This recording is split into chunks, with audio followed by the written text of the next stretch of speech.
Le frenetiche grida della esultante popolazione. Firmato generale Di Revel.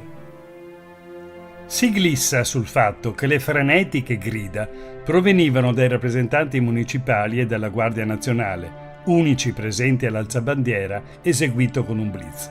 Secondo il piano di Thaon, fatta la cessione alle ore 8, alle 9 dovevano issarsi 3 enormi tricolori Sabaudi in piazza San Marco e solo alle 11 la sua divisione sarebbe smontata dai treni in piazzale San Luigi. Ben 4.000 soldati avrebbero marciato verso piazza San Marco in 3 colonne, una su barche per il Canal Grande, una per l'Accademia ed una attraverso le mercerie. Durante la marcia per ponti e calli, i veneziani avrebbero accolto con giubilo le truppe sabaude, sicché tanti soldati si distrassero dai loro compiti e non raggiunsero piazza San Marco. Il plebiscito si svolse in 2 giornate, sabato e domenica 21 e 22 ottobre. Vi poterono votare gli uomini di età superiore a 21 anni, ma non ne ebbero diritto le donne. Su una popolazione di circa 2 milioni e mezzo di abitanti, votarono in circa 650.000. Domenica e lunedì 21 e 22 ottobre 1866 i veneti furono posti davanti a un quesito che non aveva precedenti nella storia dei plebisciti. Non fu chiesto loro di quale Stato volessero far parte, ma fu chiesto di aderire o meno al seguente testo. Dichiariamo la nostra unione al Regno d'Italia sotto il governo costituzionale di Vittorio Emanuele II e dei suoi successori. Una spiegazione per tale stranezza può venire da discorsi dell'epoca, riportati nel libro di Regiato. Il comune presidente del Consiglio Bettino Ricasoli, datato 16 ottobre, poneva la seguente questione. Ma i Veneti non hanno già scelto un re ed un governo proprio fin dal 1848, con solenne e spontaneo plebiscito? Gli emissari di Carlo Alberto, infatti, tra il 30 maggio e il 5 giugno 1848, avevano chiamato al voto le sole città di Treviso, Padova, Vicenza e Rovigo, che avevano il nemico alle porte. Tale pronunciamento di 20 anni prima fu parziale e rimase privo di efficacia, in quanto gli austriaci subito occuparono di nuovo quelle città. Proprio il 1848 aveva infatti dimostrato che i veneti volevano rifondare la Serenissima. Nel 1866 il governo Ricasoli era preoccupato dalle possibili reazioni dei veneti, perciò li fece votare su una dichiarazione preconfezionata che non ammetteva alternative. Il concetto di plebiscito non fu democratico, bensì napoleonico. Sia Napoleone I che Napoleone III fecero uso del plebiscito per legittimare i rispettivi regimi e tutti i plebisciti avvenuti in Italia furono utilizzati per giustificare l'unificazione e la maggior parte di essi venivano eseguiti nelle maniere più corrotte. Il massiccio voto favorevole all'unificazione non si identifica in alcun modo con il sostegno popolare all'unità, bensì rappresenta un'estesa opera di intimidazione, giustificata dal fatto che alle persone non fu offerta nessun'altra possibilità. La martellante propaganda di Stato si incaricò di infamare chi votava contro. La natura coercitiva del plebiscito emergeva dai manifesti affissi sulla via pubblica. In uno di questi si legge: Chi dice sì mostra sentirsi uomo libero, padrone in casa propria, degno figlio d'Italia. Chi dice no, la prova d'animo di schiavo, nato al bastone croato. Il sì lo si porta all'urna a fronte alta, sotto lo sguardo del sole, con la gioia nell'anima, con la benedizione di Dio. Il no, con mano tremante, di nascosto, come chi commette un delitto, con la coscienza che grida, traditore della patria.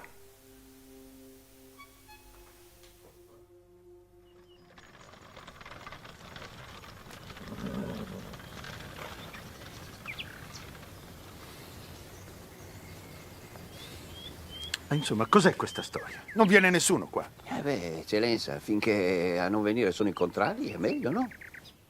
La Gazzetta di Verona, il 17 ottobre 1866, annunciando il plebiscito, scrisse: Sì vuol dire essere italiano ed adempiere al voto dell'Italia.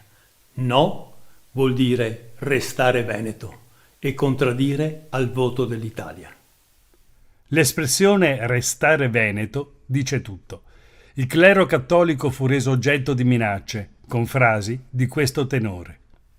Ricordino i parroci che ove in alcune parrocchie questo voto non fosse sì aperto, sì pieno, quale lo esige l'onore delle Venezie e dell'Italia, sarebbe assai difficile non farne mallevadrice la suddetta influenza clericale e contenere l'offeso sentimento nazionale dal prendere contro i preti qualche pubblica e dolorosa soddisfazione.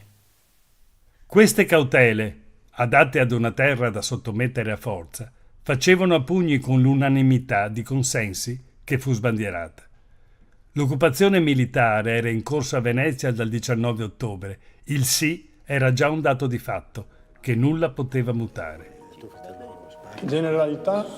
Angelo Pavan fu Giuseppe e Agnese Mazzon, 22 settembre 1803. Intenzione di voto? No. Che cosa? Ci prendi in giro? Abbiamo forse un anti-italiano qui?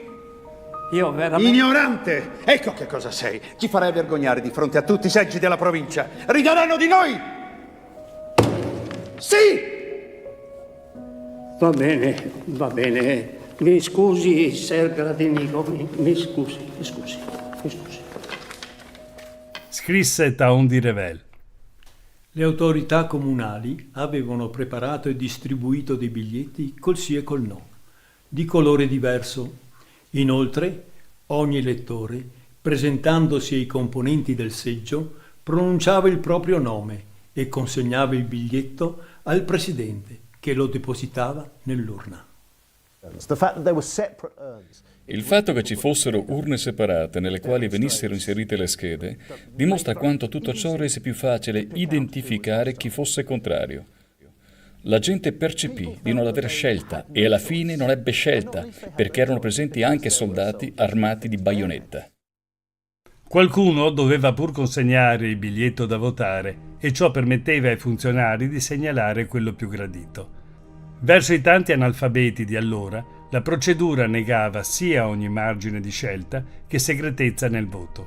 Altre istruzioni recitavano: Vi devono essere 2 urne separate sopra un tavolo. Sopra una sarà scritto ben chiaro il sì, sopra l'altra il no. I protocolli sono 2, uno per i votanti che presentano il biglietto del sì, l'altro dei votanti che presentano il biglietto del no. Così i dissidenti restavano schedati. Per non farsi mancare nulla, le istruzioni di un commissario del Veronese disponevano che la commissione quindi conclude il presente protocollo gridando: Viva l'Italia unita sotto lo scettro della Casa di Savoia. il giorno 27 ottobre 1866 il presidente della Corte d'Appello di Venezia, Tecchio, dichiarò al mondo i seguenti risultati: votanti 647.495, favorevoli 647.426, contrari 69 e voti annullati 567. Il plebiscito del 1866 fu chiaramente fasullo, fu organizzato in maniera molto maldestra e di fatto il risultato era già noto in anticipo. Non si può dar credito ai risultati ufficiali. Però è interessante che quel voto abbia avuto luogo, ed ebbe luogo perché le potenze riunite a Vienna il 3 ottobre decisero che il passaggio del Veneto all'Italia dovesse trovare una sua legittimazione nella volontà del popolo veneto. Anche allora le diplomazie decedevano, ma avevano bisogno di un sostegno appunto popolare, di una legittimazione. È interessante tutto questo perché 150 anni dopo siamo messi in un certo senso peggio. Una legge decisa dal Consiglio regionale Veneto che indiceva un referendum perfino solo consultivo È stata prima rigettata dal governo nazionale e poi addirittura bocciata dalla Corte Costituzionale. In altri termini, nel 1866 fu tenuto un referendum fasullo, ma almeno si finse di chiedere alle popolazioni venete se volevano stare in Italia oppure no. Oggi siamo in una situazione perfino più illiberale. Il 4 novembre 1866 a Torino, le rappresentanze municipali consegnarono a Sua Maestà il riscontro del plebiscito. Fu emesso allora l'imperioso decreto regio numero 3300, che così disponeva: le province di Venezia e quella di Mantova fanno parte integrante del Regno d'Italia. Un'amara ironia traspare oggi dalle battute finali del discorso tenuto dal podestà di Venezia, Giustiniani, nella Sala del Trono. Sire, quei 641.757 sì raccolti nelle nostre province offrono all'Europa tutta una novella testimonianza della concordia italiana e danno alla nazione la certezza che l'era dei sacrifici è chiusa per sempre ed incomincia quella di uno sviluppo progressivo di tutte le nostre forze. Furono le classiche ultime parole famose, prima di lacrime e sangue. Alcuni storici importanti sono arrivati a giustificare le falsità, gli imbrogli del referendum del 1866 sulla base di una sorta di contestualizzazione, cioè dicendo che in fondo era normale nell'Ottocento che fossero le diplomazie soltanto a decidere, che fossero i poteri e che le popolazioni fossero consultate così in maniera puramente formale. Non credo che questo sia vero. Non stiamo parlando di quale età strana, stiamo parlando del 1800, cioè di un'età nella quale il principio di nazionalità stava affermando e le idee democratiche da molto tempo circolavano ovunque. Se il 3 ottobre a Vienna fu deciso di far votare i veneti è perché nello spirito del tempo non c'era in realtà possibilità di ignorare questo passaggio. Era importante per l'Italia e per altre potenze che ci fosse davvero l'appoggio dei veneti, un appoggio, come dire, che fu allora puramente formale, ma che era ritenuto fondamentale per legittimare l'italianizzazione del Veneto.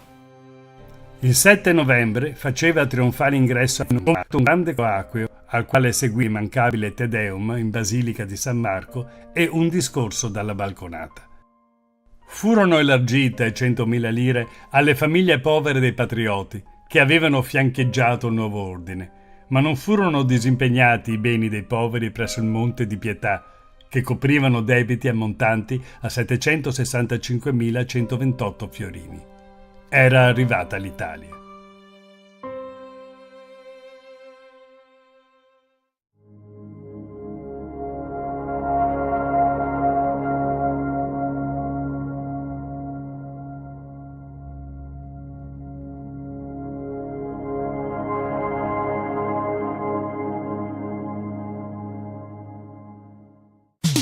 Veneto 1 con voi. Focus Attualità. Ben ritrovati a Veneto 1 con voi e ben ritrovato il nostro ospite, l'onorevole parlamentare di Forza Italia e membro della Commissione Finanze, Raffaele Barato. Buongiorno e ben ritrovato. Buongiorno a voi e grazie per l'invito. Allora, parliamo subito dell'attualità e parliamo di questi sindaci trevigiani, di questa protesta per i 24 milioni di euro del Fondo di Solidarietà, soldi che aspettavano ai nostri sindaci, ai nostri municipi fin dal 2015, c'è anche una sentenza del Consiglio di Stato.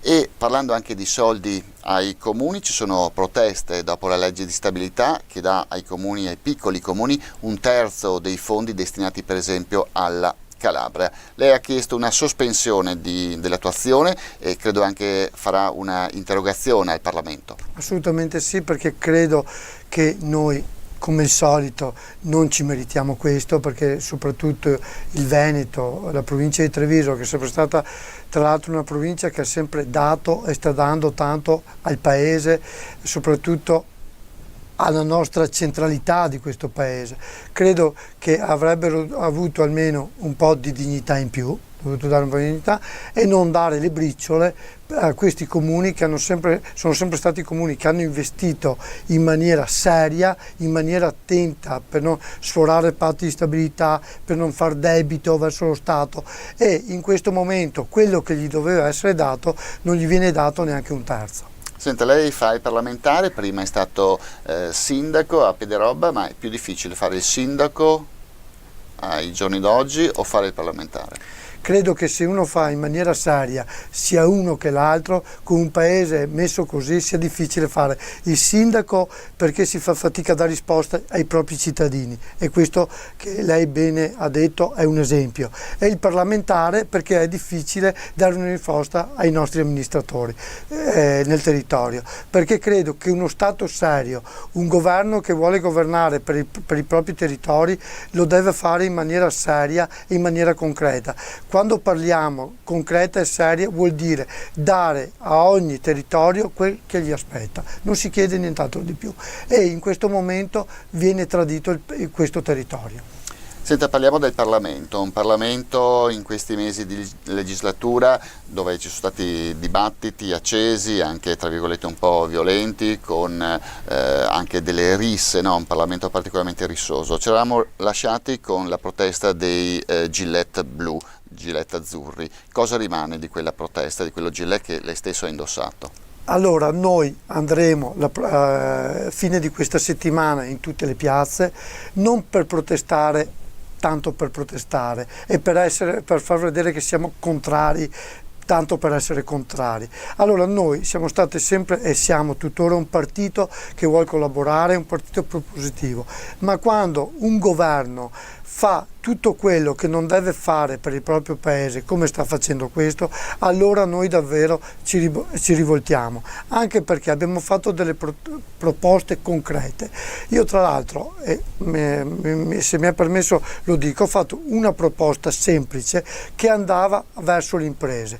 Quale? Una proposta che un imprenditore, okay, che ha il proprio partner che fallisce, okay, almeno l'IVA gli venga restituita una volta che quell'imprenditore fallito porta i libri in tribunale, perché oggi ci vogliono almeno 10-12 anni e ci sono queste piccole e medie aziende che magari esposti 40-50 mila euro di IVA gli farebbe bene per investirla, per cui sono tutti soldi che vanno investiti. Allora si fa lavorare altre aziende, si portano in casa nuovi dipendenti. Ok, la risposta è stata assolutamente negativa. Allora io dico, quando vengono fatte delle proposte che vanno nel verso giusto, che mi interessa la titolarità, l'unica cosa che interessa è che vadano in porto, perché è un bene per l'Italia, un bene per chi fa azienda, per chi lavora. Allora, quando su una proposta che con 400-500 milioni di euro poteva portare nel territorio almeno 1 miliardo di euro,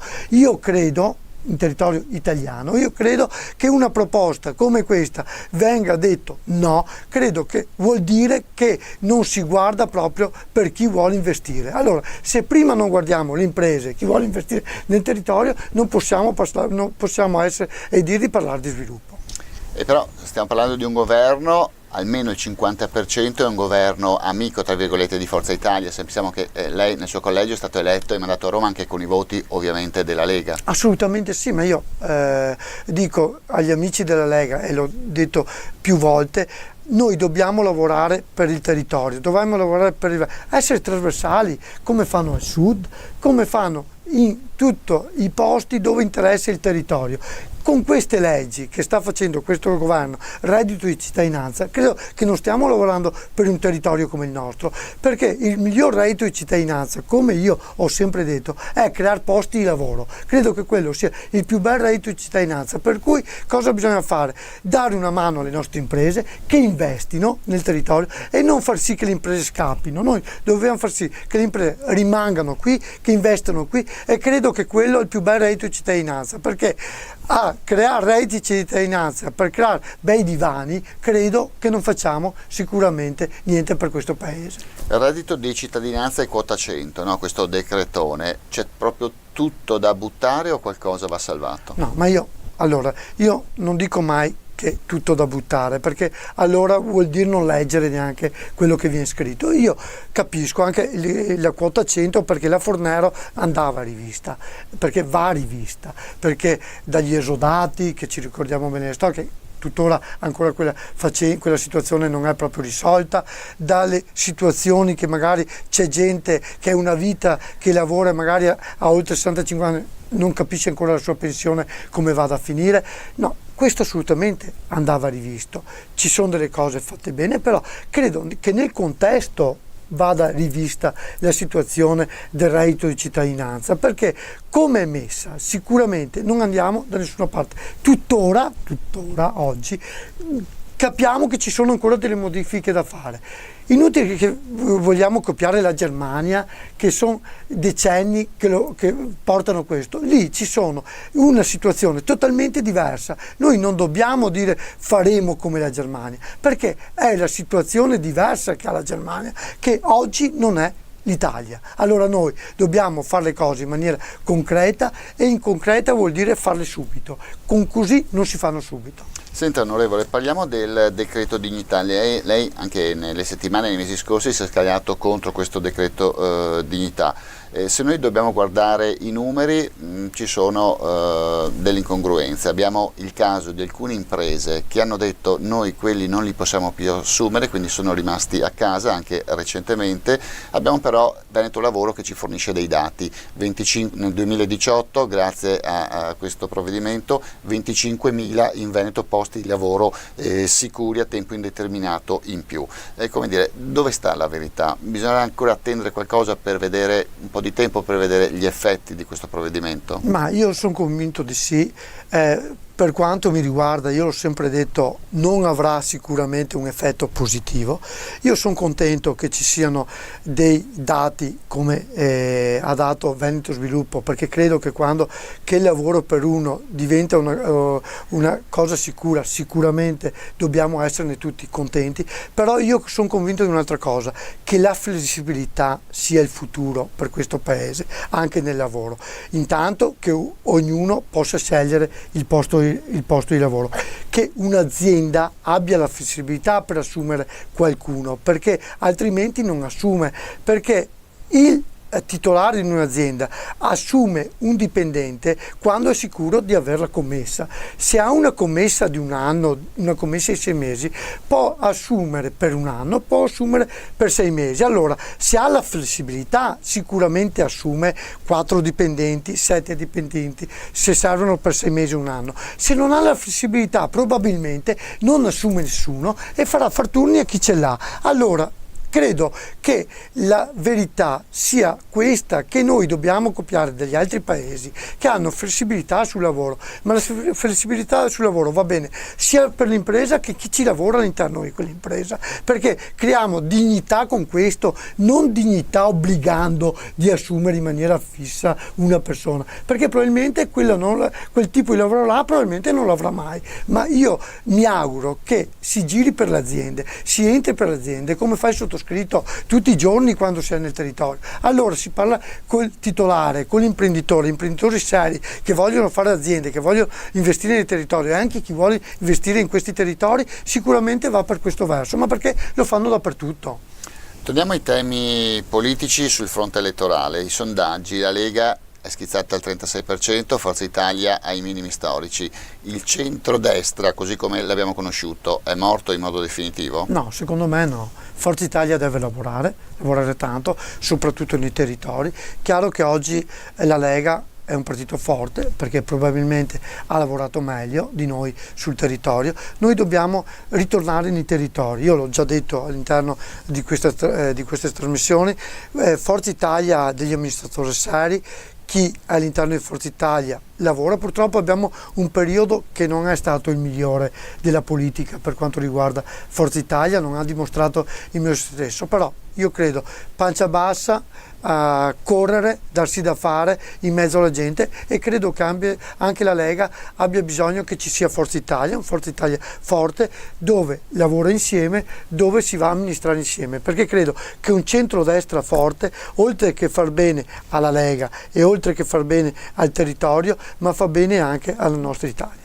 Berlusconi ha detto mi candido alle europee. Certo. Cosa positiva o rischia di essere una presenza tra virgolette ingombrante? Perché in questi 20 anni comunque Forza Italia ha significato Berlusconi. È vero, io credo che Berlusconi sia una presenza importante, se lui fa la scelta di campo di rientrare ben venga, però oltre che Berlusconi ci devono essere anche gli altri che però ci danno da fare, non si può sempre vivere di eredità, di grazia di Berlusconi, bisogna vivere di se stessi, correre, darsi da fare e far sì che Berlusconi veda che c'è qualcun altro anche che può far vedere che venire grande questo partito, Forza Italia. Chi può essere il nome per far risorgere Forza Italia in Veneto? Forza Italia che dopo l'addio al partito della Donat-Zan non ha neanche rappresentanti nella giunta regionale. Beh, io mi auguro che anche all'interno della regione che giustamente bisogna vedere come andrà adesso, intanto aspettiamo le europee e vedremo quale sarà il dato che sicuramente è molto importante. Dopo a livello regionale abbiamo tanta gente valida, abbiamo anche il nostro nuovo coordinatore che è molto bravo, Davide Bendinelli, tra l'altro un giovane molto grintoso, molto forte, e credo che lui possa portare avanti questo partito in maniera forte. Torniamo ai temi del territorio, Pedemontana e tratto veneto della TAV.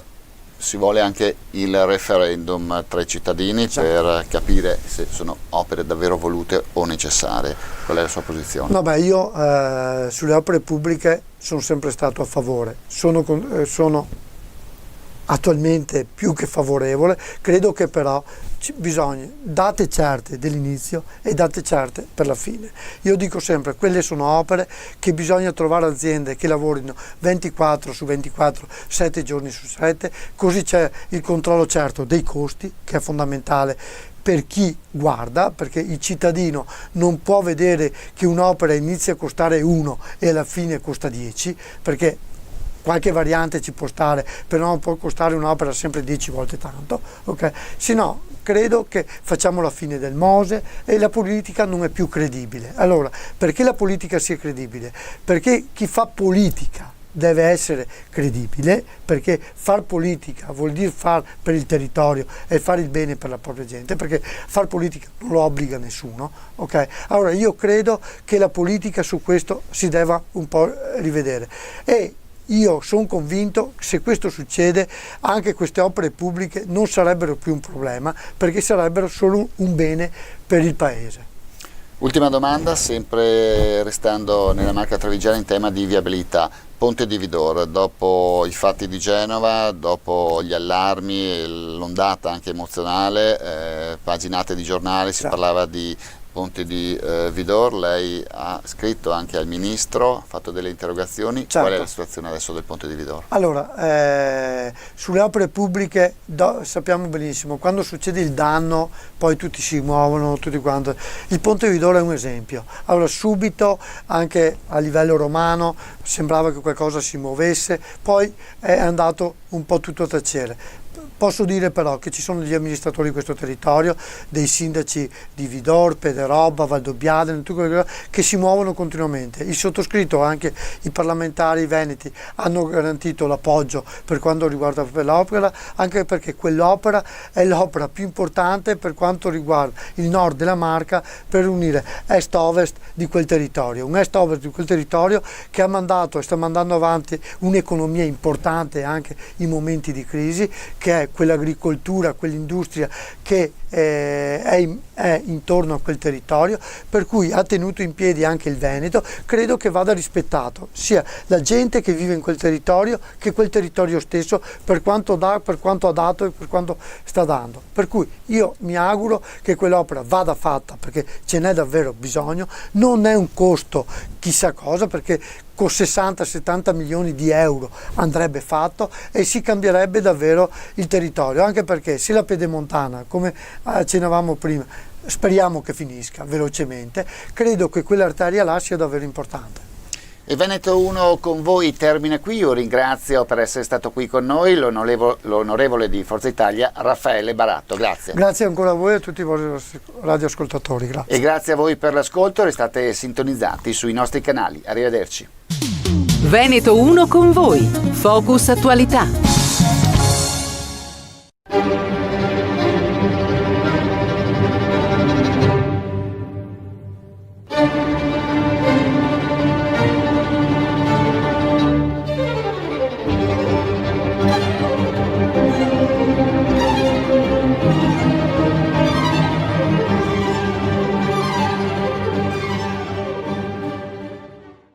Cari ascoltatori, benvenuti nella puntata di Veneto 1 Classica, una puntata direi straordinaria, perché dagli studi di Radio Veneto 1 abbiamo un ospite di grande valore, un pezzo di storia, diciamo, organistica del Veneto e rappresentato poi in tutto il mondo, la nostra forza artistica. Abbiamo qui il maestro Sergio De Pieri.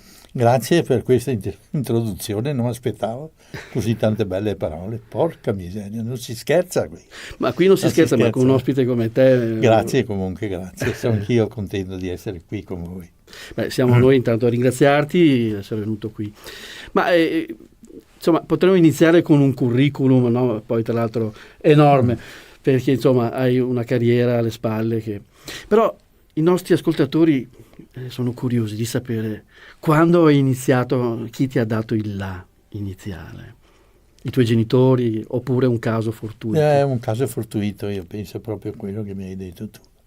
Stavo andando all'asilo, avrò avuto, mi mandavano a scuola, dico all'asilo a piedi, avevo un paio di chilometri dalla mia casa e c'era una casa che sentivo passando un giorno, due, sentivo un suono bellissimo che veniva fuori da un piccolo balconcino lì, in mezzo agli alberi.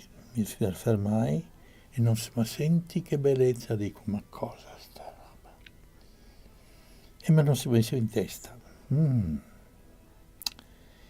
Poi passa il tempo, passa ancora un anno, due. Ero sui 5 anni adesso all'asilo e non ho sentito lo stesso suono. Vicino all'asilo c'era una villa e si sentiva una villa storica, veneta, bellissima, con anche un bel fiume vicino che passava, che andava un affluente del Sile. E ho sentito ancora questi suoni. E poi mi dicevano che c'era una ragazza che studiava il pianoforte. E quello sarebbe stato il pianoforte per me. Era il pianoforte che ancora non riuscivo a immaginare lo strumento. Da lì sono partito con la musica. Bellissimo questo inizio, questa poi fantasia che ci poi fa... siccome dopo io ero anche il chierichetto nella chiesa, avevo anche una voce abbastanza bella di soprano e cantavo con il coretto della chiesa mia, no? E lì ho avuto un altro colpo. Il primo vespero di pomeriggio, di domenica pomeriggio, ho sentito l'organo. Vedevo queste canne, questo organone, ma non avevo mai sentito, e di colpo ho sentito l'organo.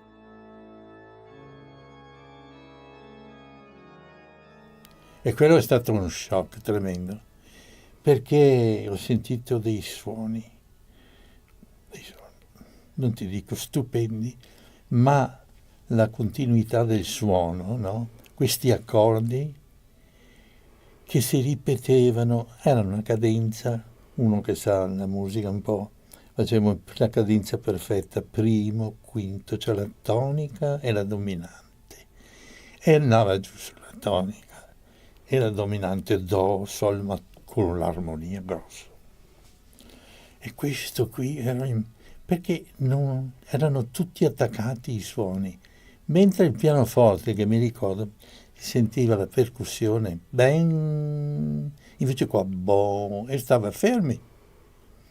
E questo, caro mio, dico, questo è lo strumento che voglio suonare anch'io. E allora tra questo e quello ho cominciato.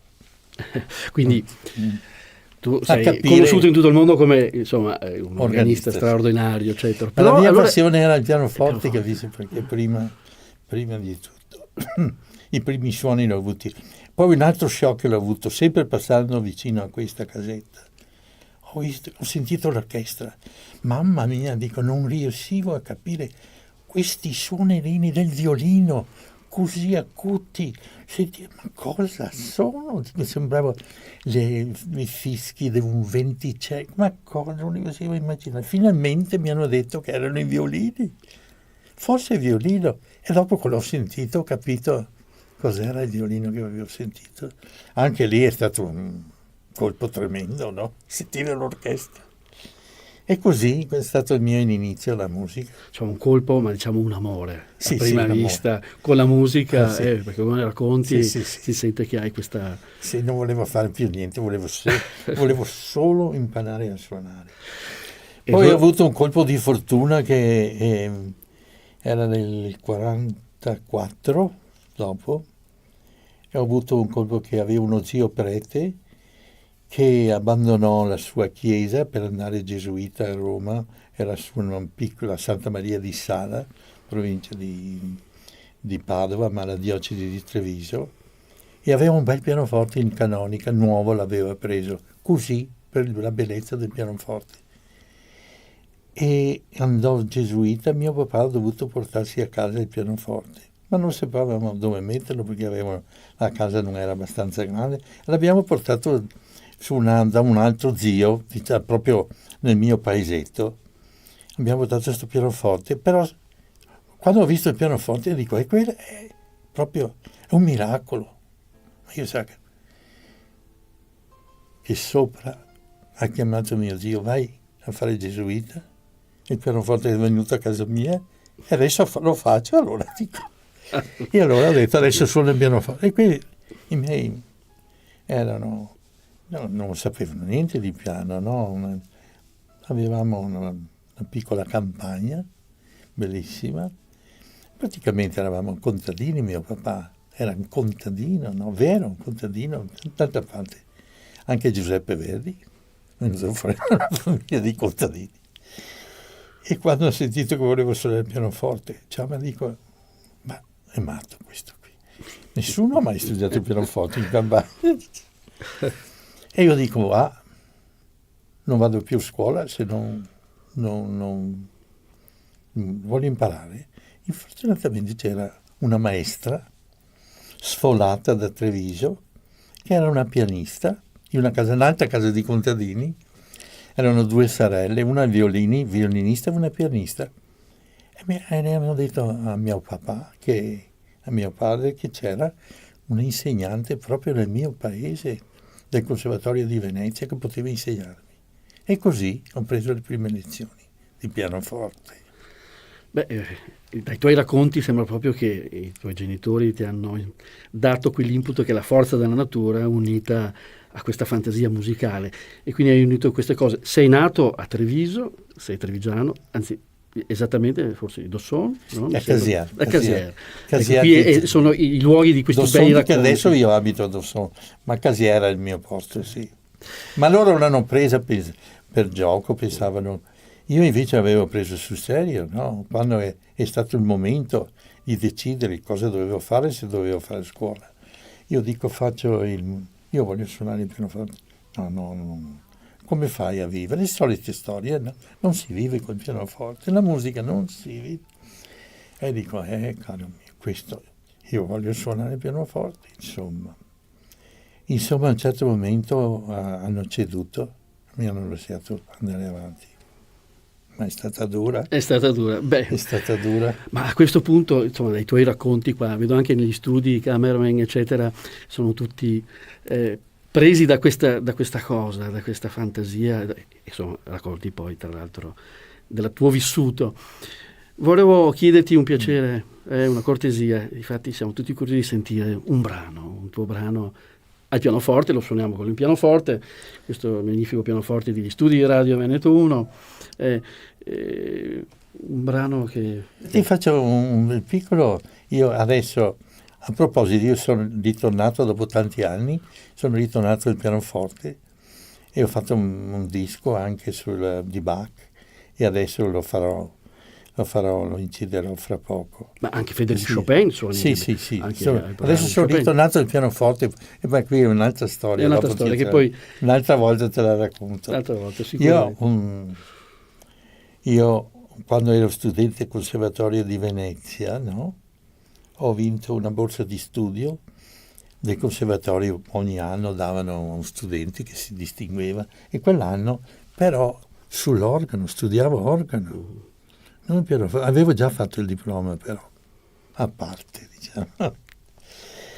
E ho vinto un premio Rubinstein e un anno me l'ha dato questo premio e è venuto a darmi questa pergamena, no? Era un inverno freddo, mi ricordo nel salone del conservatorio questo uomo con i capelli bianchi mi sembrava ti moriva talmente maestoso, no? Mi consegnano questa pergamena e dopo mi fa: finito tutto, mi accompagneresti, dice, che io vado a prendere un caffè in piazza San Marco. Mamma mia, io dico. Il mio maestro, che era maestro dalla Libra, dice: vai. Va bene maestro, dice, ha visto che era un certo imbarazzo, no? Camminiamo, dice, ma io ho letto qua su che tu studiavi il pianoforte, come mai sei passato all'organo? E dico, maestro, ho fatto il militare, avevo 19 anni e ho perso un anno. E fa un anno. Io dico, ho perso la tecnica, adesso come faccio io a diventare pianista? Ho perso un anno, ma io ero troppo. Dice, poi Rubinstein mi fa, ma stai scherzando? Dice, un amico mio, dice, ha cominciato a suonare il pianoforte a 38 anni, adesso ne ha 45, è famoso pianista, e tu a quell'età lì hai perso la tecnica. Ma peccato, però, dice, tu ce l'hai dentro il pianoforte. Dice, un giorno, magari quando avrai 80 anni, ritornerai al pianoforte. Ma non è stato vero, che adesso io ho 83 anni. Ho 83 anni. Ho cominciato il pianoforte. Non è mai troppo tardi. Bene, allora, Sergio De Pieri ci fa ascoltare il preludio dal clavicembalo ben temperato, il numero 1, in Do maggiore. In Do maggiore? Sì. Buon ascolto.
E abbiamo ascoltato di Johann Sebastian Bach il preludio numero 1 in Do maggiore dal clavicembalo ben temperato, eseguito dal maestro Sergio De Pieri, che abbiamo qui fisicamente nei nostri studi di Radio Veneto 1. È veramente un onore. Questo preludio in Do maggiore è uno dei brani, diciamo, più famosi. Nell'arte. E perfino Gounod hanno fatto l'Ave Maria, ha fatto l'Ave Maria di Gounod. Sarebbe Bach, insomma. Immagino che questo brano tu lo abbia anche suonato negli organi di tutto il mondo, anche a Sydney, perché spesso tu vai in Australia. No? Questo sarebbe più difficile adesso, quando Bach scrisse questo il clavicembalo cioè quel tempo il claviere in inglese, ma il clavicembalo ben temperato, l'ha fatto per tastiera per tastiera. In quel tempo di Bach le tastiere erano il clavicordo, il clavicembalo, vari clavicembali, non c'era il pianoforte, però c'era la tastiera dell'organo. Però se tu trovi un organo meccanico di quel periodo che ha non tanti registri ma le sonorità splendide, viene fuori stupendamente sull'organo anche quello, perché per tastiera non c'è pedale. Ma lei ha suonato non tanto tempo fa, mi sembra, anche, no? Sì. Una serie di preludi. Sì, io ho fatti 3 o 4 concerti per 12 preludi a fughe e la toccata a fuga col pianoforte, vero? Col pianoforte. È stato un divertimento, perché passare dall'organo al pianoforte sembra, però dà molta soddisfazione anche il pianoforte, Che ne dicono? La tua scuola viene dalla scuola di Germania, di quella tradizione, diciamo, organistica di virtuosi organisti di grande fama internazionale. Sì, proprio. Il primo mio maestro, cominciamo con i miei maestri prima. Io ho avuto qui a Treviso, io mi sono diplomato con un maestro, guarda, che era una meraviglia, era un uomo stupendo. Mi sono diplomato col maestro Luigi Pavan, privatamente. Prima di entrare in conservatorio. Sì. È stato il maestro di tutti i musicisti di quel periodo lì, nostro. Quanti ne ha insegnati? Quanti diplomi ha fatto il maestro Pavan? Non hai neanche l'idea. Perfino Pasut, il maestro Pasut. Dopo, tutti quanti sono stati allievi nella sua scuola. E dopo io sono passato all'organo. No? Poi ha insegnato per molti anni invece nel nostro Conservatorio Benedetto Marcello. 20 anni. Hai fatto 20 anni al conservatorio. Sì. E lì hai sfornato tantissimi grandi, bravissimi allievi. Sì. Penso che ne hai. Ma mi sembra che avevo avuto un allievo che si chiamava Giorgio Sini. Abbiamo scoperto, sì, sono stato tuo sei stato il mio maestro. Eri tu quando mi hai detto io adesso devo continuare a suonare il pianoforte, perché io avevo in mente anch'io il pianoforte, io ti ho lasciato andare. Eri nella mia scuola d'organo. Era un po' discolo, però. Ma tu eri pianista proprio, non volevi sapere delle canne dell'organo. L'amore per Chopin me l'hai dato tu. Almeno quello. No. Maestro Sergio De Pieri, tu hai sfornato tanti allievi, eccetera, però tra l'altro sei anche artefice, oltretutto, anche di festival anche importanti, tra cui anche questo importantissimo internazionale che è in Australia. Sì, so che sei più in Australia che a volte qui in Italia, metà sei in Australia. Quasi 9 mesi adesso, ho cominciato con 3 mesi, poi 4, poi 5, poi 6, adesso sono arrivato a 9 mesi, 7 mesi vado in Australia, 7-8 mesi. E quindi è un mondo io ho un anche... festival però mi sono rifatto col pianoforte, anche perché ho un festival, ho inventato il mio festival. Che si chiama, scusa, diciamo Beethoven Festival a Melbourne. Oh. A 15 anni, ma il grande mio festival di tutta la musica, diciamo, qualsiasi genere, orchestre, cori, tutto, dal 1200 fino ai tempi nostri. È il festival di Ballarat. Sì. Che mi dicevi addirittura si fanno 2 concerti al giorno, 3. 3 concerti al giorno, mattina, pomeriggio e cucina la sera. E cucina. Io vorrei anche informare... 30 concerti in 10 giorni. I nostri ascoltatori, che sei tra l'altro anche appassionati di cucina. Sì, no? ma 25 anni. L'anno prossimo. 25 anni ha fatto questo festival. L'anno prossimo sarà il 25esimo. Quindi sarà un grande... Perché tutti dicevano, il festival di musica classica dura 10 anni, e poi 25 anni. Dopo 10 anni cresceva, dico no, il mio festival non finisce adesso. Chissà quando finirà, siamo arrivati a 25 anni adesso. 25 anni, quindi con programmi poi vastissimi. Sì, sono aperti anche con i concerti d'organo, concerti pianoforte, organo, orchestra, Passioni di Bach, tutto. Gli organi in Australia sono degli organi che hanno una buona sonorità, come sono? Certo, sono organi inglesi naturalmente, ma però abbiamo avuto anche un organaro a Melbourne nel 1850-60, dove ho ucciso anche io un disco lì, questo organaro studiò in quel tempo lì in Francia proprio l'organaria e ha fatto dei bellissimi organi con la timbrica francese un po'. E ne ha uno speciale, proprio l'organo di César Franck, bellissimo. Però proprio faceva organi meccanici con impronta un po' di sonorità tipiche inglesi, no?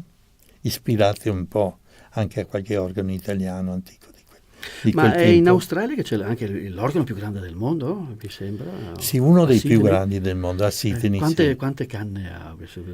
Avrà, non so, di 20.000. 20-30.000 canne.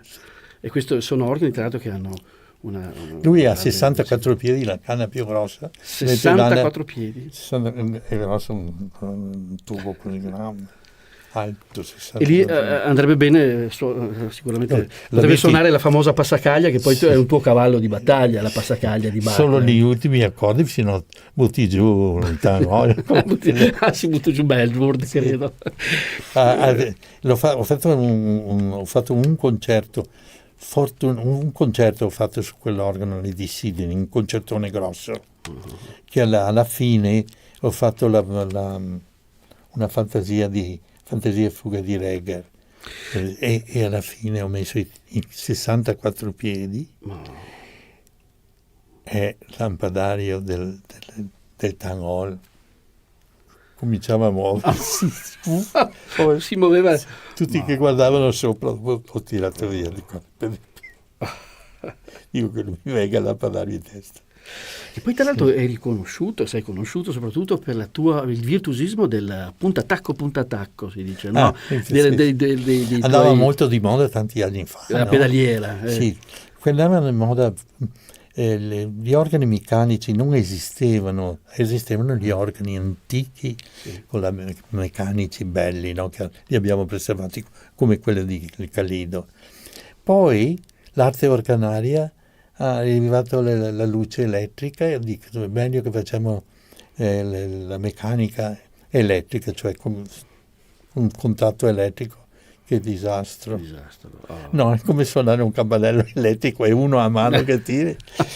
Ma non si capiva, dice che bellezza, però andavano forse bene per un certo repertorio romantico moderno.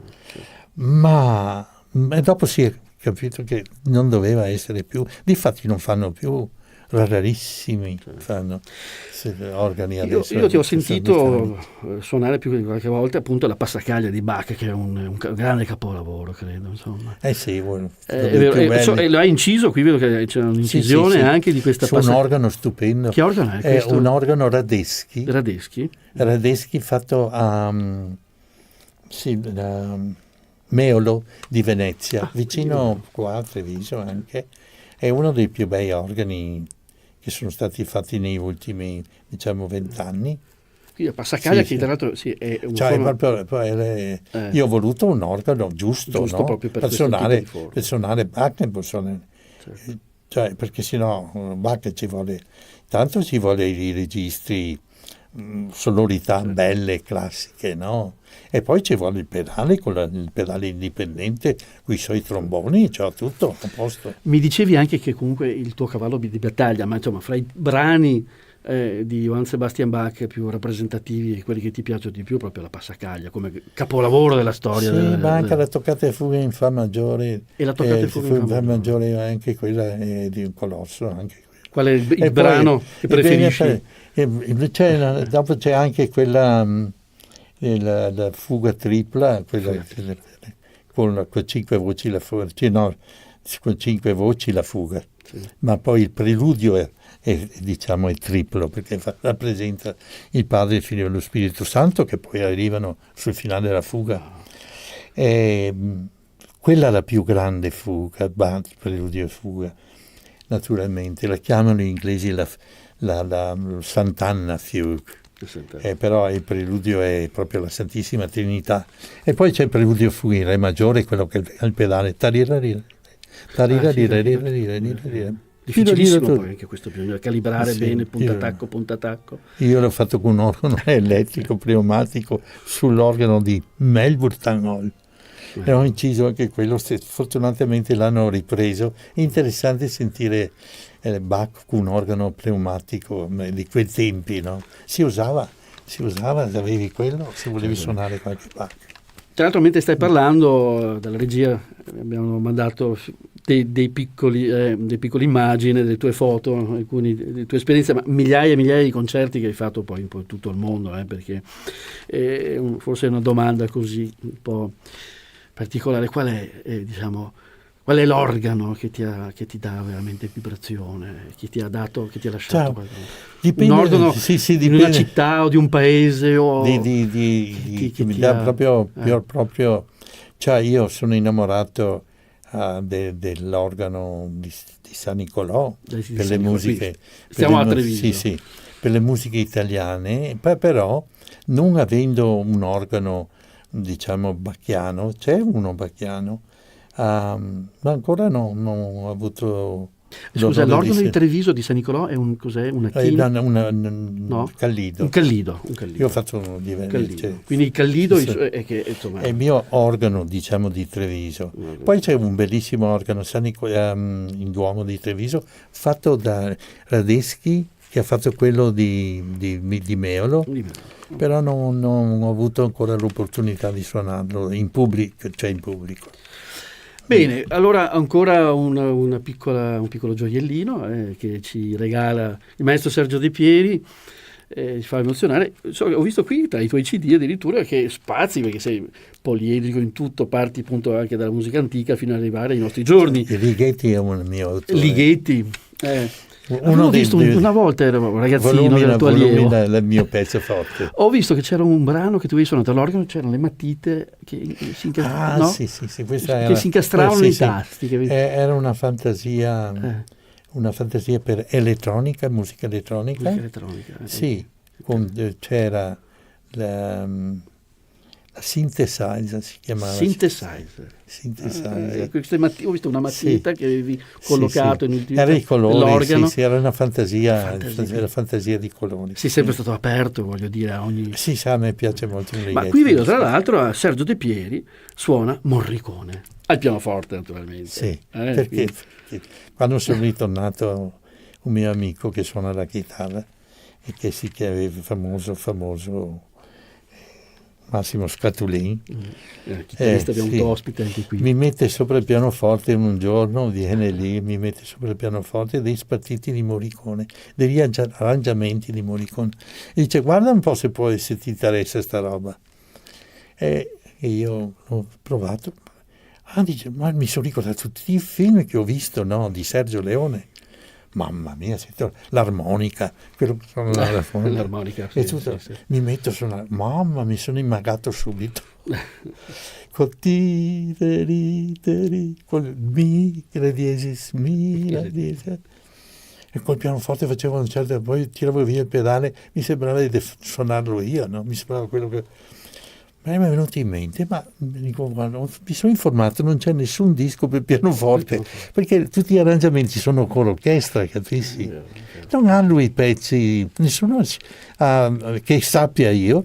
Mi sono informato, ho guardato anche su YouTube, non c'è niente. Qui vedo appunto una decina di brani che tu hai registrato di Morricone. Senti, allora ci fai questo questo di ascoltare Sì, un brano al pianoforte. Sì, una volta c'era in America. Io con questo pianoforte posso farti solo sto pezzetto. Con questo pezzettino. E qui devi avere un'idea, no? E quindi Sergio De Pieri. C'era una volta all'America. C'era una volta all'America al pianoforte. È un film di Morricone, di Morricone si chiama, uno dei film sui in America. Buon ascolto.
E abbiamo ascoltato di Morricone Una volta c'era l'America, interpretato dal maestro Sergio De Pieri, al pianoforte, non all'organo naturalmente, che è stato il suo primo amore, Chopin e il pianoforte, no? Possiamo dire così, vero? Sì. È vero. Ma ecco, nella tua lunga carriera hai avuto anche un'efficienza veramente di grande pregio, che ci ha fatto, insomma, fare... è vero. È vero, nel 2004. Nel 2005. Sì. È proprio la regina. Ci puoi raccontare questo? È un racconto anche interessante, mi sembra. Si chiama, allora, in quel tempo era questa onorificenza, no? Non aveva un nome, era Sir in England, nell'Inghilterra. Eri in Inghilterra in quel periodo, no? In Inghilterra, perché questa onorificenza dall'Australia, ma l'Australia, la nostra, è la regina d'Inghilterra. Capisci? Noi eravamo... La regina d'Inghilterra dava questa onorificenza, e in Australia un suddito dell'Inghilterra, era Sir. Ma gli australiani adesso l'hanno cambiato, che si chiama OAM, che vuol dire Ordine Australia Medaglia, che è una roba che nessuno capisce niente, no? Questi testoni. Non era molto meglio lasciare Sir? Allora qualcuno, per vendicarsi, qualche mio amico, nel YouTube ha messo Sir Sergio De Pieri, perché OAM corrispondeva a questo titolo. E quando io ho visto... forse qualcuno si ricorda di quei tempi, perché è stato io credo che non credo che ci sia un altro italiano in Australia, forse sono l'unico che ha avuto questo. L'unico che ha avuto questa. Che io sappia, può darsi che dopo che ne salta data fuori. Data mano dalla regina. Sì. Ecco, E naturalmente è stata una non festa. è cosa da poco, No, una festa perché ti chiamano quando ti danno questa onorificenza. Ho dovuto andare a Sydney, no? Su un parco stupendo, del governatore, nella casa del governatore. Era una donna in quel periodo e lì ti fanno una festa, c'è un concerto prima, poi ti chiamano uno per uno, ti raccontano le storie che hai fatto. Me l'ha dato perché ho promosso tanti autori che erano sconosciuti, musicisti italiani, per esempio Frescobaldi, i Gabrieli, Merolo, eccetera. Conoscevano Vivaldi, ma tutti gli altri grandi musicisti del 600, del 500, Monteverdi per esempio. E io li ho fatti conoscere organizzando questi festival.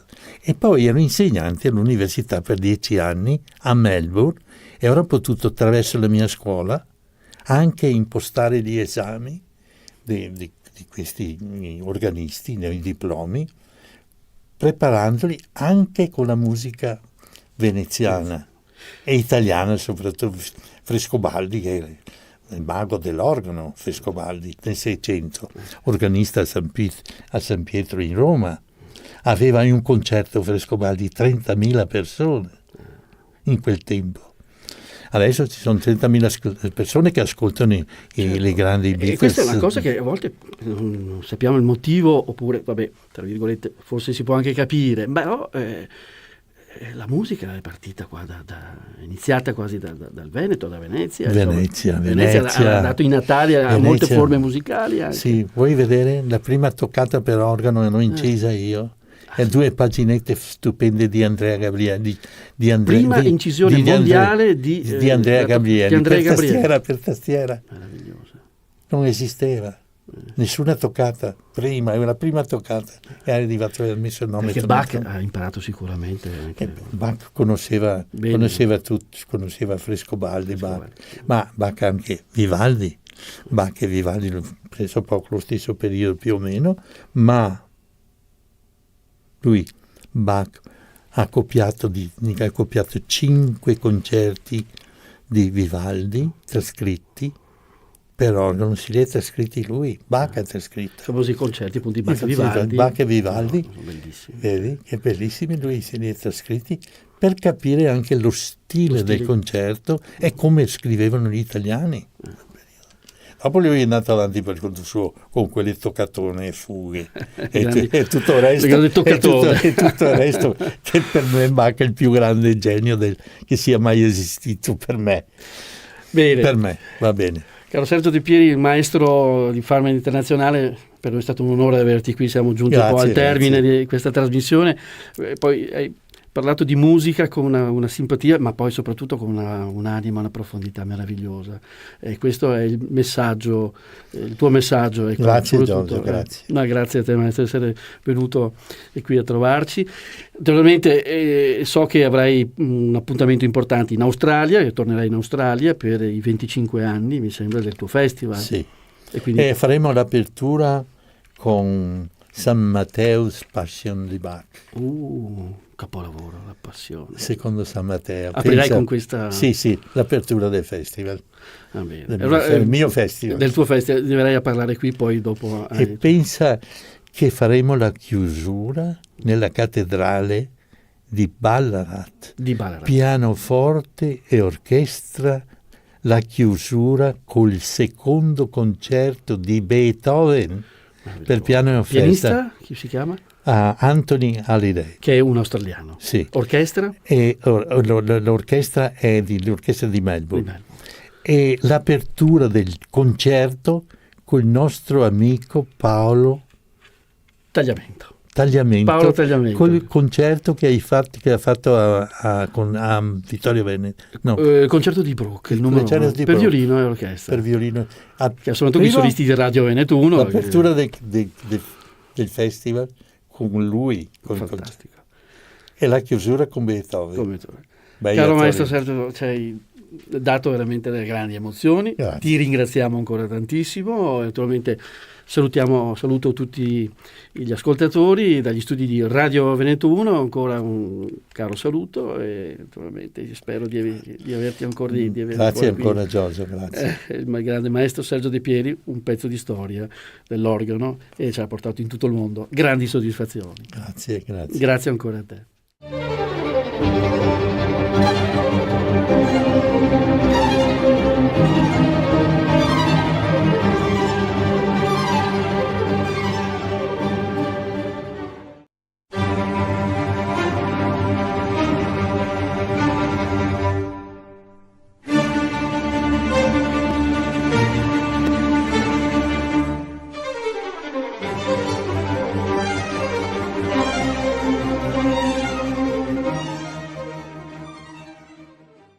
Bentrovati cari amici con questo nuovo appuntamento della terza pagina della vostra emittente di informazione preferita. L'Elzeviro si occuperà per questo fine settimana, siccome è stato da poco celebrato il 1600° anno dalla nascita di Venezia, appunto di Venezia. Abbiamo pensato di proporvi per il 25 aprile un qualcosa di straordinario, ma non solo. È anche la festa della liberazione e nella seconda parte vedremo idealmente Vittorio Veneto, città della vittoria, dove un paio d'anni prima, nell'ambito delle celebrazioni del centenario della Grande Guerra, avevamo ricordato il tenente Alessandro Tandura, un eroe della liberazione, della primissima liberazione, e dopo vi racconteremo il perché. Cominciamo quindi con il 25 aprile 2017, quando l'amministrazione di Venezia, con il sindaco dottor Luigi Brugnaro, il consigliere con le deleghe alla tutela delle tradizioni dottor Giovanni Giusto, in prima linea, sono riusciti ad ottenere da Sua Eccellenza il dottor Carlo Boffi, prefetto di Venezia, persona di grande cultura, l'autorizzazione di effettuare in piazza San Marco, nel giorno di San Marco, patrono di Venezia, ancora oggi considerato da tutti i veneti il loro santo patrono, la piazza a lui dedicata di fronte alla sua celeberrima basilica. Dovete sapere che Piazza San Marco è proprietà demaniale dello Stato, non del Comune di Venezia. Ed erano ben 220 anni che non veniva autorizzata una manifestazione di quella portata in quel giorno. Noi con molta semplicità l'abbiamo intitolata Save the Culture, salviamo la cultura in nome della cultura. Ovviamente è fondamentale anche la collaborazione, oltre che del Comune di Venezia, anche della maggiore associazione culturale attiva in quanto a storia, tradizione, cultura della nostra terra, raíces venete. Solo per fare un esempio, nel giorno di San Marco la tradizione vuole che venga regalato il boccolo, un bocciolo di rosa, alla propria amata. Immaginate il contesto. È da favola. E chi poteva essere il protagonista di questo speciale concerto nel giorno di San Marco di fronte alla sua basilica? Antonio Vivaldi. E di Antonio Vivaldi ascoltiamo in Piazza San Marco le 4 stagioni.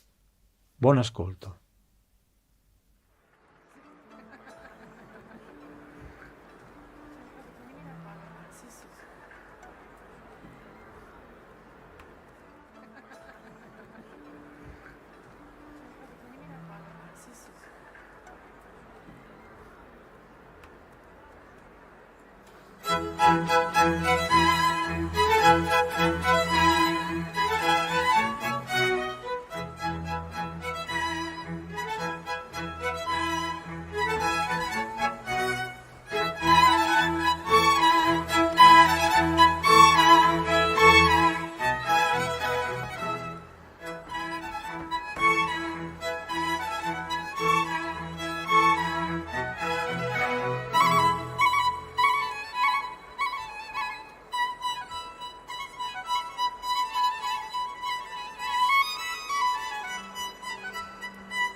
E come detto poco fa, per la festa della liberazione abbiamo pensato di proporvi un concerto dalla città simbolo della primissima liberazione. In onore di un eroe, l'8 agosto 2015, presso la loggia del Museo della Battaglia, abbiamo celebrato appunto il tenente Alessandro Tandura, che proprio nella notte tra l'8 e il 9 di agosto del 1918 si è fatto lanciare con il paracadute, primo al mondo in azione di guerra, dietro le linee nemiche per organizzare il lavoro di intelligence che ha portato poi alla vittoria finale nella prima grande guerra. Sotto un aeroplano Savoia Pomilio, pilotato dal capitano britannico Wedgwood Bell e dal maggiore canadese William Baker, venne fatto un buco. Tandura si sistemò a cavallo di un asse, una fiasca di grappa per farsi coraggio e volò dall'altezza di 1700 metri per ritrovarsi nell'orto del parroco di Colleumberto, un paesino a confine con Vittorio Veneto. Una sonora dormita, dopodiché sparì e cominciò la sua opera di spionaggio, intelligence si dice adesso. Di questo concerto vi proponiamo dell'immancabile Antonio Vivaldi il concerto per violoncello e archi RV 419 in La minore, dopodiché il primo e il secondo movimento, la sonata numero 2 opera 27 per violino solo di Eugène Isaïe, di Tommaso Albinoni il concerto per oboe e archi numero 2 opera 9 e per concludere di Johann Sebastian Bach un capolavoro, la fantastica aria sulla quarta corda, suite numero 3 in Re maggiore BWV 1068. Buon ascolto.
Speriamo di avere soddisfatto le vostre aspettative. Era la terza pagina dalla vostra emittente di informazione. 25 aprile celebrato a modo nostro, con semplicità, ottima musica. Abbiamo di che sorridere, sembra che si cominci ad uscire, si faccia qualche primo passetto verso la normalità. La raccomandazione è sempre quella.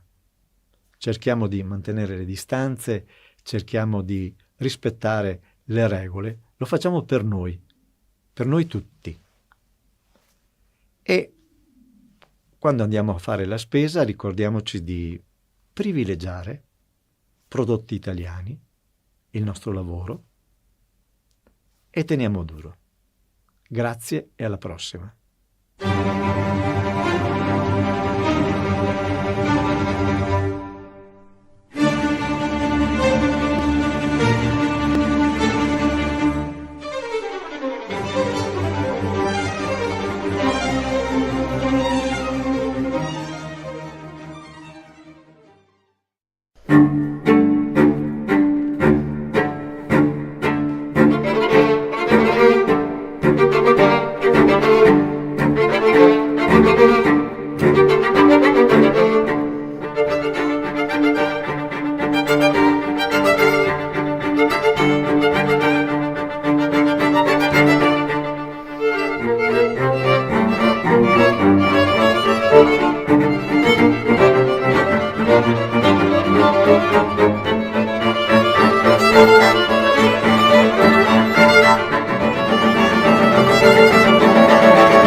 Benvenuti ad una nuova puntata del nostro ciclo dedicato al Polo Museale della Grande Guerra di Vittorio Veneto. Ben ritrovata all'architetto Maria Cristina Scaletta, direttrice del Museo della Battaglia di Vittorio Veneto.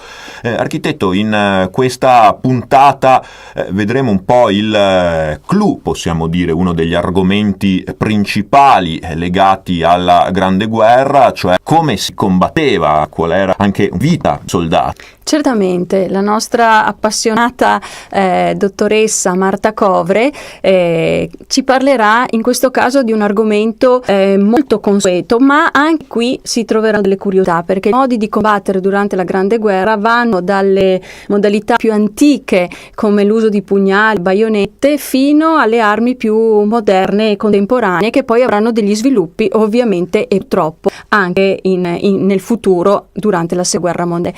E quindi buon ascolto a questa particolare puntata. Stiamo parlando nelle puntate di nostro ciclo dedicato al Polo Museale di Vittorio Veneto e alla Grande Guerra di vari aspetti di questo conflitto. Non potevamo perciò trascurare uno degli elementi centrali, anche se purtroppo tragici, vale a dire i combattimenti, che sono il fatto che caratterizza l'esistenza dei soldati del truppe front e poi di conseguenza poi tutta l'organizzazione del retro. Complimenti in questa grande guerra. Marta Covre, allora appunto questa prima guerra mondiale è una guerra peraltro particolare, che fin quasi da tutto assume delle caratteristiche diverse da tutti i conflitti che fino allora erano avvenuti. Esatto, la prima guerra mondiale cambia proprio il modo di affrontare la battaglia, indurre la guerra. Infatti non ci si scontra più in campo aperto direttamente,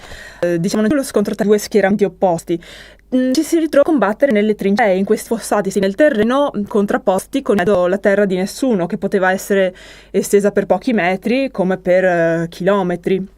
Quindi con l'avanzare della guerra si cercano nuove armi per poter sbloccare questa situazione di stallo, ovviamente. Quella che veniva definita appunto una guerra di posizione, esatto. Che tra l'altro gli stessi comandi non vedevano, e a un certo punto sappiamo un po' tutti, insomma ne vediamo le tracce anche sulle nostre montagne lungo Piave, sono state recuperate proprio in occasione del centenario queste trincee, e quindi a un certo punto lo scontro, per dire, si blocca, si fossilizza, come diceva Marta Covre, tra due eserciti composti, si fronteggiano, e l'obiettivo dei comandi Normandia è quello in qualche modo di appunto sbloccare questo stallo che alle volte dura per mesi, per anni persino. Sì, esatto, questo stallo sembra infinito e quindi nel tentativo di Carlo si introducono nuove armi come ad esempio i gas tossici. Ce ne sono diversi tipi, sono di starnutenti o lacrimogeni che sono quelli più innocui, possiamo dire, con gli effetti più limitati. E man mano se ne sviluppano di sempre peggiori, di sempre con effetti sempre maggiori fino ad arrivare a quelli proprio letali. Il primo utilizzo dei gas tossici, contrariamente a quanto si crede, fu da parte dell'esercito francese nell'autunno del 1914. Ma fu quasi un caso, una cosa imprevista, non era stata calcolata e non fu sviluppata ulteriormente. Ma che invece c'è l'esercito tedesco che, visti gli effetti del gas lacrimogeno che era stato usato in quell'occasione, pensarono di sviluppare ulteriormente questa tecnologia. E il punto massimo di sviluppo ci fu il 22 maggio del 1915, quando ci fu la seconda battaglia di Ypres in Belgio. I tedeschi usano per la prima volta l'iprite, questo gas letale composto di cloro e zolfo, che appunto aprì un varco nelle linee francesi, uccidendo sul colpo circa 5.000 soldati. Ma i tedeschi stessi non erano preparati a un successo del genere, quindi non riuscirono a sfruttare questa temporanea superiorità e diedero in qualche modo il tempo agli eserciti alleati di riorganizzarsi, insomma. Di tappare questa falla, possiamo dirlo, perché poi appunto diciamo gas per sterminare le truppe avversarie e quindi rompere la resistenza di queste linee, ma poi c'erano forse quelli che conosciamo tutti anche nell'epica proprio della Grande Guerra, gli assalti, no? Le truppe a un certo punto uscivano dalla trincea e andavano alla conquista del fronte avversario. Ho sentito tante volte l'assalto alla baionetta, ma poi c'erano tante armi, alcune quasi oggi ci viene da pensare quasi medievali, insomma. Sì, esatto, strettamente legati appunto ai gas tossici ci sono le mazze ferrate, di origine appunto molto antica, anche precedenti al Medioevo persino, che inizialmente venivano usate addirittura dagli stessi compagni dei soldati colpiti dai gas, per dare loro il colpo di grazia, per alleviare le loro sofferenze e in modo un po' utilitaristico per non sprecare munizioni. Si utilizzava questo sistema che sembra barbaro, che è barbaro, per appunto raggiungere l'obiettivo senza sprecare preziose munizioni, ma ovviamente mi erano usati anche durante gli attacchi. Infatti dopo i dei gas una disperso l'effetto diciamo più immediato e i soldati nemici dotati di maschere antigas per proteggersi i residui andavano all'attacco, come è successo effettivamente a Capretto, una che riguarda Italia, l'attacco ai gas riguarda Italia. Nell'ottobre del 1917 nella conca di Plezzo vennero lanciati circa 2000 proiettili al fosgene, che era un altro tipo di gas composto da ossido di carbonio, anch'esso letale, e che riportò un grande successo per i tedeschi, che appunto riuscirono a sfondare la linea italiana e, come sappiamo, poi a invadere il territorio italiano fino al Piave. Sì, deve essere anche delle scene davvero raccapriccianti, insomma, di queste trincee con questi gas che aleggiavano, questi cadaveri, appunto questi assalti, riuscire a sfondare. Guerra, come sempre, però è anche di innovazione tecnologica, e proprio nella prima guerra mondiale viene, per così dire, utilizzata su larga scala, vuol dire un'invenzione avvenuta pochi anni prima, l'aereo. Nella Grande Guerra debutta l'aviazione militare, proprio muove i suoi primi passi.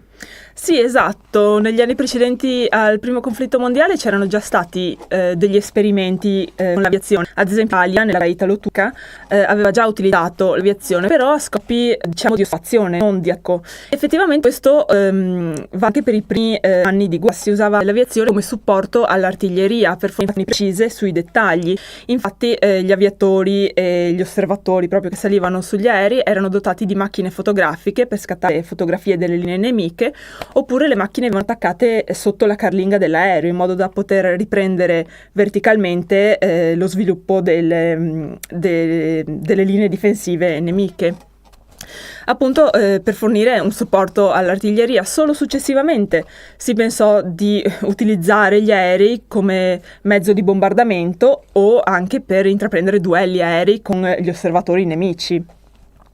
Il Museo della Battaglia conserva in numerose parti di aerei, sia italiani che austro-ungarici, e una particolarità è la placca dello Spada 13 del Maggiore Bacca, la placca a cui si agganciavano le cinture di sicurezza, che venne recuperata sul Montello all'indomani della sua caduta nel giugno del 1918.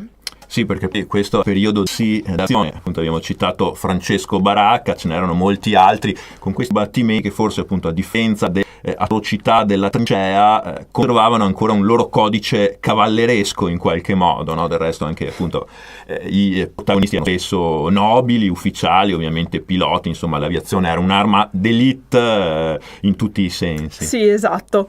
C'era ancora una concezione proprio di duello ottocentesco quando si parlava di aviazione, lo scontro tra due eroi dell'aria. Infatti, quando un pilota veniva abbattuto, gli avversari tribunavano gli onori militari al momento della sepoltura, per rendere onore al coraggio, alle imprese eroiche proprio di questi aviatori. Accompagnati poi anche da una grande fama come i cavalieri veri e propri. Il Museo della Battaglia naturalmente conserva parecchi reperti, soprattutto riguardo alle armi, da quelle più comuni ad alcune molto curiose, molto particolari. Sì, esatto, al Museo della Battaglia è un oggetto particolare, una valvola del meccanismo lanciasiluri di un sommergibile austro-ungarico, l'U-20 affondato a largo di Caorle. Il sommergibile è un'altra delle azioni dei grandi sviluppi, direi, della Grande Guerra, in particolare grazie alla Germania. La Germania è stata un po' il pioniere sempre di questi sviluppi. E fin dal 1915 la Germania infatti inizia una guerra sotto mano indiscriminata, poi dichiarata ufficialmente solo nel 17, ma già dai primissimi mesi di guerra comincia ad affondare anche le navi civili che tentano di raggiungere la Francia, la Gran Bretagna. E in particolare è famoso l'episodio dell'affondamento del transatlantico Lusitania, che trasportava appunto civili, tra i quali 123 americani, e proprio l'episodio che diede il via al riguardo a se entrare, quali modalità, eccetera. Sì, perché ci riferiamo alla Grande Guerra di terra, o come abbiamo accennato ai due, che è una guerra al mare e alle volte solo il mare, e tutti si trovano anche proprio al Museo della Battaglia di Vittorio Veneto. Grazie intanto a Marta Covre per averci parlato del tecnico della Grazie per averci spunto del nostro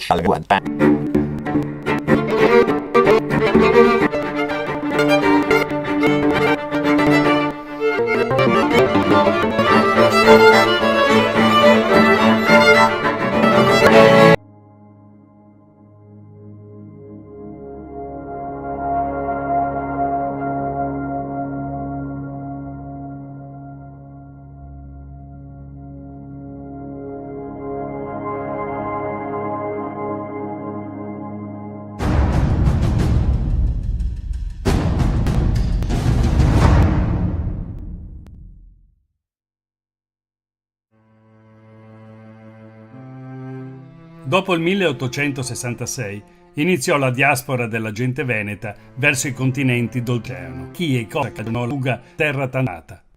L'unitarismo italico si rivelò il paradiso del burocrate di Stato, a discapito della gente comune. Scrissero sull'arena di Verona, dove a confronto dell'Austria ha 3 volte tanto di regolamenti, 3 volte tanto di personale di pubblica sicurezza, di carabinieri. La dichiarazione di Wilhelm Rustov, che era un prussiano, però aveva detto come da l'Italia, che è precisamente questa. L'amministrazione non è il forte dell'esercito e non è il forte dell'Italia. Enorme, lui sottolinea, è il numero delle persone assunte, ma la quantità non si traduce in efficienza. Ora, questo 1866 chissà se vale anche oggi. In Italia, nota ancora Rustov, è gigantesca la quantità di persone che desiderano campare a spese dello Stato, ma senza restituirgli i servigi per cui percepiscono uno stipendio. L'amministrazione militare e sociale cade facilmente nella confusione e nel disordine. Cambiato qualcosa? Iniziò il calvario della gente veneta, segnato da un'esorbitante pressione fiscale, lunghissimi servizi militari obbligatori, fame, miseria, disperazione. Sotto il nuovo Stato italiano la tassazione divenne molto, ma molto più pesante nel Veneto da come era precedentemente. Altre semplici ragioni pratiche per avvalorare il tutto. Quando l'Italia divenne un paese unito, il governo fece fronte a consistenti spese per cercare di costruire nuove infrastrutture, come ad esempio le ferrovie per unire le diverse parti d'Italia. Inoltre, spese moltissimo per le armi e la flotta e spese enormi somme di denaro per reprimere coloro che ancora resistevano all'unità in questa parte d'Italia. La guerra del 1866 fu estremamente costosa. Quindi, quando il territorio veneto divenne parte del nuovo Stato italiano, divenne parte in realtà di uno Stato in bancarotta.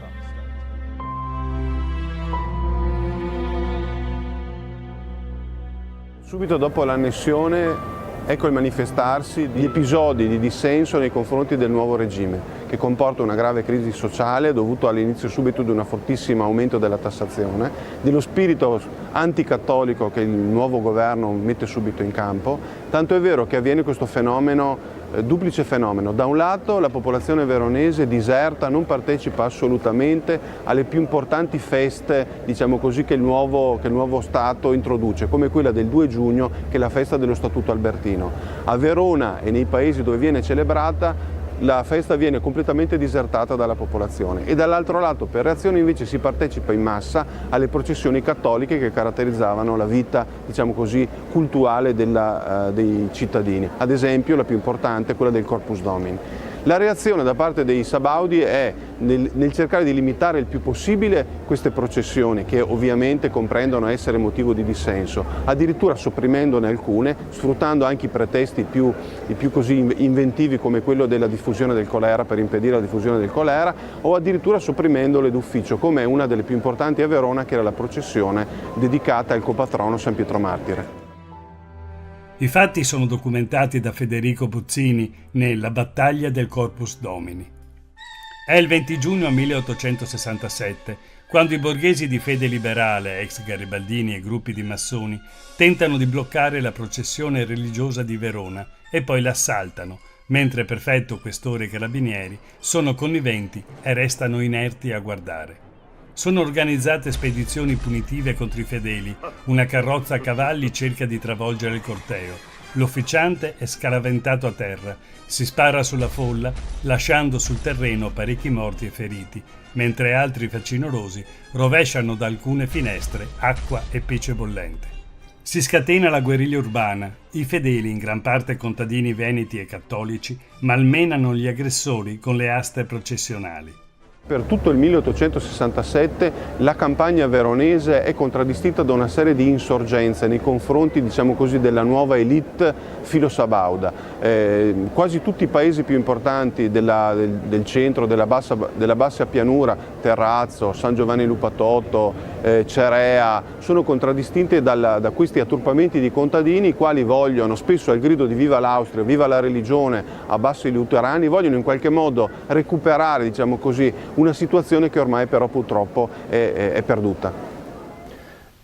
Gli austriaci dimostrarono di possedere un forte senso di buon governo, di diritti individuali e cercarono di nutrire l'economia a beneficio della popolazione. L'idea di uno Stato veneto trattato alla stregua di una mucca da mungere per essere intensamente sfruttata è un'idea completamente sbagliata, cioè è vero per Napoleone, ma non lo può essere per quanto concerne gli Asburgo. Non era il metodo utilizzato dagli austriaci. Non tenevano questo comportamento in nessuna parte del loro impero. Nel periodo post-unitario, il nostro contado compone varie filastrocche che denigravano l'Italia, l'occupante italiano e i Savoia. Cosa Marco comandava, se disnava e se senava. Coe cara libertà, sa disnà, no sa senà. Coe casa de Lorena, no se disna e no se sena. Viva a casa de Savoia, che ne fa patir na fame troia. Si diffuse l'endemico morbo della pellagra, un male che affliggeva la pianura padano-veneta con un'intensità mai vista. Questo flagello dei poveri pareva un contagio. ma era solo l'esito della denutrizione e della scarsità di igiene e cura personale, esiti del tracollo dell'economia agricola. Le insostenibili condizioni di vita introdotte dall'Italia unita inflissero il peggior castigo per i veneti. Lo Stato espropriava ogni bene di chi, privato di mezzi di sostentamento, non poteva soddisfare il fisco. La soluzione italiana fu la deportazione di massa. Agenzie a carattere speculativo spalleggiate dal governo svuotavano interi paesi, sindaco e parroco in testa, per mandarne gli abitanti a popolare i continenti lontani. Furono composti versi in Veneto pieni di dolore inconsolabile per le umiliazioni subite dal popolo e di odio per il nuovo Stato, avvertito come un padrone crudele, sordo, spietato. Dalla penna del veronese Berto Barbarani scorse la poesia più vivida. Come in un quadro struggente, egli pennella l'agonia della nostra gente, stritolata dal Regno d'Italia, costretta a perdere tutto. Ecco il suo componimento, I va in Merica.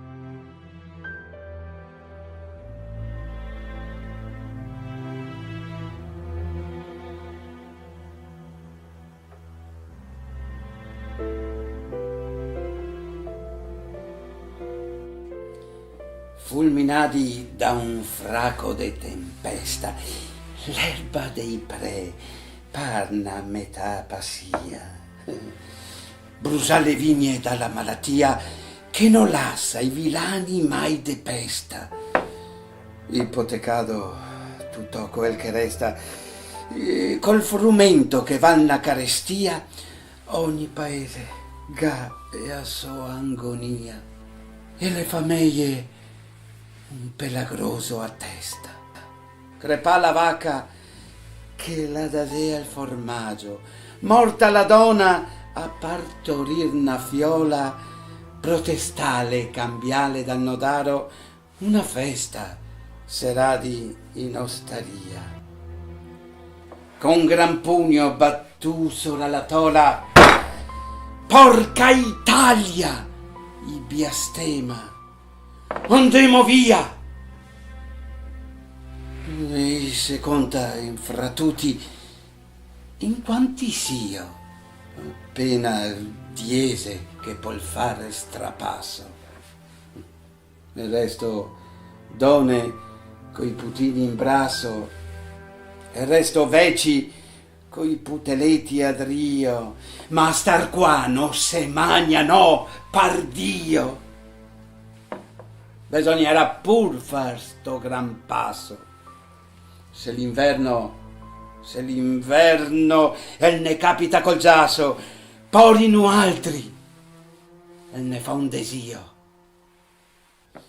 Drento l'ottobre carghi de fagotti, dopo aver dito mal di tutti i siori, dopo aver fusiato 3-4 gotti, coi a testa sbarlota, imbriagata, i sedà strucconi in tradeori, e tontonando i giappa sulla strada.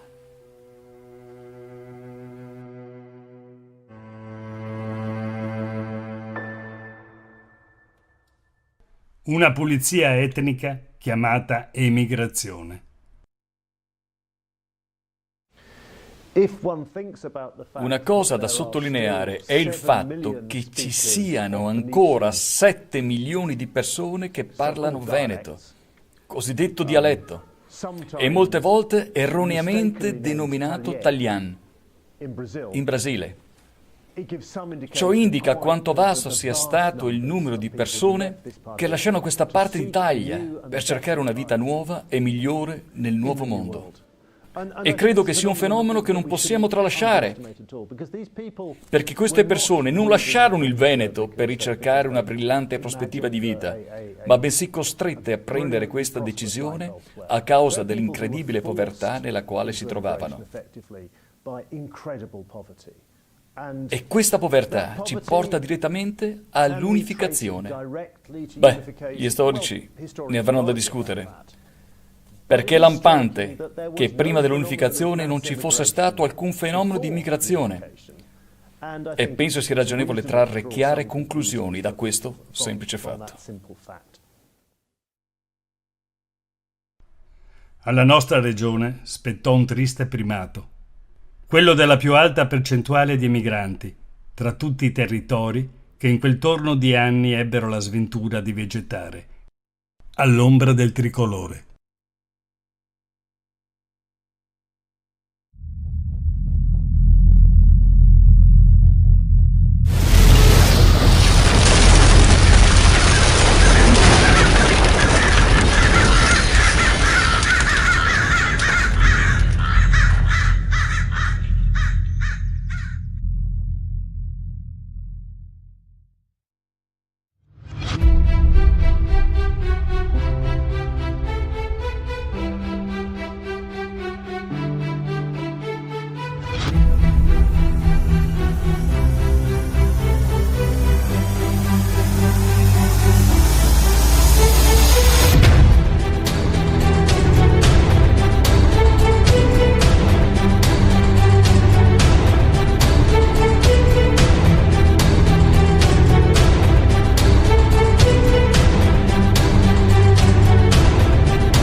Siamo nel pieno del centenario della Grande Guerra, della Prima Guerra Mondiale, con quegli avvenimenti che un secolo fa coinvolsero proprio il nostro territorio, l'attuale provincia di Treviso, il Veneto, la disfatta di Caporetto, la battaglia di Arresto sul Piave, i combattimenti sul Monte Grappa, sul Montello e poi la controffensiva vittoriosa.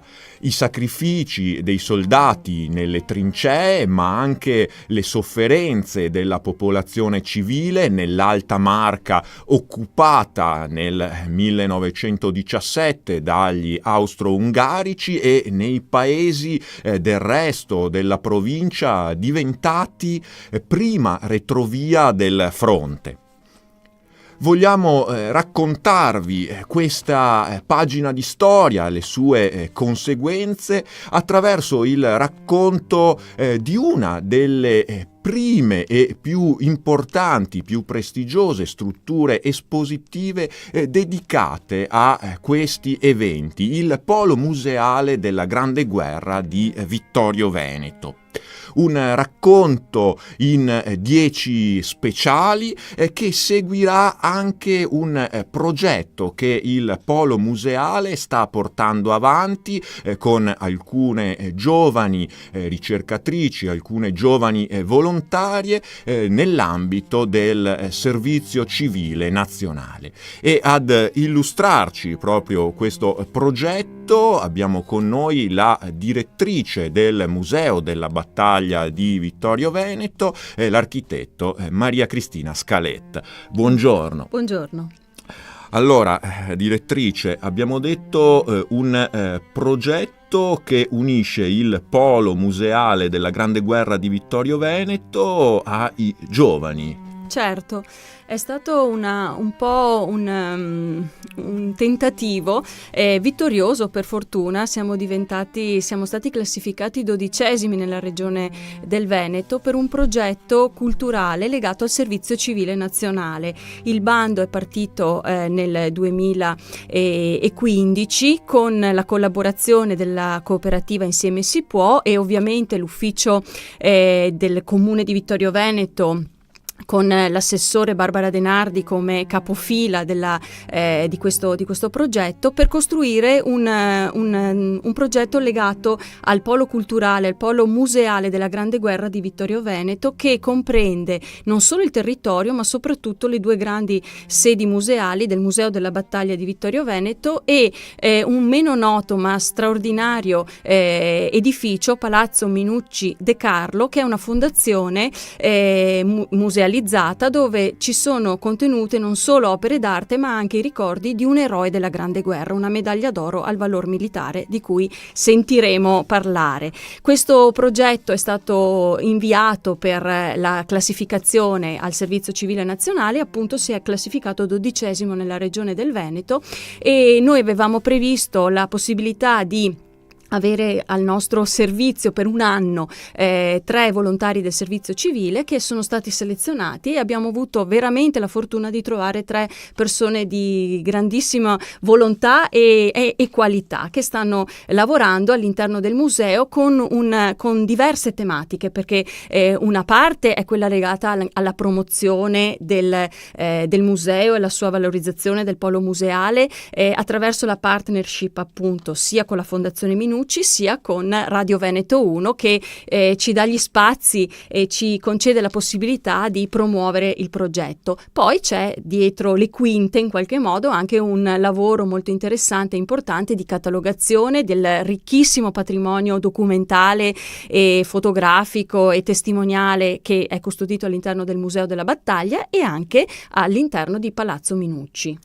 Quindi un'opera di valorizzazione e anche di conservazione dei tanti materiali di cui il Museo della Battaglia e l'intero polo museale dispongono. Certamente, perché se una parte è esposta e quindi visibile al pubblico durante gli orari di apertura sia del museo che di Palazzo Minucci, tantissimo è il dietro le quinte, cioè quello che è custodito invece nei depositi, e la volontà del museo, del polo museale, è proprio quello di poterlo mettere a disposizione sia attraverso una riscoperta e una pubblicità attraverso questi canali, ma anche attraverso la loro scansione, digitalizzazione e pubblicazione sui siti istituzionali.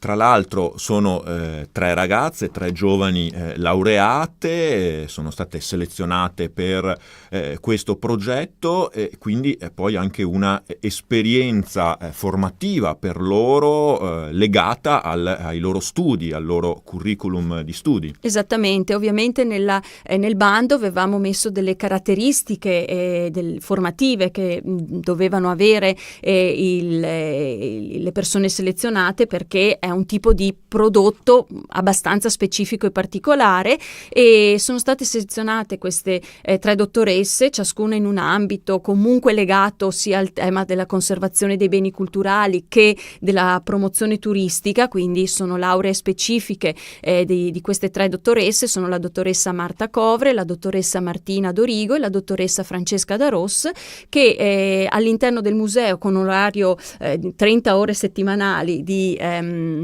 frequentazione dell'ufficio del museo e di Palazzo Minucci stanno lavorando sulle azioni che sono parte integrante appunto di questo progetto. Per loro è sicuramente un grande strumento formativo per un prossimo lavoro. E le conosceremo poi nel corso di questi nostri speciali, perché saranno proprio loro a raccontarci alcuni degli aspetti del polo museale, ma anche poi delle vicende che i musei vittoriesi presentano e illustrano al pubblico. Un'esperienza, direttrice Scaletta, che magari si potrebbe ripetere, proprio insomma sappiamo bene anche delle difficoltà delle amministrazioni locali e delle strutture che da loro dipendono, anche con il personale, quindi un progetto che si potrebbe rinnovare. Assolutamente, sarebbe auspicabile. Abbiamo provato anche con l'anno 2016 per il 2017 a costruire un progetto di questo tipo, sempre legato comunque al tema un po' più allargato sul territorio delle celebrazioni del centenario della Grande Guerra, perché è un anno che vedrà veramente questo territorio come aggregatore di tantissime richieste di visita e di conoscenza di questa tematica, e come diceva lei, il tema delle carenze di personale, ma anche di possibilità di assumere nuovo personale, fanno sì che questi siano progetti interessantissimi. Tra l'altro noi utilizziamo anche il tema dell'alternanza scuola-lavoro, fatta invece in questo caso con le scuole superiori o con le università, per avere a disposizione personale giovane, che è fondamentale per questo tipo di attività, di questo tipo di lavoro, sia appunto a progetto la ricchezza di questi giovani che possono apportare è sempre per noi una grandissima risorsa. Certamente anche nuove idee, nuovi punti di vista e di visuale, anche in un tema insomma storico come quello della Grande Guerra. Peraltro il Museo della Battaglia e il Polo Museale della Grande Guerra di Vittorio Veneto hanno svariate iniziative proprio legate al centenario. Insomma, questo non è l'unico progetto naturalmente che avete in cantiere. No, abbiamo fin da subito, dalla riapertura del museo, sentirete appunto che ha subito un importante intervento di restauro. Dalla riapertura ha proprio dato un programma non solo e non tanto importante di visita al museo stesso, dove abbiamo veramente una grandissima risposta delle scuole in particolare, ma anche parallelamente, visto che è stato restaurato e recuperato anche una grande aula affrescata all'interno del museo per convegni e conferenze legate al tema della Grande Guerra, abbiamo un ciclo di eventi che abbiamo calcolato l'anno scorso in una 50, quindi quasi uno alla settimana di media, di promozione del tema, della tematica, attraverso spettacoli, conferenze, presentazioni di libri, qualsiasi cosa che potesse declinare il tema della Grande Guerra. E allora andiamo a conoscere un po' meglio, un po' più di dentro, il polo museale della Grande Guerra di Vittorio Veneto e le sue ricchezze. Grazie intanto alla direttrice del Museo della Battaglia di Vittorio Veneto, l'architetto Maria Cristina Scaletta. Grazie.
Cari ascoltatori, e dagli studi di Radio Veneto 1 abbiamo un ospite di grande valore. Andrea Vetoretti, chitarrista, compositore e nel panorama, tra l'altro, non solo italiano ma europeo, anche nel mondo, ormai è un personaggio consolidato. Quindi un vero onore, caro Andrea Vettoretti, averti qui negli studi di Radio Veneto 1. So che ci porti delle notizie interessanti, non solo dall'Italia, ma soprattutto perché torni da una tournée fantastica addirittura a Londra, in tutta Europa, no? Sì, abbiamo svolto questo tour, Wonderland Tour, in Europa. Abbiamo fatto alcune tappe sia in Spagna, in Francia, in Inghilterra, come dicevi a Londra. È stato bellissimo suonare al King's Place, quindi un auditorio molto importante a livello europeo, e poi siamo rientrati in Italia. Abbiamo suonato a Modena, a Torino, in alcune città italiane, per poi ritornare a Treviso, dove faremo questo primo concerto dell'anno proprio venerdì prossimo alle 20:30 all'Auditorium di Silea. Beh, quindi insomma il pubblico trevigiano ti aspetta poi tra l'altro le tue performance, insomma, e con dei grandi successi internazionali, quindi sicuramente sarà numeroso. E ci puoi un attimo spiegare questo concerto esattamente, poi che hai molti anche collaboratori, tra l'altro ti presenti naturalmente come chitarrista ormai di fama internazionale, ma anche come compositore, e tra l'altro mi sembra che questo è un tuo soggetto anche in qualche modo, no? Sì, parte tutto da quello che chiamiamo concept album, ovvero un'idea che parte da un libro, in questo caso, che è un libro di Lewis Carroll, che è un libro che magari l'autore non ce lo ricordiamo tutti, ma il libro sì, che è quello di Alice nel Paese delle Meraviglie. Ed è un libro che tutti più o meno nell'infanzia abbiamo letto, ce lo siamo fatti leggere dai genitori, o abbiamo visto anche nelle rappresentazioni cinematografiche, come ad esempio quella più celebre di Tim Burton, Alice in Wonderland, o quella di Disney che appunto negli anni fu fatta negli anni 70, se non sbaglio. Certo. E da lì parte la storia musicale, cioè un riprendere attraverso la musica l'identità di tutti i personaggi, dal Cappellaio Matto fino ad arrivare alla Regina Rossa, la Regina Bianca, e attraverso un'identità diversa di Alice, cioè un'Alice adulta, un'Alice più underground, un'Alice che è chiusa nel mondo delle meraviglie da troppo tempo, e questo ha causato in qualche maniera una sua pazzia. Quindi è un'Alice diversa da quella che abbiamo nell'immaginario collettivo, e che chiacchiera con il gatto invisibile, ma anche con altri personaggi che magari invisibili non erano nella storia, ma che lo diventano nella testa di Alice, che in qualche maniera si interroga sull'universo e sulla sua identità di personaggio reale o irreale, quindi resta anche questo punto interrogativo. Beh, interessante poi la fantasia che fai galoppare veramente nei mondi più fantastici, e Andrea Vettoretti ci riesci in pieno perché sei un grande artista, quindi fai provare queste emozioni così forti. No, poi tra l'altro qui devo dire che hai questa tua produzione che è molto interessante, e vorrei anche far vedere non solo agli ascoltatori che ci ascoltano in via radiofonica, ma anche pensiamo anche in presenza visiva con il canale video, e che è appunto il tuo tra l'altro un LP, quindi ritorniamo un po' ai vecchi tempi, che è Wonderland, non so, possiamo inquadrarlo, e anche il CD che hai prodotto. Certamente. E queste sono le musiche che in questo concerto che avverrà appunto venerdì. Sì, da qui parte tutto. Beh, l'idea del vinile naturalmente, come sappiamo adesso, c'è stato un grande ritorno al vinile, un po' per riprendersi anche il tempo dell'ascolto, si unisce ovviamente a tutti i canali digitali che conosciamo molto bene, che possiamo trovare facilmente, ma anche per chi appunto vuole riprendersi, come dicevo, il tempo per ascoltare il disco, avere anche un oggetto a casa, un'identità diversa, un modo diverso di ascoltare la musica, che credo sia parallelo al digitale, non è che l'uno toglie l'altro. Io ascolto veramente con grande piacere il vinile, ma anche il digitale quotidianamente. E in questo concerto ci sono anche dei tuoi Ci sono degli artisti? Ci sono degli artisti che io amo molto e con cui abbiamo fatto un percorso artistico importante. C'è Riviera Lazzari, è la mia violoncellista che ha suonato molto a lungo anche con Ludovico Einaudi, quindi ha una grande esperienza internazionale. C'è Fabio Battistelli, un clarinettista che è docente al Conservatorio di Firenze. Abbiamo Max Trabucco alle percussioni, che arriva dal jazz e quindi ha dato anche un tocco diverso ad una tipologia di musica che poi alla fine io ho in qualche maniera incluso in un genere che ho chiamato New Classical World, e questo genere è il frutto di un'idea, se vuoi, che io ritengo abbastanza nuova, che include un nuovo modo di vedere la musica classica con un'identità world, ma quella nella quale nasce il world, cioè parte un po' da un'identità anticonformista, cioè l'idea di non essere incluso in nessun genere, ma attingere da tutti i generi in qualche maniera. Quindi è un'inclusione, non un'esclusione in questo senso, e nella mia musica cerco di farlo.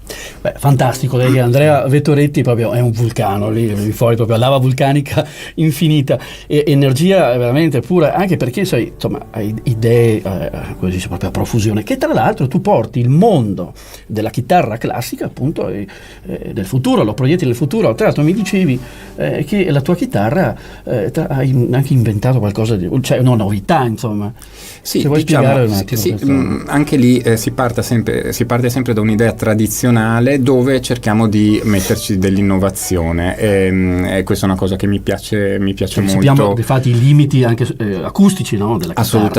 Assolutamente, e per ovviare a questa problematica, per poter suonare con strumenti insomma di una certa intensità acustica e poterci esibire anche in situazioni esterne, quindi all'aperto piuttosto che in teatri molto grandi, abbiamo trovato con la tecnologia che fortunatamente a cui possiamo accedere oggi, un'amplificazione da inserire all'interno di uno strumento assolutamente tradizionale, che è uno strumento di liuteria che mi ha costruito il maestro Enzo Guido, che è qui nel Veneto, a Venezia, e attraverso un'amplificazione leggerissima, pesa qualche grammo, con una nuova tecnologia, un microfono americano di nuova concezione, abbiamo amplificato sostanzialmente uno strumento classico, mantenendo una qualità dello strumento e quindi la sonorità che distingue, come sai, nel mondo della classica un artista. Quindi il problema era anche questo, no? Non solo avere uno strumento che si potesse amplificare, questo è semplice, ma avere uno strumento che amplificasse anche l'identità dell'artista. Andrea Vettoretti è veramente interessante, quindi potremo vedere, perché no, Andrea Vettoretti all'Arena di Verona. Ma assolutamente, no? si può impensabile per una fare. Chitarra, perché sappiamo i limiti che ha questo strumento, no? Assolutamente. Questo è veramente una cosa interessante. Ecco, quindi dagli studi di Radio Veneto una novità di Andrea Vettoretti, veramente uno scoop interessantissimo. Bene, per concludere, allora, tra l'altro, prima di chiudere, anzi, importantissimo, tu sei attivo anche nel campo anche della solidarietà, quindi usi anche in maniera positiva l'arte, la musica.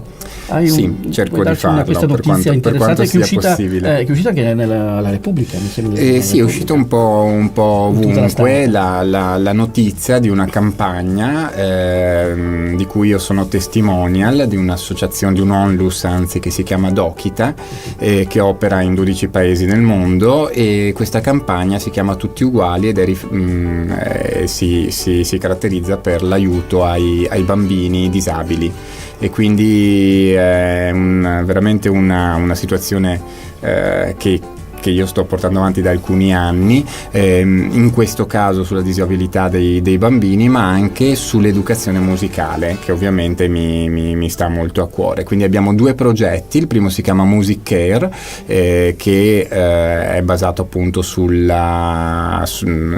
far studiare i bambini che non potrebbero farlo altrimenti, e quindi diciamo anche fargli vivere un sogno che noi magari facciamo quotidianamente, fare ai nostri figli, ai nostri bambini, ma che in altri paesi non è possibile, e quello ovviamente più delicato, importantissimo, della disabilità dei bambini e l'aiuto per questi bimbi, che è fondamentale. Si può fare un piccolissimo gesto, un SMS. Diamo difatti il numero. Diamo il numero, chi fa il numero 45582 è un numero che possiamo fare con un qualsiasi telefono, e ci saranno appunto addebitati un paio di euro che andranno a beneficio di questa onlus, che è serissima e su cui metto la faccia, perché sono andato a visitare dove appunto operano questi favolosi addetti di Dokita. Bene, complimenti. Bravissimo. Andrea Vettoretti, è un onore averti qui, ci hai portato veramente delle notizie di grande rilievo, è importante. Ti aspettiamo ancora presto per ulteriori, perché penso Molto che tu volentieri. non ti fermi, sarebbe non ti fermi, quindi porti il messaggio anche dalla musica. C'è un artista nostrano, trevigiano, che sta portando che fa onore in tutto il mondo, e quindi diamo ancora un attimo l'annuncio del concerto. Certamente, ci vediamo venerdì 18 gennaio alle ore 20:30 all'Auditorium di Silea. Noi saremo lì con Wonderland e vi aspettiamo. E concludo anche dicendo che stiamo anche sottofondo ascoltando la musica di Andrea Vettoretti, che sono tue composizioni. Vedo qui sono 12 brani che hai scritto 12 tu. brani originali, Originali, quindi ecco, le ascoltete qualche pezzo. Naturalmente, se poi andate al concerto venerdì, sentirete dal vivo la produzione di Andrea Vettoretti. Bene, grazie ancora Andrea di essere stato qui negli studi di Radio Venetuno. Grazie a voi. È un onore, e ci sentiamo presto con altre notizie importanti. Assolutamente. Grazie ancora a tutti.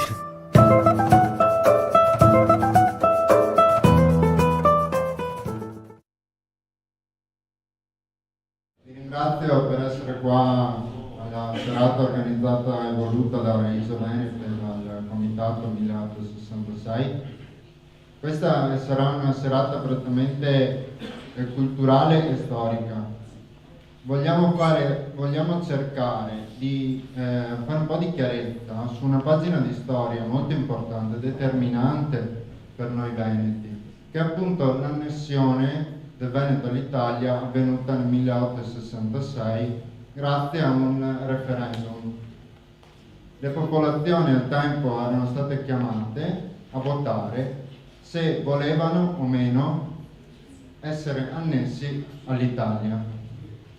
Questa è una cosa che è avvenuta in modo alquanto strano, e questa sera appunto cercheremo di fare un po' di luce, fare un po' di chiarezza. Ilaria la chiama Operazione Verità. Appunto, noi cerchiamo di fare verità, di dirvi quello che è realmente successo in quell'anno. Quindi questa sera abbiamo 4 relatori importantissimi per questo tema. Il primo a parlare sarà Ettore Beggiato. Ettore ha fatto notevoli ricerche storiche, ha scritto molti libri sul tema e è uno dei principali conoscenti della materia su quello che è successo in quel tempo. Quindi lascio la parola a lui, vi ringrazio ancora, vi auguro una buona serata e spero vi piacerà.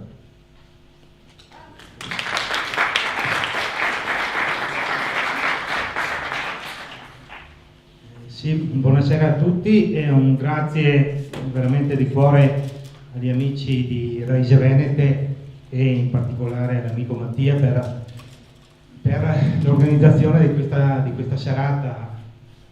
Mi torno sempre volentieri a Rovigo, mi arrivo dalla provincia di Vicenza, forse si capisce, e questa è una sede assolutamente prestigiosa. Permettimi, proprio perché mi credo di aver parlato in questa sede forse la prima volta negli anni 80, anzi sicuramente negli anni 80, e assieme a me che c'era un grandissimo personaggio, che c'era il professor Flaminio De Poli, che penso tanti di voi altri conosceva e stimava, una figura veramente straordinaria. Quindi ecco, mi vorrei iniziare questa serata ricordando questa figura del professore Flaminio Del Poli, perché le sta veramente un precursore per certi aspetti. I suoi libri, ricordo i suoi monumenti Il Veneto, i Veneti e Via da Roma, nei quali noi altri giovani appassionati di storia e di cultura veneta sta il nostro prezioso riferimento, quindi un grazie veramente al professore Flaminio Del Poli. Il tema di stasera è sicuramente molto interessante, vedevo di affrontarlo partendo un po' dal contesto storico col quale si arriva al plebiscito del 21-22 ottobre 1866. Siamo naturalmente nel 1866, terza guerra di indipendenza, viene scatenata dai Savoia, alleati della Prussia in funzione austriaca, anti-asburgica. Con la seconda guerra di indipendenza in pratica già era stata annessa al regno di Sardegna tutta la Lombardia ad eccezione di Mantova, e quindi i Savoia e Cavour, che nel frattempo Vittorio Emanuele già era diventato Vittorio Emanuele II re d'Italia, perché nel 1861 nasce il 17 marzo il Regno d'Italia. E già su questo permettimi una piccola sottolineatura, perché sicuramente qualcuno dice ma come stanno, se dovrei ricordare i 150 anni dell'annessione del Veneto d'Italia, ma l'Italia non era stata fatta nel 1861. Certo che sì, però non era stata fatta coinvolgendo i Veneti, quindi l'unità d'Italia è stata fatta non nel nostro nome.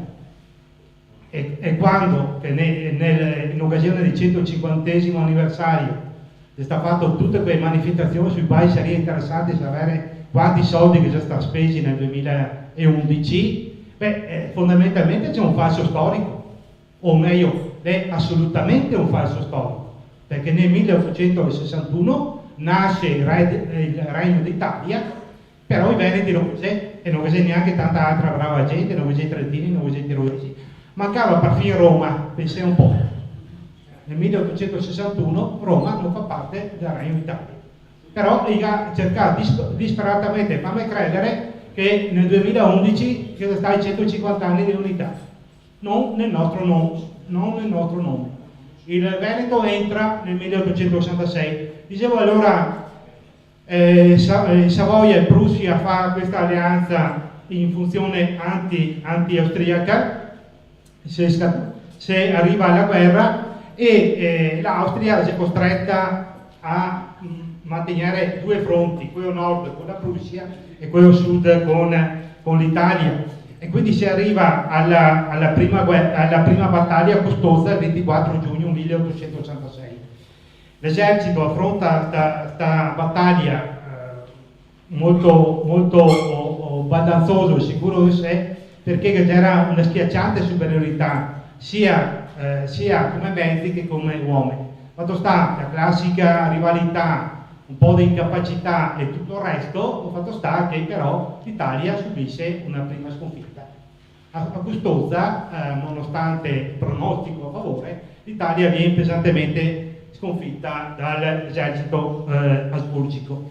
Nel frattempo però, il 3 luglio 1866, che è la battaglia che è decisiva per le sorti complessive della guerra. Cioè a Sadova se affronta l'esercito prussiano e l'esercito austriaco. L'esercito prussiano sparaglia letteralmente l'esercito austriaco, e quindi l'Austria con i prussiani quasi che sta per arrivare quasi a Vienna chiede l'armistizio. Savoia si rifiuta di sentarsi attorno a una tavola subito dopo la sconfitta di Custoza, perché dice non avevo carte sufficienti da giocare, e allora tenta disperatamente la rivincita per mare, anche qua convintissimi che sia poco più che una passeggiata, sia perché l'Austria non aveva mai avuto grandi tradizioni a livello a livello navale, sia perché il giovane Regno d'Italia che aveva investito moltissimo sulla marina. La marina che era la fusione delle preesistenti marine, quindi marina sarda e marina siciliana soprattutto. Noi fa i conti, quando ti sta preparando con un personaggio che si chiama Persano a capo della marina tricolore, che è quasi, è vero che l'Austria non ha grandi tradizioni marinaresche, ma però dopo il 1797 e dopo la caduta di Napoleone, in pratica quello che restava della marina della Veneta Serenissima Repubblica era passato sotto l'Austria. Prova ne sia che fino al 1848 la denominazione ufficiale della marina austriaca Imperial Regia Veneta Marina, che addirittura gli austriaci riconosce questo concetto, perché il Veneto già era la lingua ufficiale a bordo, perché veneti, istriani e dalmati già era la stragrande maggioranza dei marinai, e perché l'aria, il sentimento che si respirava già era della Serenissima. L'Austria addirittura in alcune battaglie usa anche la bandiera con il leone di San Marco. Quindi si arriva al 20 luglio a Lissa e praticamente gli italiani sono ancora una volta convinti di fare una passeggiata, e invece viene clamorosamente sconfitti dalla marina, una marina che tanti storici ancora adesso chiama Austro-Veneta. La tradizione dice che alla fine della battaglia il marinai butta per aria il cappello, dice viva San Marco, e il telegramma del Tegethoff che manda a Vienna è emblematico di questa battaglia, perché dice uomini di ferro su navi di legno hanno sconfitto uomini di legno su navi di ferro, perché questa è la fotografia della battaglia. Gli uomini di ferro naturalmente erano veneti, istriani e dalmati, e anche a vostri fradei, perché sul mio libro che ho stampato su Lissa, l'ultima vittoria della Serenissima, nella quale ripropongo, perché sui miei libri scrivo relativamente poco, però ripropongo testi inattaccabili, cioè puoi contestarmi l'impostazione di questo libro. Difatti qualche prestigioso giornalista italiano come Gian Antonio Stella mi ha bacchettato abbastanza pesantemente, però sicuramente non puoi contestarmi l'elenco delle medaglie d'oro e d'argento di quella battaglia. Allora sull'elenco delle medaglie d'argento, per esempio, senza andare tanto distante, mi trovo, medaglia d'argento di prima classe, mi trovo un certo Paolo Pregnolato di Loreo, che tutti voi altri sapete cosa immagino, Gaetano Ravagnan di Donada, Pregnolato Domenico di Contarina, e tanti altri, e diversi altri, oltre naturalmente alla grande maggioranza di Ciosotti, da Pestrina, eccetera, eccetera. Però che c'era diversi che prende la medaglia d'argento fra dei vostri, Fiori del Polese. Ecco, sarebbe interessante ricordare ai democratici, che ricorda tanto i protagonisti di tutte le guerre combattute sotto i Savoia, che non esiste Veneti di Serie A e Veneti di Serie B. Non c'è i Veneti di Serie A che va a ricordare solo perché combatteva con i Savoia, e i Veneti di Serie B che va letteralmente a spentegare in una maniera indecente solo perché combatteva con l'imperatore d'Austria. Perché questi che prende le medaglie vuol dire che ha onorato il suo ruolo, e ora questa gente qua va a ricordare come tutti gli altri. Questi veneti che, ripeto, hanno onorato la sua divisa. Comunque torniamo alla terza guerra d'indipendenza. Dopo la battaglia di Lissa, che è un po' la scaramuccia di Benteca, che anche qua la propaganda italiana dipinge come una grande vittoria, invece fondamentalmente è una scaramuccia che se puoi considerarla un pareggio fra italiani e austriaci. E comunque l'Austria continua a chiedere, e anche la Francia, che faceva da garante, continua a chiedere la pace, e quindi si arriva alla pace il 3 ottobre 1866. E questo è un altro passaggio, o forse il passaggio più importante e assolutamente centrale della questione. Vi dico un altro fatterello, perché al momento delle trattative, ai quali partecipa anche la Francia, l'imperatore dei francesi, Napoleone III, si è piuttosto risentito nei confronti di Savoia, perché nonostante sia stata pestà sia gustosa che a Lissa, questi pretende di alzare la voce. E allora Napoleone III, rivolto ai cancellieri e ai diplomatici dell'epoca, dice: un'altra sconfitta e questi mi chiederanno Parigi, perché questo già era il prestigio che aveva l'Italia nelle cancellerie dell'epoca, non che adesso sia tanto diverso, però già emblematico di questo. Comunque si arriva al trattato di pace fra Italia e Austria, 3 ottobre 1866. L'Austria ammette di aver perso la guerra, perché l'ha perso, ripeto, sta letteralmente distrutto l'esercito a Sadowa, però si rifiuta, giustamente per conto mio, di passare direttamente il Veneto ai Savoia, perché dice, in fin dei conti, abbiamo fatto due battaglie e abbiamo perso tutte e due, cosa vuoi io? E allora, come che prima che aveva fatto nel 59 con la Lombardia, tra l'altro, e allora passa il Veneto alla Francia, affinché la Francia funzioni da garante internazionale. E nel trattato di pace del 3 ottobre 1866 c'è scritto proprio questo passaggio centrale: sotto consenso delle popolazioni debitamente consultate, tra virgolette. Questo è quello che cita il trattato di pace. Quindi il Veneto si riappassa ai Savoia e al Regno d'Italia solo dopo e solo attraverso il consenso delle popolazioni debitamente consultate. La Francia diventa garante internazionale, la Francia deve fare il ruolo che ai giorni nostri fa l'ONU, i caschi blu. Sapete che quando dei territori contesi arriva i caschi blu, si arriva al Kosovo, si arriva nel Montenegro, si arriva a Timor-Est, si arriva nel sud del Sudan, in modo che quando ripeto, territori contesi, giustamente per garantire la correttezza del voto, la partecipazione, che non vi sia brogli e tutto il resto, che vuoi un agente terzo, e questo, un garante, questo doveva essere la Francia. Infatti che se documenti e lettere del generale Lefebvre, plenipotenziari di Napoleone III, che da buon militare prende subito possesso di questo, però dopo una settimana e dopo 15 giorni, secondo il 3 ottobre, il che scrive sconsolato all'imperatore, a Napoleone III, dice: guarda che qua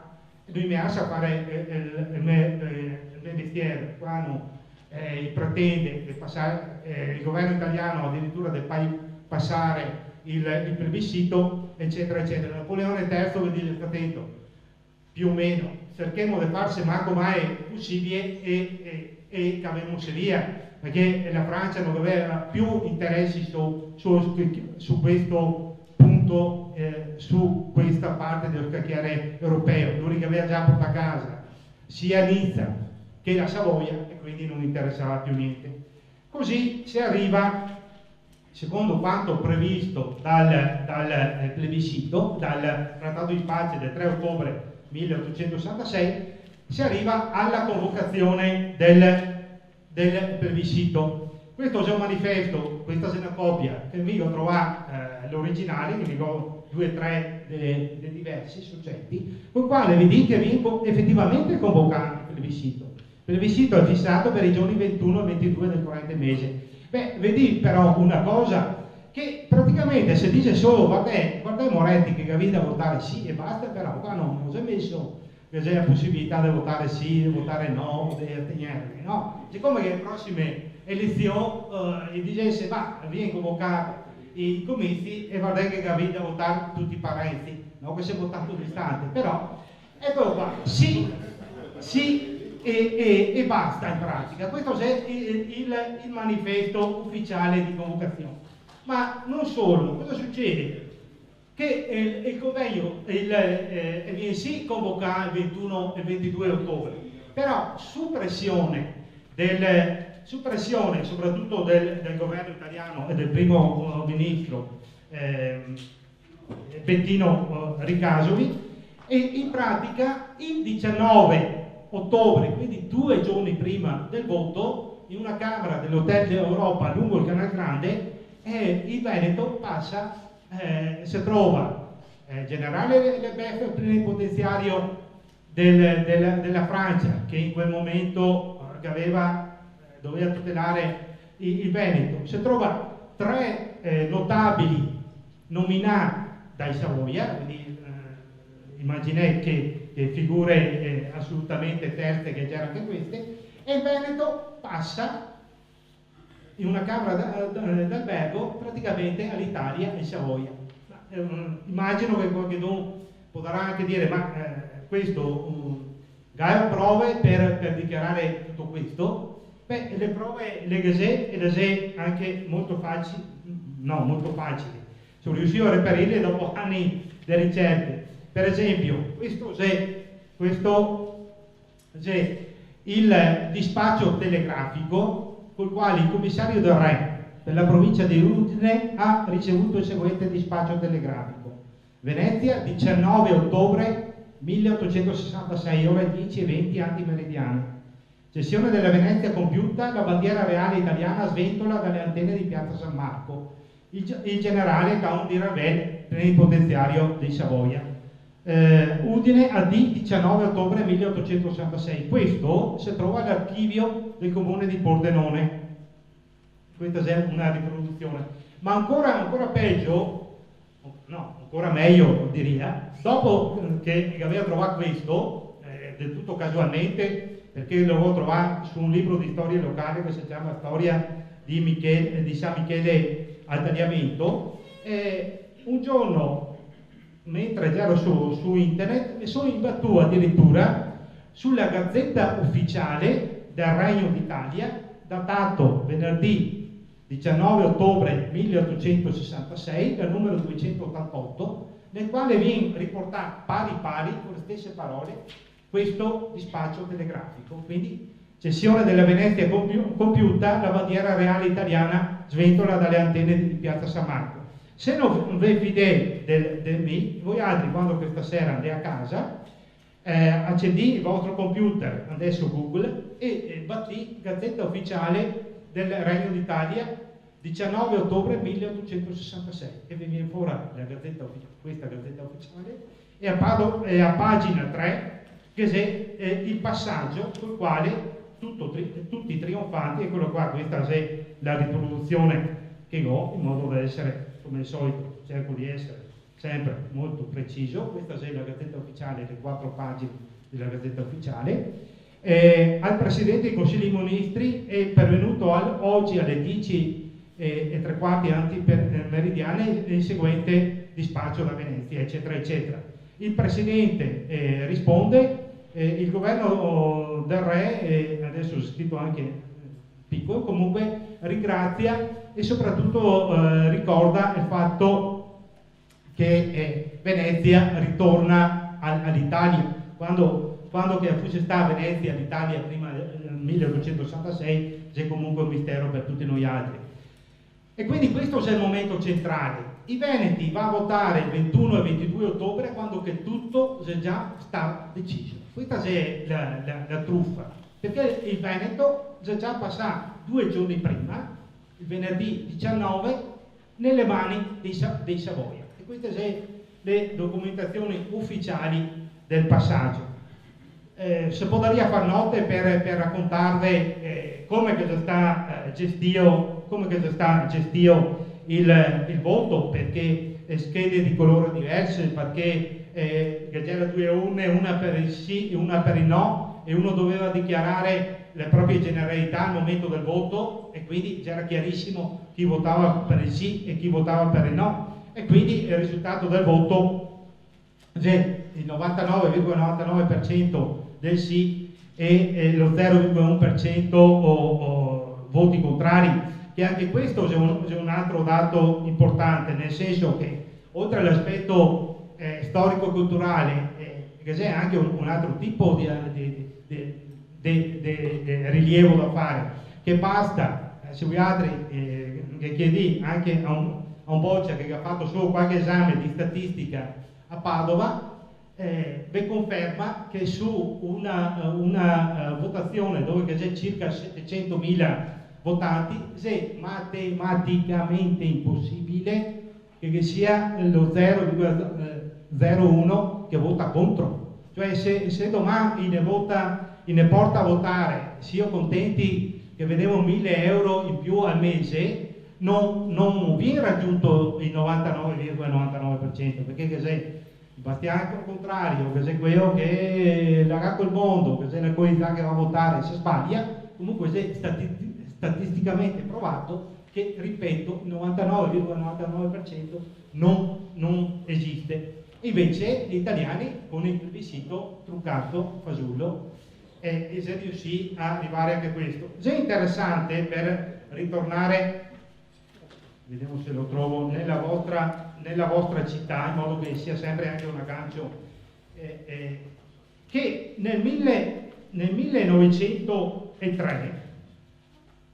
perché naturalmente finito il plebiscito, spariò tutte le testimonianze di questo voto. Evidentemente c'era la percezione che qualcosa di sporco già era stato fatto, e guardate che non è stato fatto solo nel Veneto, il Veneto è stato l'ultimo, e quindi tutta la macchina perversa di Savoia già era stata oliata e già era perfetta nel 66, ma già nel 1860 in Toscana mi ho trovato proprio studiando queste ultime settimane che il giornale La Nazione, che è ancora oggi il giornale più venduto a Firenze in Toscana, distribuiva quel giornale le schede per il sì, quindi immaginate quale parvenza il grande Tommaso di Lampedusa nel suo Gattopardo, che Tommaso di Lampedusa non è un pericoloso indipendentista veneto, vuol dire, no? Ma nel Gattopardo descrive le situazioni tragicomiche che si verificano nel plebiscito in Sicilia.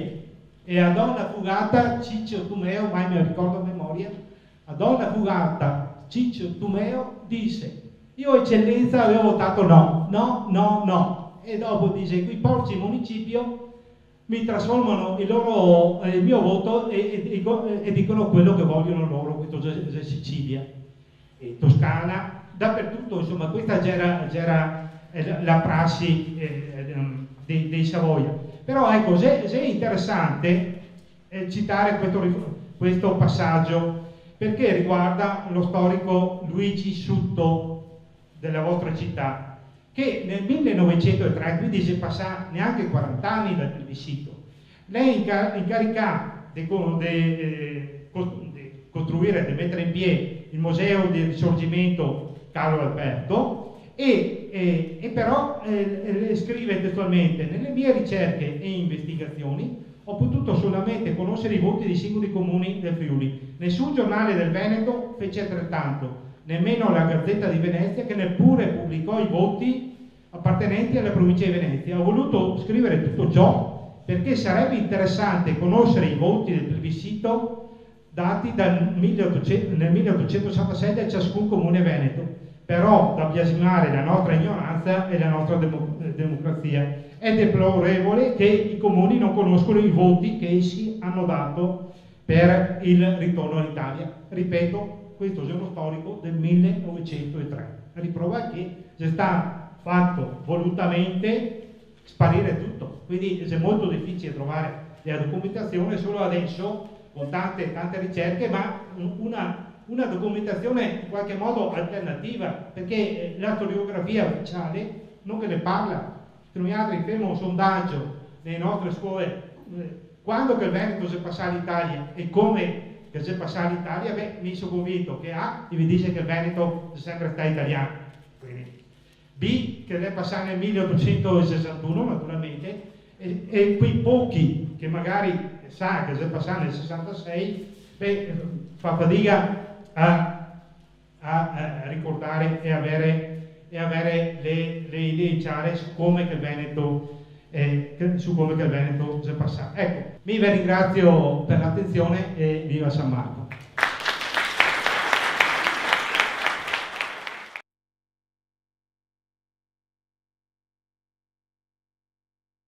Uno degli scopi di Raízen Veneta è proprio quello di fare luce sulla pagina di storia veneta, che troppo spesso nei libri di storia correnti non sono citati, non sono raccontati, non sono minimamente presi in considerazione. Eppure noi abbiamo quest'obbligo morale, quest'obbligo nei confronti dei veneti di far conoscere la loro storia, una storia gloriosa, una storia fatta di cose importantissime. Questa è una pagina che ci riguarda purtroppo nel suo finire della sua epoca gloriosa. Abbiamo visto i tocchi di democrazia di cui l'Italia è stata capace allora e più o meno abbiamo anche ben capito che non è che sia cambiata poi così tanto la faccenda. Ora andiamo appunto a trattare il tema delle conseguenze di questa unità d'Italia avvenuta in questo modo per i Veneti, vista dai Veneti, raccontata da Lorenzo Fogliata, avvocato del Foro di Venezia, estremo conoscitore della storia veneta. È un piacere presentarvelo.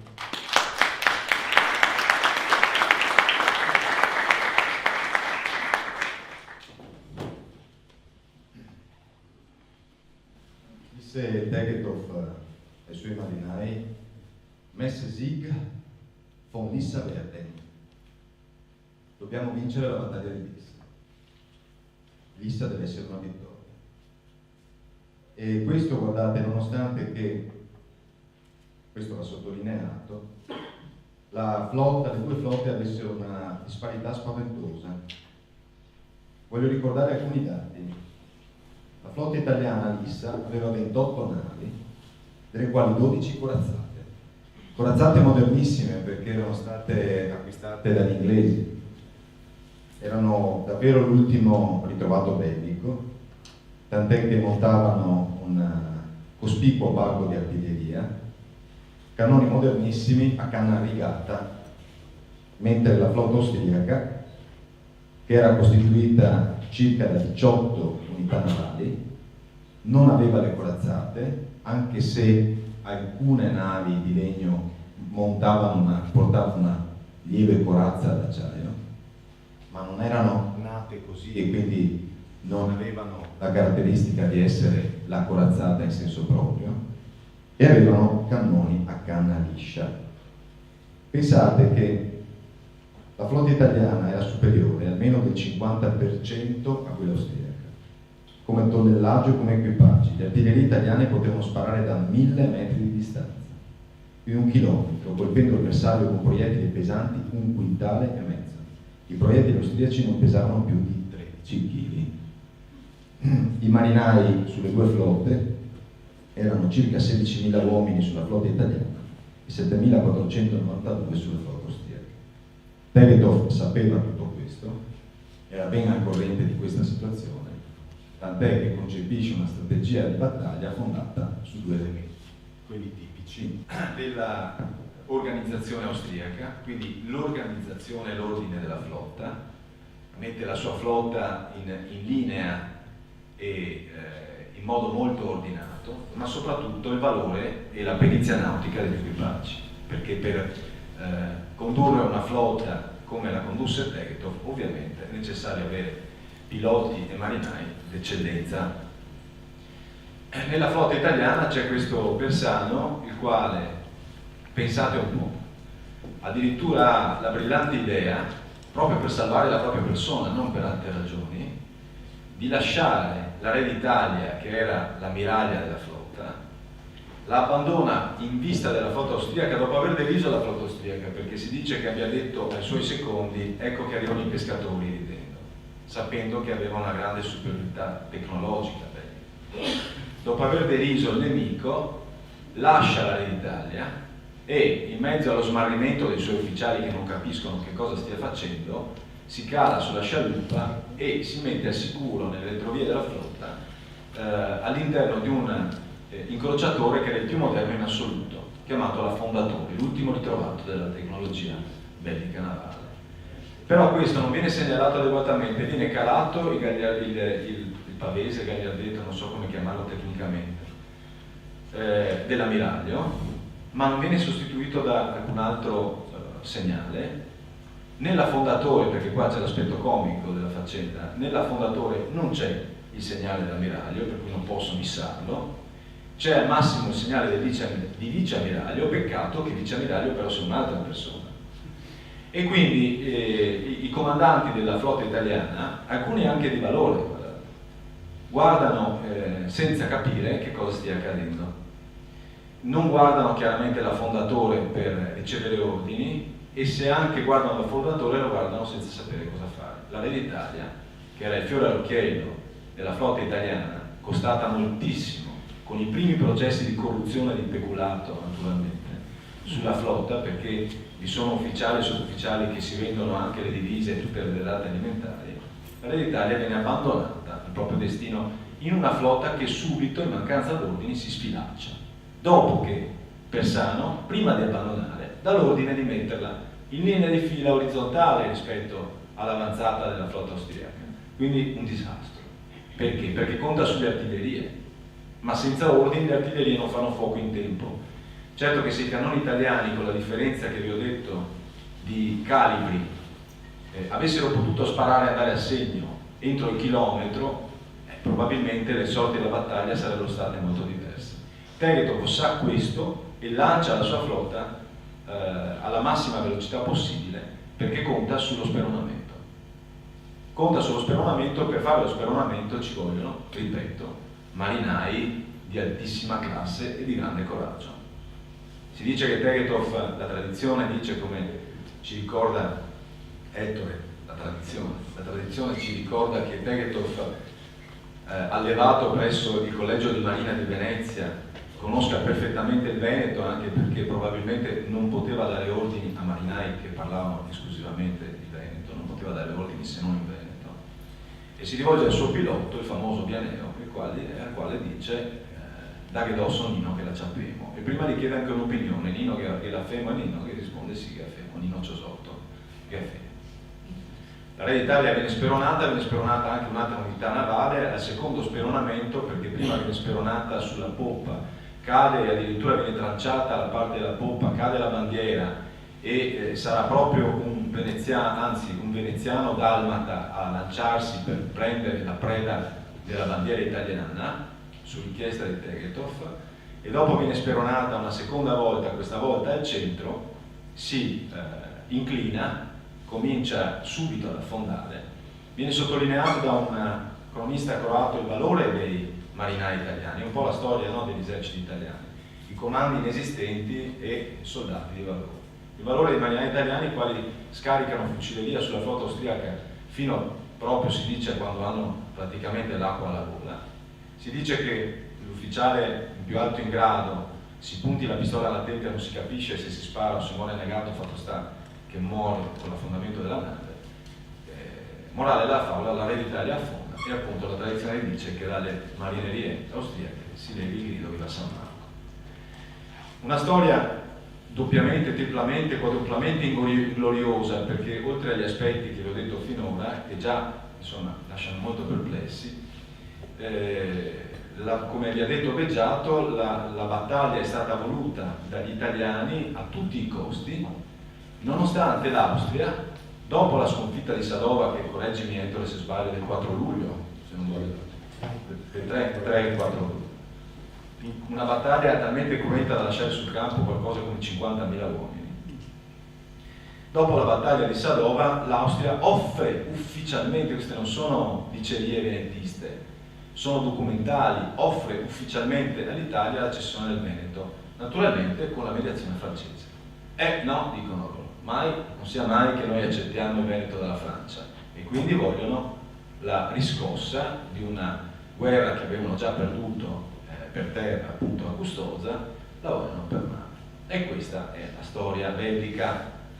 Io mi ero incaricato con gli amici che mi hanno invitato, Giollo e Ilaria, di spendere 2 parole però del prima più che del dopo. Credo che del dopo si occuperà l'amico Alberto. Cioè, cos'è il Veneto, le Venezie, come si chiamavano all'epoca? Come arrivano a questa situazione di cessione ingloriosa? Chi siamo a quell'epoca? Fatemi fare un piccolo passo indietro, una veloce carrellata, anche se sono fatti, immagino, da molti di voi conosciuti. La Repubblica Veneta nel 1790 conta 2.800.000 abitanti circa, ha un tessuto imprenditoriale vivacissimo per l'epoca. Ecco, non ci stupiamo oggi se il Veneto ha 500.000 imprese, non c'è soluzione di continuità nel metodo, nella mentalità di queste genti. Per queste genti non intendo solo veneti in senso proprio come siamo abituati a ragionare con la regione Veneto, ma i veneti di allora, cioè anche bresciani e bergamaschi. Pensate che Brescia era la provincia più ricca dello Stato da terra, era quella che dava più introiti allo Stato Veneto. È una quindi regione d'Europa particolarmente florida, particolarmente piacevole, particolarmente bella, amena da vivere e ricca già all'epoca. Tutte balle quelle della decadenza, sapete? Non perché, attenzione, le balle sono sempre relative, no? Bisogna vedere a che punto di vista le si prende. Il concetto di decadenza è stato sfruttato moltissimo e in malafede finora da moltissimi storici, universitari, politici, non ne parliamo. Cioè Venezia, perché bisogna creare l'idea che fosse ineluttabile destino lo sparire dalle pagine della storia. Questo è il punto. Non ha importanza il governo aristocratico. Separiamo, dico io invece, la questione della vita del governo aristocratico da un popolo che in un modo o in un altro era vivo da 14 secoli in forma moderna, ma aveva una tradizione millenaria, perché ne parla Omero, no? Bene. Questo popolo si trova in questa forma ed è un popolo ancora ricco per l'epoca.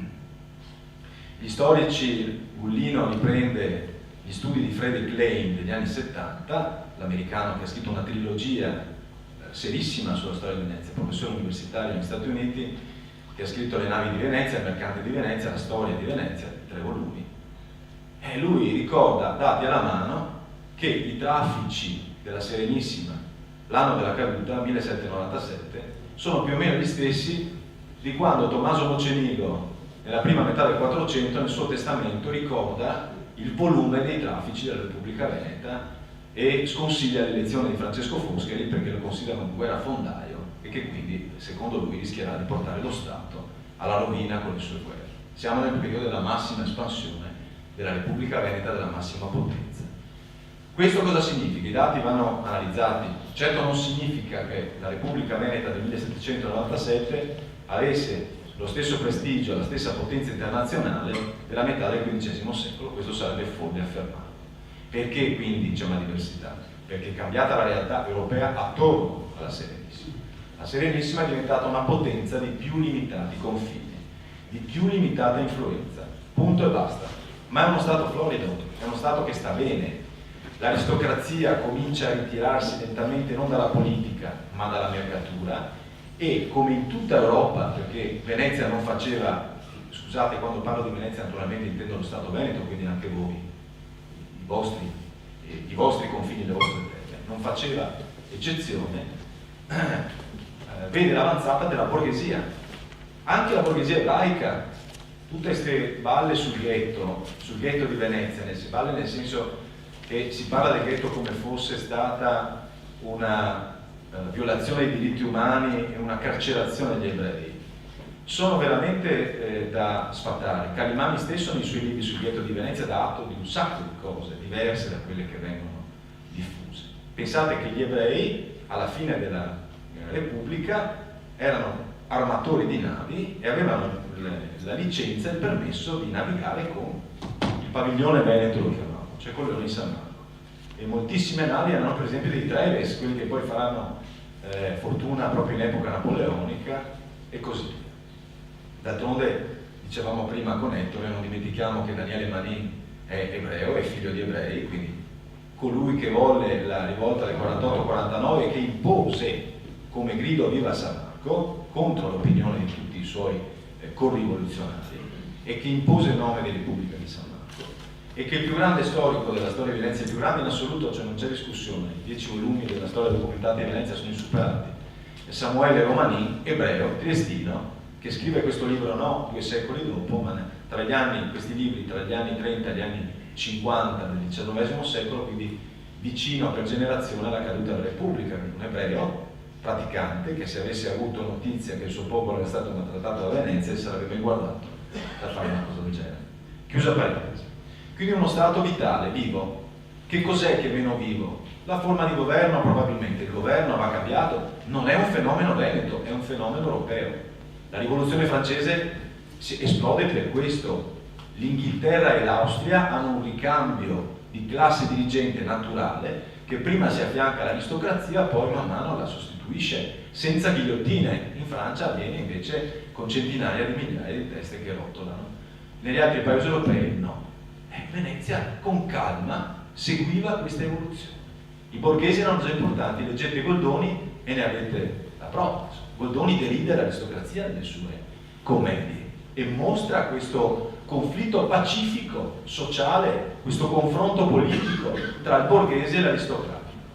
D'altronde, guardate, quando parliamo del popolo, di cui parla poi la Francia rivoluzionaria Napoleone, non si parla mai del ciabattino, Quando si parla del popolo si parla del ricco mercante, la classe che va al governo con la municipalità provvisoria alla caduta della Repubblica e che verrà poi insediata da Napoleone, è una classe di ricchi, è una classe di censo, quello è il popolo. Si parla del popolino, non si occupa nessuno, tantomeno i rivoluzionari di origine francese, se ne occupava molto di più la Repubblica Veneta, che aveva una struttura sociale e di welfare, si direbbe oggi, molto ramificata e importante. Bene, velocemente perché il tempo scorre. Quando cade la Repubblica, insomma, c'è un terremoto impressionante, voi sapete com'è andata, viene illusa una classe di rivoluzionari di piccolo cabotaggio, piccoli personaggi, piccoli avvocati, medici, qualche patrizio traditore, tutti massoni, questo sia chiaro, anche questa non è una battuta, è documentato, tutti iscritti alle logge massoniche, tutti. E guarda caso alle logge massoniche saranno iscritti poi tutti i protagonisti del Risorgimento. Garibaldi è un capologgia, stiamo scherzando, stiamo dicendo sciocchezze. Tutti massoni, questi sono 4 gatti rispetto al popolo, ma hanno una carta fondamentale, l'armata francese dalla loro parte, che non è proprio un dettaglio. L'armata d'Italia, la quale ha già sovvertito il Piemonte, ha già sovvertito la Repubblica Ligure, ha già sconfitto ripetutamente gli eserciti austriaci e si è presentata nel modo che sappiamo a Venezia, dichiarando guerra proditoriamente all'ultimo momento, il 1° maggio del 97, dopo aver stracciato un trattato di neutralità tra la Repubblica Veneta e la Repubblica Francese che non era mai venuto meno. Bene, un tracollo dovuto alla velocità del succedersi degli eventi. I francesi lasciano agli austriaci alla fine del 1797, i primi del 98 entrano gli austriaci, le lasciano una città devastata. Da subito ha imposto Napoleone il pagamento di 3 milioni di lire tornesi, che è una cifra immensa, ha messo in ginocchio proprio i suoi amici della municipalità provvisoria per il pagamento di queste cifre, quindi vanno a riquisire a destra e a manca, vanno a grattare il fondo della pentola, vanno a chiedere proprio, vanno a spremere proprio la comunità ebraica, vanno a spremere gli artigiani, vanno a spremere i patrizi che non avevano aderito alla loro impostazione, insomma un disastro. Distruggono l'arsenale, fanno fuori completamente per non lasciare nulla di integro, ma integralmente vuol dire integralmente il cordame, la pece, cioè fanno fuori, rubano i chiodi, capito? Lasciamo perdere le navi che scompaiono dagli arsili, anche quelli in costruzione, che poi andranno a costituire il nervo della flotta francese ad Aboukir, cioè, lasciamo stare che quel pazzo di Napoleone decida di, perché c'è un nucleo paranoideo, anche qui mi assumo la responsabilità di quello che dico, ascoltate bene, uno psichiatra avrebbe da divertirsi. Cosa fa questo? Fa bruciare il Bucintoro, anzi non fa bruciare il Bucintoro, fa bruciare le dorature del Bucintoro, tutte le sculture del Corradini, quindi la parte artistica, raccoglie l'oro, si dice, le ceneri se le fa portare in cassa a Milano, e di fin qui dice, vabbè, sei un conquistatore all'antica, sei un dominatore, un distruttore, paziente. Ma la cosa bella è che nel 1805 a Trafalgar, quando Nelson fa una manovra come quella che farà Tegetto a Falissa, una manovra che nessuno si aspettava, quando le flotte franco-ispanica e inglese si affrontano in linea di fila, come sempre si era combattuto fino allora nelle battaglie navali dei vascelli, prima con le galere era un'altra storia, Nelson decide di fare una arditissima manovra che gli costerà la vita ma che guadagnerà la vittoria all'Inghilterra, e cioè vira di bordo, taglia la via tra la poppa dell'ammiraglia francese, dell'ammiraglio Villeneuve, e la nave che lo segue. Sapete come si chiamava quell'ammiraglia? L'ammiraglia della flotta francese del 1805, una delle più grandi flotte in quel momento del mondo, si chiamava Bucentaure, il Bucintro. Allora questa è una cosa che non si legge mai nei libri di storia e che francamente fa molto pensare che Napoleone, che poi a Sant'Elena scriverà moltissimo di noi, si giustificherà del perché ha fatto tutto questo e dice che lui non è stato un protagonista ma un esecutore della storia, che del resto lui, lo dice lui, ipse dixit, attenzione, lui ha creato gli italiani, ha ragione. Infatti andiamo a vedere il seguito velocemente di questi veneti che arrivano alla terza guerra di indipendenza e alla cessione della Volterra in quel modo vergognoso. Lui sì che fa gli italiani, lui lascia, pende con il rammarico di Foscolo e di tutti gli invasati come lui, mi prendo responsabilità anche di questo, anche se mia figlia da poco ha portato Foscolo forzatamente a scuola, il quale segretario della municipalità provvisoria, quando sale la notizia, circola la prima notizia che Napoleone avrebbe venduto il Veneto all'Austria, invece di dire beh, bel porco, cosa fa? Cioè, diamo fuoco, incendiamo Venezia, non lasciamo agli austriaci. Questa fu la proposta di Ugo Foscolo. Voleva dar fuoco a tutta la città per non lasciare agli austriaci. E poi tutto il resto, insomma. Ti ha venduto la città, che fai? Che fai? Scappi nella Repubblica Cisalpina, cioè proprio dove c'è Napoleone Bonaparte. È chiaro che hai paura degli austriaci, è anche chiaro però che vai da quello che ha tradito tutti i tuoi ideali, la tua terra, ma non ti fermi qui, si arruola nell'esercito napoleonico, quindi diventa anche un soldato dell'esercito napoleonico, fino a quasi alla fine. Poi quando scriverà le ultime lettere di Jacopo Ortis, un'opera peraltro plagiata da Werther di Goethe, quindi non è neanche originale, scriverà il male di Napoleone, un uomo senza onore, un uomo eccetera, ma è troppo tardi, è troppo tardi. Bene, tornano i francesi nel 1806, dopo la pace di Presburgo, il sole di Austerlitz, una delle luminose vittorie di Napoleone, tornano nel Veneto e lì è la catastrofe.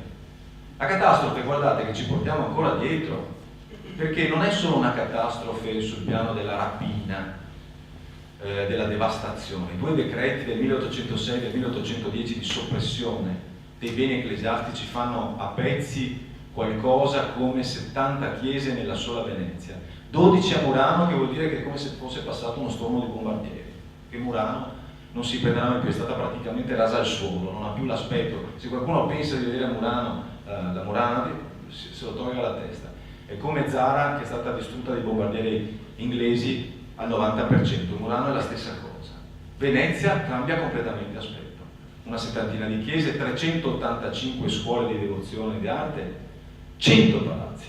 Non è che Balia di Piccona, sapete, no, semplicemente con le sue leggi la soppressione dei beni ecclesiastici e dei monasteri fa sì che si chiude, fuori dalle scatole gli ordini minori, maggiori, eccetera, fuori dalle scatole i preti, incameriamo noi alle radio. Quindi quadri, distruggiamo le tombe, facciamo fuori i monumenti che non servono, ne facciamo una caserma, o questa ne facciamo una cava per il marmo e per i laterizi, e c'è la distruzione. Praticamente dovete immaginare che intorno al 1811, dice Alise Zorzi, Venezia è cosparsa di macerie.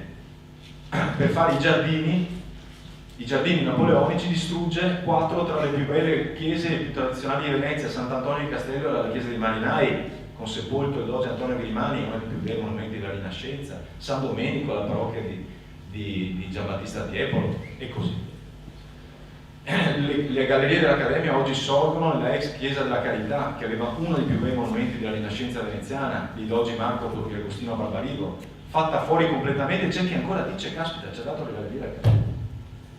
Vengono trafugati 30.000 quadri, 30.000 dipinti, i più importanti di Itinerarario. E cosa vuol dire? I numeri 1 partono per Parigi, i numeri 2 vanno a Milano, i numeri 3 restano a Venezia, i numeri 4, 5, 6, 7 vengono veduti, quindi vengono completamente dispersi. Guardate che ancora oggi, non ci pensiamo mai, ma le gallerie dell'Accademia e la Pinacoteca Brera sono il deposito di un ricettatore, di un ladro. Io quando vado alla Brera, non corre andare a Parigi, perché tutti gli italiani, molto provinciali, non andiamo al Louvre e si scandalizzano. Andate a scandalizzarvi anche le Pinacoteca Brera. Perché Milano deve avere il ciclo di San Marco, quando la scuola di San Marco è stata restaurata di recente e potrebbe ospitare in situ i quadri, e Milano deve tenere nella Pinacoteca i quadri rubati da Napoleone e messi lì da Napoleone? Per quale ragione? Perché certi quadri sono nelle gallerie dell'Accademia quando potrebbero tornare al loro posto? Che sono solo il deposito napoleonico, che ha creato la dispersione di tutto il resto, tutti quei grandi capolavori che qualche cretino di professore universitario dice ancora ma lui ha creato i musei pubblici. No, esistevano già i musei pubblici, la Repubblica aveva già i suoi musei, uno scoop. Il museo di archeologia era già un museo pubblico, la collezione Grimani era già un museo pubblico, il Giardino di Ferro all'Arsenale, il museo delle artiglierie erano musei pubblici, le chiese erano musei pubblici all'aperto, i conventi erano musei pubblici all'aperto, le scuole erano musei pubblici all'aperto. Chiusa parentesi. Quanto tempo ho ancora? Quanto? 2 minuti. Quando quindi finisce questa distruzione, c'è la distruzione politica, l'assetto politico, la distribuzione politica del Veneto toglie a Venezia qualsiasi importanza. Venezia è semplicemente una provincia e infatti Savoia, che ripetono questo modello, non ci pensano neanche minimamente a creare le regioni, che l'Austria con tutti i suoi difetti aveva bene invece in seno, perché era uno stato cosmopolita. Quindi il Lombardo-Veneto, bene o male, è una regione con una sua capitale Milano, una seconda capitale Venezia, è una regione forte, ha il senso del federalismo, ha ragione Ettore, si chiamava Österreichische Venezianische Kriegsmarine, quindi attribuisce, mantiene delle tradizioni con tutti i suoi difetti, perché l'Austria ha portato dei dipinti, draga fiscalmente le risorse veneto-lombarde, ma non importa, ma lascia una tradizione, non è che fa fuori tutto. Quando i francesi invece hanno dominato, hanno distrutto la tradizione di centro di potere, di capitale culturale e di Stato. E Alvise Zorzi registra dai suoi studi non solo una perdita economica, eccetera, che è micidiale, pensate che la città si riempie, le città, questi territori si riempiono di mendicanti, c'è un calo demografico mostruoso, non parliamo delle aziende, delle imprese. A Venezia c'era un sanificio che occupava fino alla caduta 7.000 dipendenti, dopo la caduta ne ha 200. Lasciamo stare tutto questo, ma c'è una perdita di identità, una fortissima perdita di identità, cioè subito il Veneto viene stracciato, trattato come una provincia qualsiasi. Stavo cascando. All'arrivo degli italiani si ripropone questo modello, esattamente questo modello. Vi consiglio, se posso, per avere un'idea del quadro che sinteticamente vi ha dato Ettore Bigiato, di cosa è stato l'arrivo italiano degli italiani nel Veneto, di come si è svolto, del clima che c'è nei giorni del cosiddetto plebiscito, di leggere Federico Bozzini, che purtroppo mi pare che non sia più tra noi, credo che sia mancato prematuramente. Ecco, mi spiace molto, non sapevo, l'avevo saputo di recente. E L'Arciprete e il Cavaliere, che della zona racconta l'arrivo degli italiani a Cerera, racconta tutta la storia di Cerera. Guardate, giorno dopo giorno si legge il clima di intimidazioni, di minacce, di esaltazione, ai danni del prete, ai danni di quelli che erano tranquilli e credevano tutto sommato nel regime austriaco, non perché fossero dei folli filostriaci, ma perché gli andava bene quell'ordine là, e di cosa accade dopo l'arrivo degli italiani. E la coscrizione e la tassa sul macinato vengono riprese, oltre all'ordinamento istituzionale, quindi all'annullamento al centralismo folle che dice Zorzi verrà attenuato solo dalla Repubblica Italiana con l'istituzione delle regioni, e che invece, come vediamo, senza quasi che ce ne accorgiamo, sta per sparire di nuovo con qualche cretino locale che dice anche eliminiamo gli sprechi, eliminiamo le regioni, senza capire che sono l'ultimo baluardo, anche se debole, anche se difettoso, l'ultimo baluardo ha un minimo di senso identitario. Chiudo perché il tempo è tirato.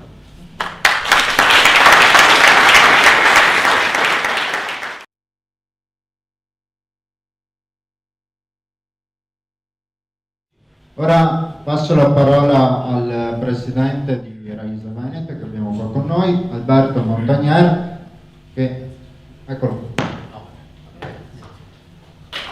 Buonasera.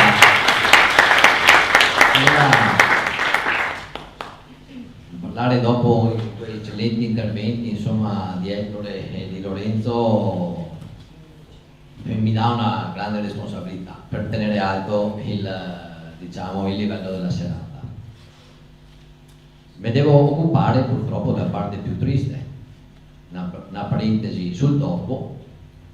Siamo nel 1866 e è stato già citato Zorzi, l'avvocato Fogliata, erano passati solo 70 anni, ma era come se fossero passati 7 secoli.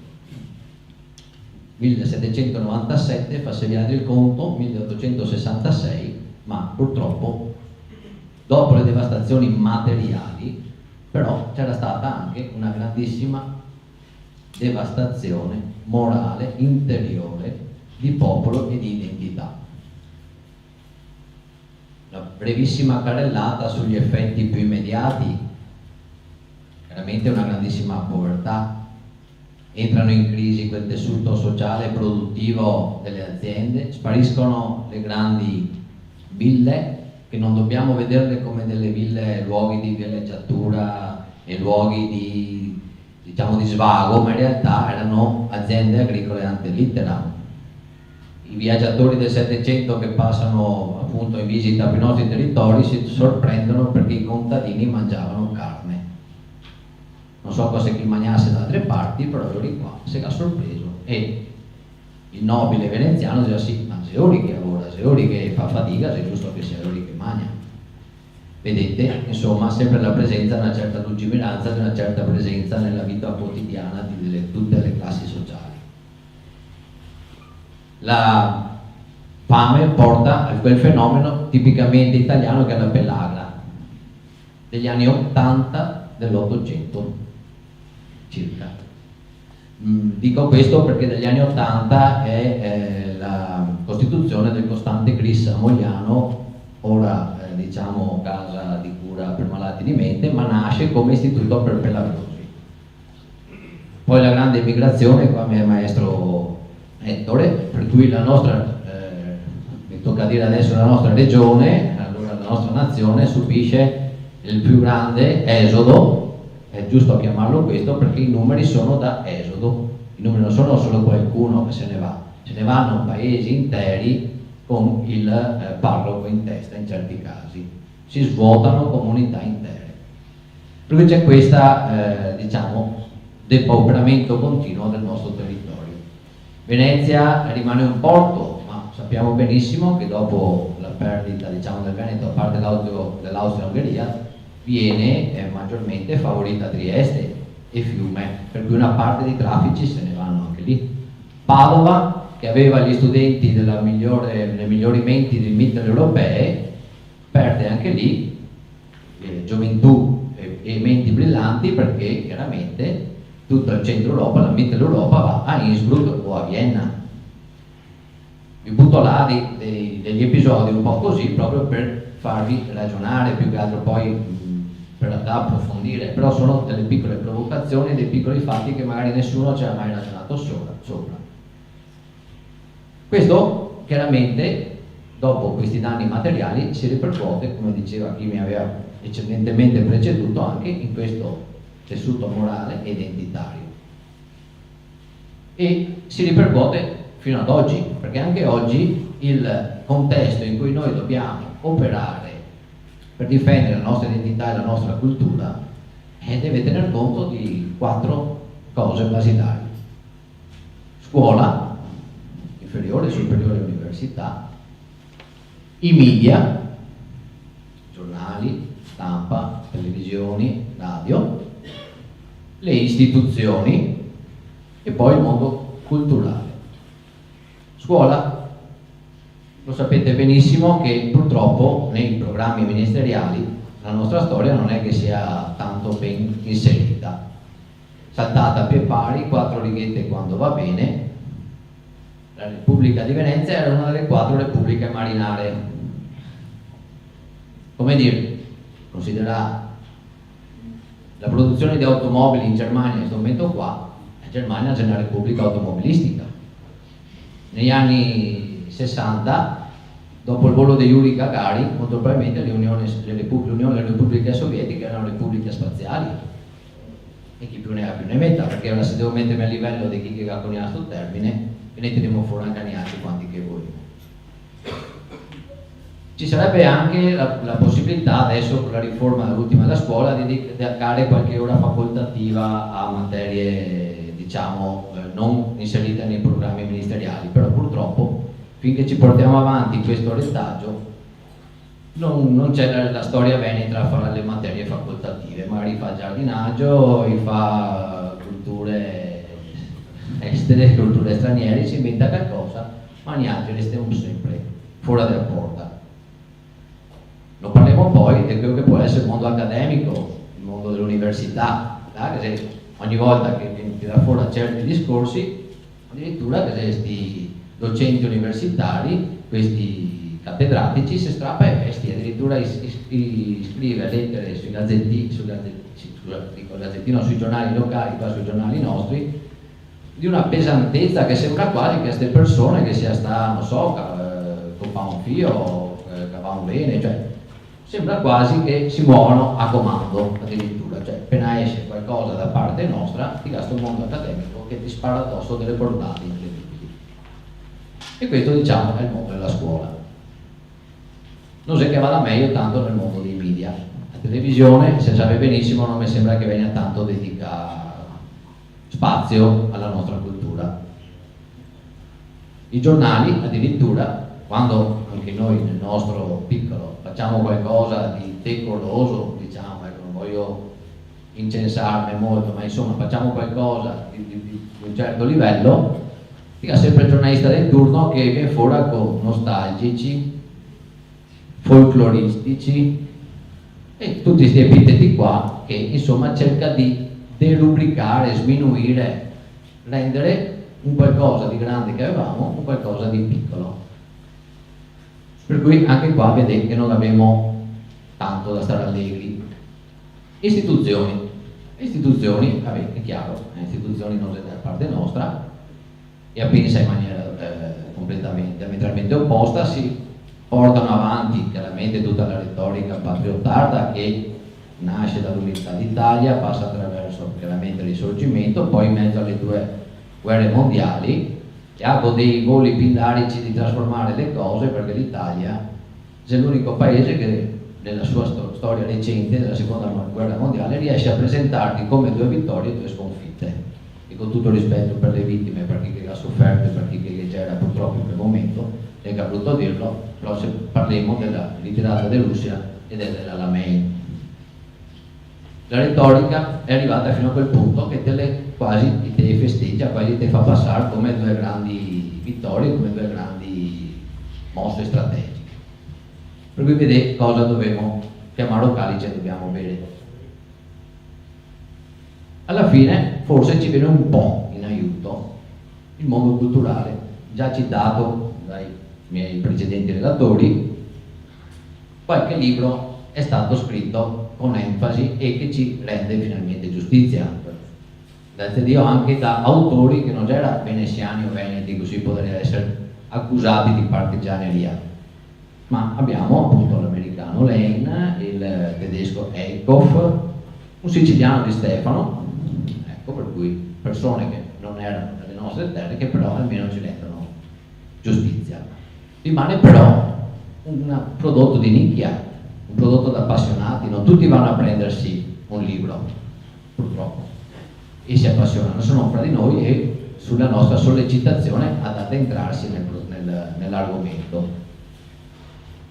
Mentre purtroppo in altri casi, e anche qui questo retaggio iniziato con Napoleone, viene portato avanti una certa tradizione, perché Napoleone, tanto per riagganciarmi ai discorsi dei colleghi, fa riscrivere la storia di Venezia da un suo generale amico, che erano cresciuti assieme all'Accademia, un certo Darù, la riscrive come la vuole lui.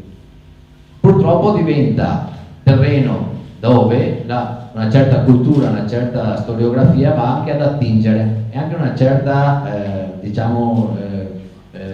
romanzesco, cioè una parte di letteratura va ad attingere da queste cose, dove purtroppo invece è tutto falso perché è stato stravolto. Il Darù purtroppo, essendo un membro dell'allora nomenclatura dell'allora mondo accademico, promosso in questo caso da Napoleone, da militare lo fa quasi docente, viene stampato in migliaia di copie e purtroppo si trova ancora volendo, mentre si fa fatica a trovare Romanin e si fanno fatica a trovare altre pubblicazioni.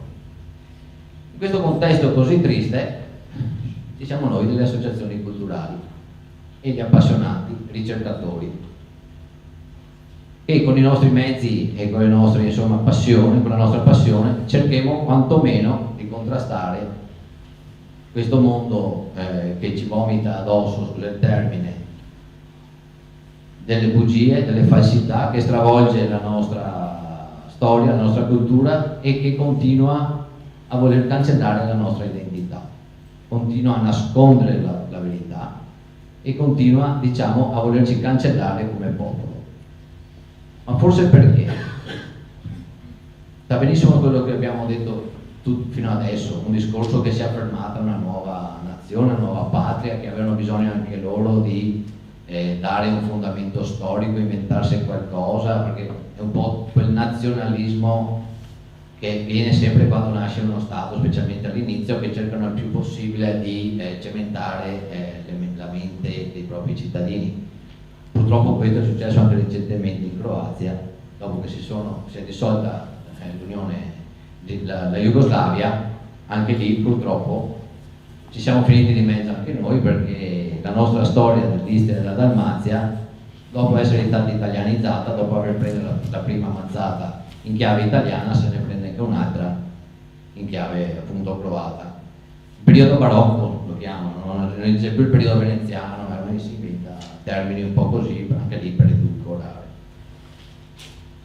Rimaniamo noi, un Davide contro Golia purtroppo, però almeno speriamo che tutte le persone che ne ascoltano questa sera se passa bagaglio di queste cose che abbiamo raccontato, perché non ho la pretesa, penso nessuno qua di insegnare, non siamo qua per insegnare, si impara dalla storia, si impara dalle esperienze passate per andare meglio verso il futuro. Noi altri siamo qua a raccontare, almeno mi piace raccontare una bella storia. Fare bagaglio e a vostra volta trasmettere a qualcuno con una certa, sano orgoglio, perché bisogna metterlo, una certa voglia di raccontare a qualcun altro. E speriamo solo in quello, perché finché non arriverà in aiuto qualcuno che ne dà una mano, qualche stravolgimento geopolitico che ne metta in una posizione favorevole, ma purtroppo questi desideri, dobbiamo far conto sugli altri, su chi che ne ascolta e che a sua volta parla con altra persona. E forse quando saremo arrivati all'ultimo dei Veneti, perché contaste robe, forse cambierà. Non so se che sarà quel giorno, se lo vedrò, ma insomma dico cominciare e qualche giorno spero che finirà. Grazie San Marco per tutto.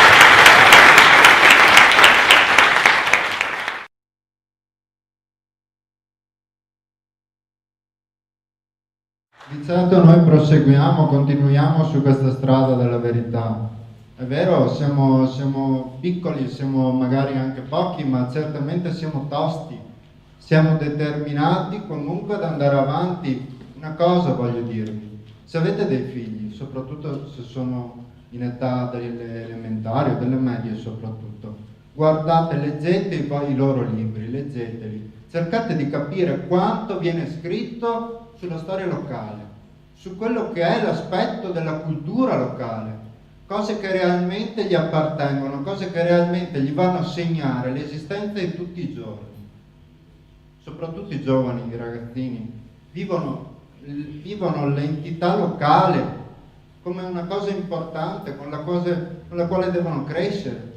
E mi domando, cosa ci sarebbe di così sbagliato nell'essere orgogliosi di essere veneti, di essere polesani? Perché questo noi dobbiamo essere, e se noi arriviamo a conoscere la nostra storia, la nostra cultura, non avremo altra via che essere orgogliosi di quello che siamo ora e di quello che siamo stati. Quindi vi invito, guardateli quei libri, sfogliateli, appassionatevi, guardate con loro, fategli vedere, fategli conoscere altre cose che non vengono insegnate. Se conoscete insegnanti, cercate di ragionare anche con loro. Alla fine stiamo parlando di una cosa sacrosanta. Fategli vedere semplicemente Rovigo com'è, fategliela scoprire con occhi diversi. Lì ad esempio abbiamo una piantina di Rovigo del 1700, era una città bellissima, si è totalmente stravolta, però ancora si vedono quei segni. Fategliele scoprire queste cose, appassionateli a quello che è stato e a quello che è cambiato. Riscopriamo il nostro vero sentimento di identità. Questo noi dobbiamo cercare di fare. Dopo le conseguenze non potranno altro che essere positive.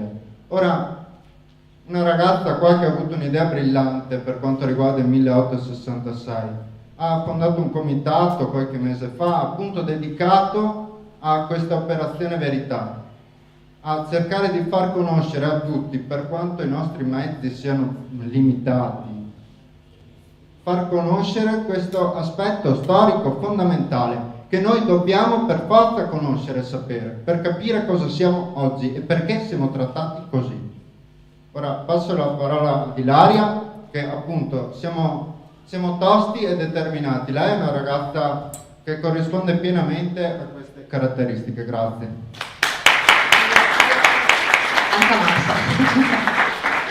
Beh, allora io sono quasi in imbarazzo perché dopo i relatori che ci sono stati, in realtà, appunto, io sono contenta di essere qui, sono stata chiamata da Raise e sono stata chiamata perché in realtà il tema di quest'anno è il 1866, non è che io abbia avuto un'idea chissà che geniale, semplicemente il 150esimo e abbiamo detto ma quante volte capita un 150esimo, usiamolo bene, e usarlo bene significa in realtà avere l'occasione per spiegare che cosa è successo 150 anni fa. Quindi il motivo di questo comitato è proprio questo, sfruttare questo anno per rendere consapevoli i veneti di quello che è accaduto ai loro nonni.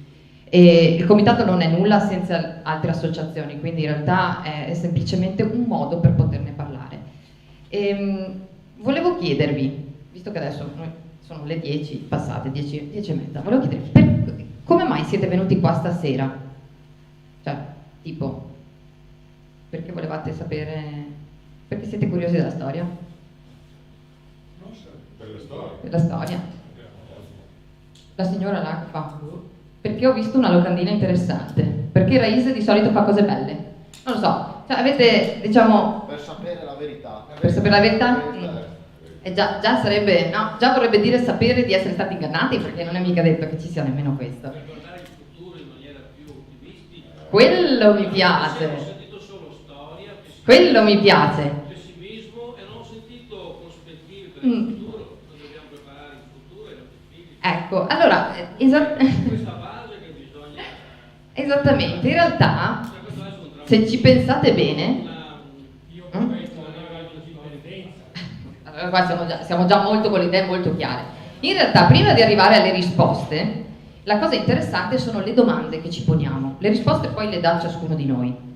Ma il motivo per cui si studia storia, in realtà, è per avere una lettura saggia di ciò che sta accadendo nel presente e una visione chiara di quello che può essere il futuro. La storia serve a questo, al di là di quelli che possono amare, diciamo, mettere il naso dentro i libri. La storia serve a questo, a sapere chi si è così sai dove puoi andare, quindi ad avere una lettura di quello che succede e di quello che potrebbe succedere.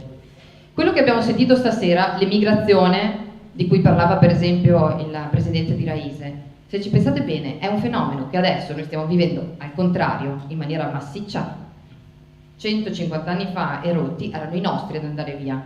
Allora le cose tornano e ritornano, ci sono delle modalità diverse forse che fanno la differenza, no? I nostri, per esempio, nel mondo sono stati ricordati come una buona immigrazione. Io mi ricordo la sindaco di Erechim, che è una cittadina, 90.000 abitanti, del Brasile, che quando ha accolto la delegazione di Veneti, siamo andati a trovare le comunità venete nel mondo, ci ha stretto la mano e vi giuro mi sono venuti i penotti così, ha detto noi dobbiamo ringraziare la vostra gente, cioè aveva identificato nell'emigrazione veneta il nucleo che aveva fondato Erechim. 100 anni prima Erechim era mato, era foresta, ok?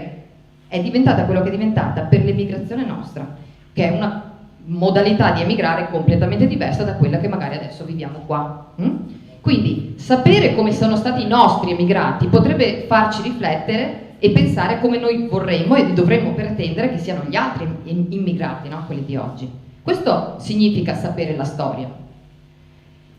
Parlando di immigrazione una cosa, parlando del 1866, inteso proprio cosa è accaduto quell'anno, il sapere che siamo stati ingannati ovviamente può fare, no, comunque fa venire fuori una sorta di reazione. Però in realtà al di là del concentrarsi sul fatto che siamo stati ingannati, la cosa interessante è che in quell'anno là i veneti, in maniera diciamo un po' maldestra, perché dopo c'erano le 2 urne, perché dopo erano guidati e tutto quanto, in maniera un po' maldestra, ma i veneti quell'anno hanno esercitato il diritto di autodeterminazione. Era stato fatto e un po' mischiate le carte, ma di fatto la cosa interessante di quell'anno là che dobbiamo tenerci in mente è che ai veneti è stato chiesto: volete stare con l'Italia, con il Regno d'Italia? Allora, il motivo per cui è interessante venire a serate così è perché queste domande fatte 150 anni fa in realtà possono diventare un patrimonio di oggi. Quella domanda fatta allora può in una maniera assolutamente accettabile diventare la domanda di un Veneto oggi, della serie: vogliamo ancora rimanere in Italia o per caso non vogliamo qualcosa di diverso? Allora, quello che si propone il comitato è quello di far conoscere ciò che è successo, ma soprattutto di far riflettere le persone sul fatto che gli scenari non sono sempre guidati, non siamo dentro una scatola, siamo noi che dobbiamo farci le domande giuste per poter poi rispondere nella maniera che vogliamo noi. Allora, riprendo e cito un pensiero che mi è rimasto molto impresso del come mai si fa cultura. Mattia lo diceva chiaramente, noi abbiamo tanta cultura e dobbiamo diffonderla, e prendo un pezzettino di un discorso che Giovanni Paolo II ha fatto all'ONU ancora nel 1995. Se non l'avete mai letto, andatevelo a leggere, perché è una cosa che allarga il cuore. Parla del diritto dei popoli, dell'autodeterminazione del diritto dei popoli, e in un passaggio dice: il diritto all'esistenza implica naturalmente per ogni nazione anche il diritto alla propria lingua e cultura, mediante le quali un popolo esprime e promuove quella che direi la sua originaria sovranità spirituale. La storia dimostra che in circostanze estreme è proprio la sua stessa cultura che permette a una nazione di sopravvivere alla perdita della propria indipendenza politica ed economica.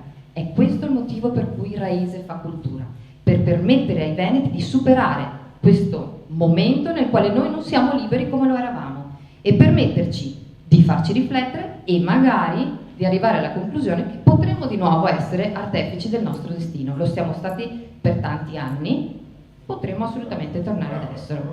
Vabbè, ma le parole sante sono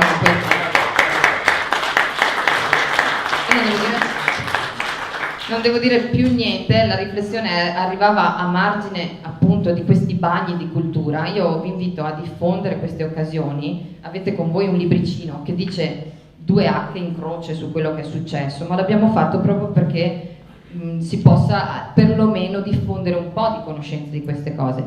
Quindi diffondete anche la possibilità di partecipare a queste occasioni. Il 21 e il 22 di ottobre per il Veneto quest'anno sarà un 150esimo. Allora ci potrà essere chi vorrà pensare di festeggiarlo come qualcuno nel 2011 ha pensato di festeggiare qualcosa da altre parti d'Italia, però in realtà noi dobbiamo pensare di celebrarlo, e celebrarlo non significa per forza festeggiare, celebrarlo vuol dire memorizzarlo, farlo diventare patrimonio dei veneti. Quella data lì è la data in cui noi abbiamo perso la libertà, di fatto l'avevamo già persa, ma insomma è stato ufficializzato il nostro in questo momento destino italiano. Allora dobbiamo riappropriarci di queste date, perché in queste date è giusto fare queste riflessioni. Io vi propongo, se vi abbiamo un po' toccato questa sera con queste informazioni, di andare sul sito del comitato, è scritto comitato 1866, l'ho scritto anche in grande, eccolo qua, comitato 1866. Se pensate che vi interessa, che potete dare una mano perché, come dire, vi interessa che quest'anno possa diventare fondamentale anche per altri veneti come noi, iscrivetevi, così noi vi possiamo mandare anche le informative su ciò che facciamo e soprattutto su quello che faremo il 21 e il 22 di ottobre. Io ho finito, vi ringrazio e ringrazio tantissimo Raiz Veneto.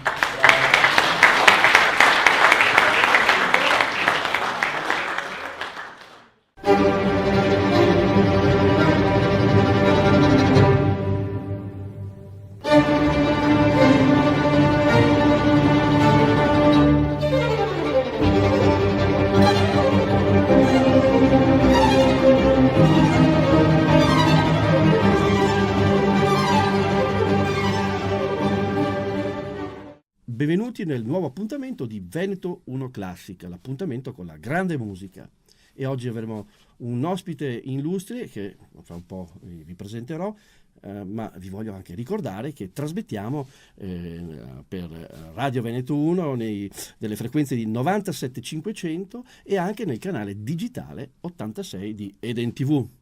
Bene, ora la sorpresa, e poi qui con me, il grande violinista Lucio Degani, grande artista, grande virtuoso, e naturalmente sappiamo bene che sei anche uno dei componenti più prestigiosi, tra i più prestigiosi di solisti veneti. Sì, ormai quasi 30 anni, il 26 di febbraio di questo mese. 30 anni di carriera con i solisti veneti, quindi penso che hai girato il mondo e visto parecchio. Largo, sì, da quando avevo 19 anni. Sì. 19 anni, ma penso un po'. Però insomma, andiamo un po' agli inizi. Qual è stato il tuo primo amore con questo meraviglioso strumento? Questo meraviglioso strumento che è un Don Niccolò Amati del 1731. 1731, trovato per puro caso in una soffitta triestina nel 92 e mi ha accompagnato fino ad oggi nei miei concerti. Ha fatto un po' penare per vari restauri, però è uno strumento che dà molte soddisfazioni, soprattutto dal punto di vista della qualità. Certo che insomma da una soffitta è qualcosa di arcano, è qualcosa di particolare. Sì, apparteneva a una signora vedova, questo era del marito che suonava, poi quando è mancato il marito lei ha cercato di venderlo, ma siccome lo strumento presentava parecchie crepe ed era incollato, anzi più che incollato, attaccato sulle fasce con lo scotch, nessuno lo voleva. Ma d'altronde Trieste è una città in cui ci sono i termosifoni centralizzati, le temperature medie invernali negli appartamenti sono di 25-26 gradi, che per strumenti del genere sono la morte, in quanto il secco poi favorisce il formarsi di crepe e di scollature. Quindi io avendo visto questo strumento me ne sono subito un po' innamorato, poi tramite dei giri particolari sono riuscito a venirne in possesso, l'ho fatto vedere a Londra, e lì me l'hanno battezzato. Diciamo. E ti ricordi il primo concerto fatto con questo strumento? Allora, il primo concerto fatto con 1731 questo... Non credo, ben lontano da... No, il primo concerto che feci con questo strumento era nel maggio del 1992. 1992. Io l'avevo preso a marzo. E ti ricordi il primo brano che hai eseguito con questo strumento? Questo strumento feci un brano di Paganini. Ah, penso ricordo, sì. Probabilmente le streghe. Le streghe. Non ricordo se erano le streghe o il Mosè. Uno dei due comunque col pianoforte. Quindi, insomma, inaugurato con un grande compositore, un compositore non da diciamo, poco, Paganini. Italiano, che rappresenta la scuola violinistica per eccellenza italiana. Bene, allora andiamo ad ascoltare l'arte di Lucio Degani ed eseguiamo un pezzo insieme. Cosa dici? Visto che parlavi di Paganini, facciamo il cantabile. Facciamo il famoso cantabile di Paganini. Sì, che è un pezzo che mette distensione e allora, serenità. Ci portiamo poi alla tastiera e eseguiamo questo brano di Paganini, il cantabile. Un buon ascolto.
E rientriamo in studio dopo aver ascoltato il cantabile di Niccolò Paganini, interpretato magistralmente da Lucio Degani, che abbiamo qui fisicamente, e per noi è un onore averti qui.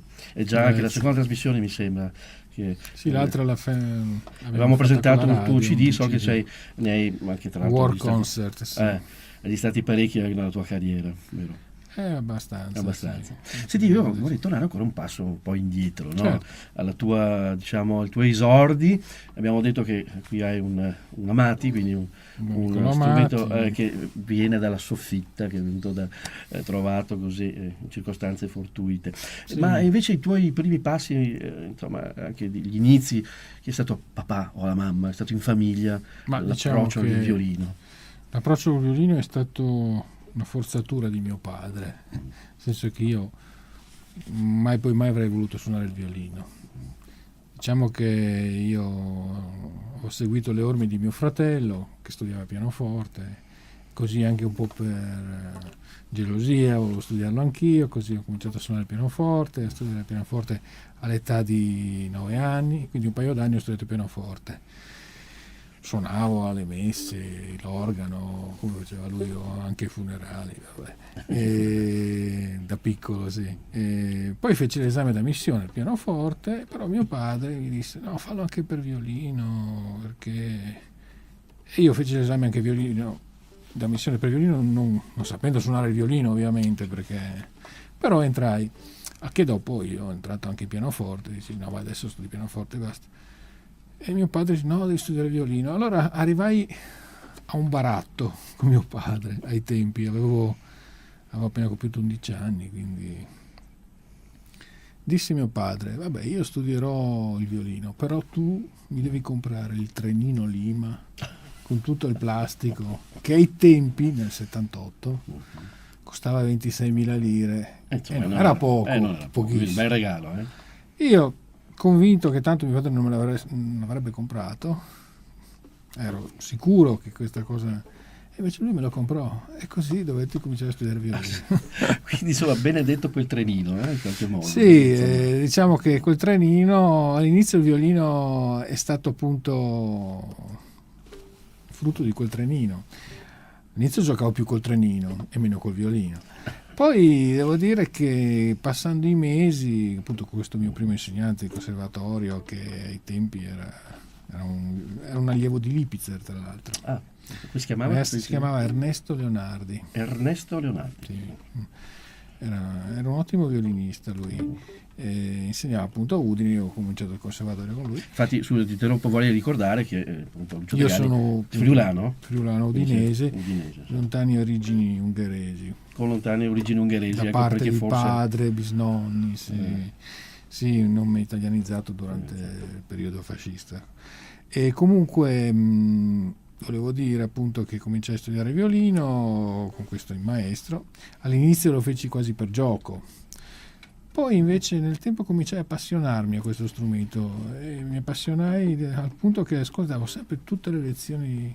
Io avevo una lezione di 3/4 d'ora e stavo al conservatorio 4-5 ore a ascoltare le lezioni degli altri, e questo mi fece crescere una gran voglia di studio verso questo strumento, e poi così fu che mi innamorai e bruciai un attimo le tappe. Sei entrato in conservatorio? Dove hai fatto? Ero in conservatorio. A Udine? Sì, in conservatorio Jacopo Tomadini. Il tuo primo insegnante era di Udine, il conservatorio? No, lui era goriziano, però insegnava a Udine. E feci infatti, bruciai un attimo le tappe, feci il quinto anno in 3 anni.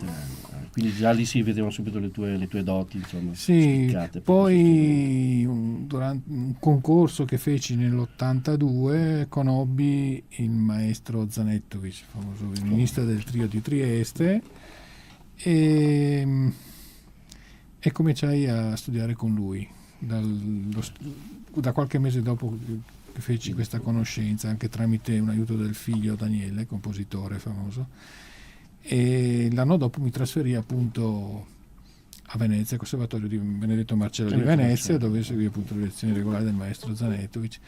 Poi mi diplomai da privatista a Firenze, al Cherubini, e poi perché la tua carriera, ma diciamo già prima, io mi diplomai nell'87, però già l'anno prima facevo la spalla dell'orchestra giovanile italiana a Fiesole. Fiesole, sì, importantissimo. Sì, dove c'erano i corsi, sì, e dove c'era il maestro appunto Farulli, con cui facevo quartetto, Zanettovic, De Rosa, musica da camera, e Principe appunto, io facevo la spalla, quindi c'erano le tournée estive, ma allo stesso tempo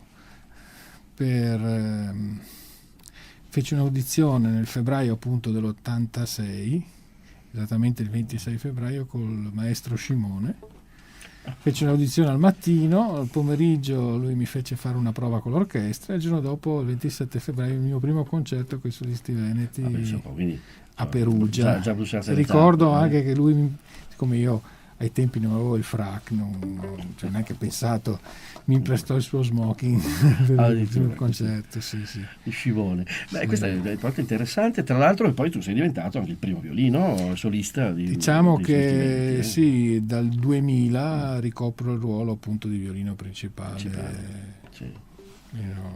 Principale e solista, insomma. Bene, allora ascoltiamo la Ciaccona di Johann Sebastian Bach in re minore, interpretata magistralmente dal violinista Lucio Degani. Buon ascolto.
E rientriamo in studio, sempre nella nostra trasmissione di Veneto 1 Classica, e abbiamo sempre qui con noi ospite Lucio Degani. Insomma, tanti racconti, tanti aneddoti, tante cose, però anche tanta carriera, anche a livello insomma discografico. So che tu hai veramente un gran numero di CD registrati. Beh, diciamo recentemente appunto la Bongiovanni ha pubblicato un mio disco appunto dedicato alle trascrizioni di Jascha Heifetz, e il titolo è A War Concert, concerti di guerra. Praticamente Heifetz durante il secondo conflitto era capitano delle forze alleate americane e venne appunto anche in Italia, sicuramente a Parma e forse anche a Gorizia, e lui praticamente faceva concerti per allietare, diciamo così, gli americani, e la maggior parte di queste composizioni spesso sono originali dei compositori americani, quindi abbastanza quasi nostalgiche per l'esercito. E in questo disco io appunto ho inciso quasi tutte queste trascrizioni, tipo Deep River, Jenny with the Light Brown Hair di Foster, Estrelita di Pons, che un brano per chitarra, serena... poi, perché ha scritto molto per chitarra. Era messicano, ma Heifetz era spesso in Sud America o a Cuba, quindi poi pezzi di 2 brani di Castelnuovo Tedesco, che era molto amico di Heifetz, e C. Marmors, il tango. Heifetz, vorrei ricordare che è stato sicuramente uno dei più grandi violinisti della storia. Sì, dopo Paganini del violino. Sì. Diciamo che quando Heifetz entrò in carriera, quando venne conosciuto, fece Terra bruciata di tutti gli altri. Basta menzionare i suoi cachet. Quando Heifetz, quando Milstein o Stern prendevano $5.000 a concerto, Heifetz ne prendeva 30. Quindi una grande star. Sì, infatti Chrysler quando lo sentì dice qua è meglio far valigia, perché era un grande violinista che alla fine poi è morto solo anche nel 1980. Infatti sembra quasi la fine di una star importante, finiscono sempre. Sì, lui viveva a Beverly Hills, era uno dei primi a aver avuto una macchina elettrica in America. Però infatti c'è anche un libro sulla vita così di Heifetz, di Alberto Cantù, che si intitola L'imperatore solo, perché era un imperatore del violino, ma nel fondo della sua vita è stato abbastanza solo, nonostante avesse avuto due matrimoni alle spalle così finiti malamente, però era un grandissimo violinista. Quindi insomma è stato anche questo un po' una tua tuo indirizzo anche a livello così di mito, perché insomma abbiamo Oistrakh, i pianisti hanno Rubinstein, Oistrakh, certo, musicalmente Oistrakh. Diciamo, Heifetz è stato quello che ha creato una nuova tecnica moderna del violino, diciamo, ed è tuttora attuale. Bene, siamo giunti al termine di questa trasmissione con un ospite d'onore, Lucio Degani, che ci ha fatto sentire la sua arte e anche di più, perché insomma c'è un grande vissuto, molti anni con un prestigioso gruppo orchestrale che sono i Solisti Veneti, dal quale volevo ringraziare anche il maestro Scimone, dal quale mi ha dato la carriera, mi ha dato tutto, l'insegnamento.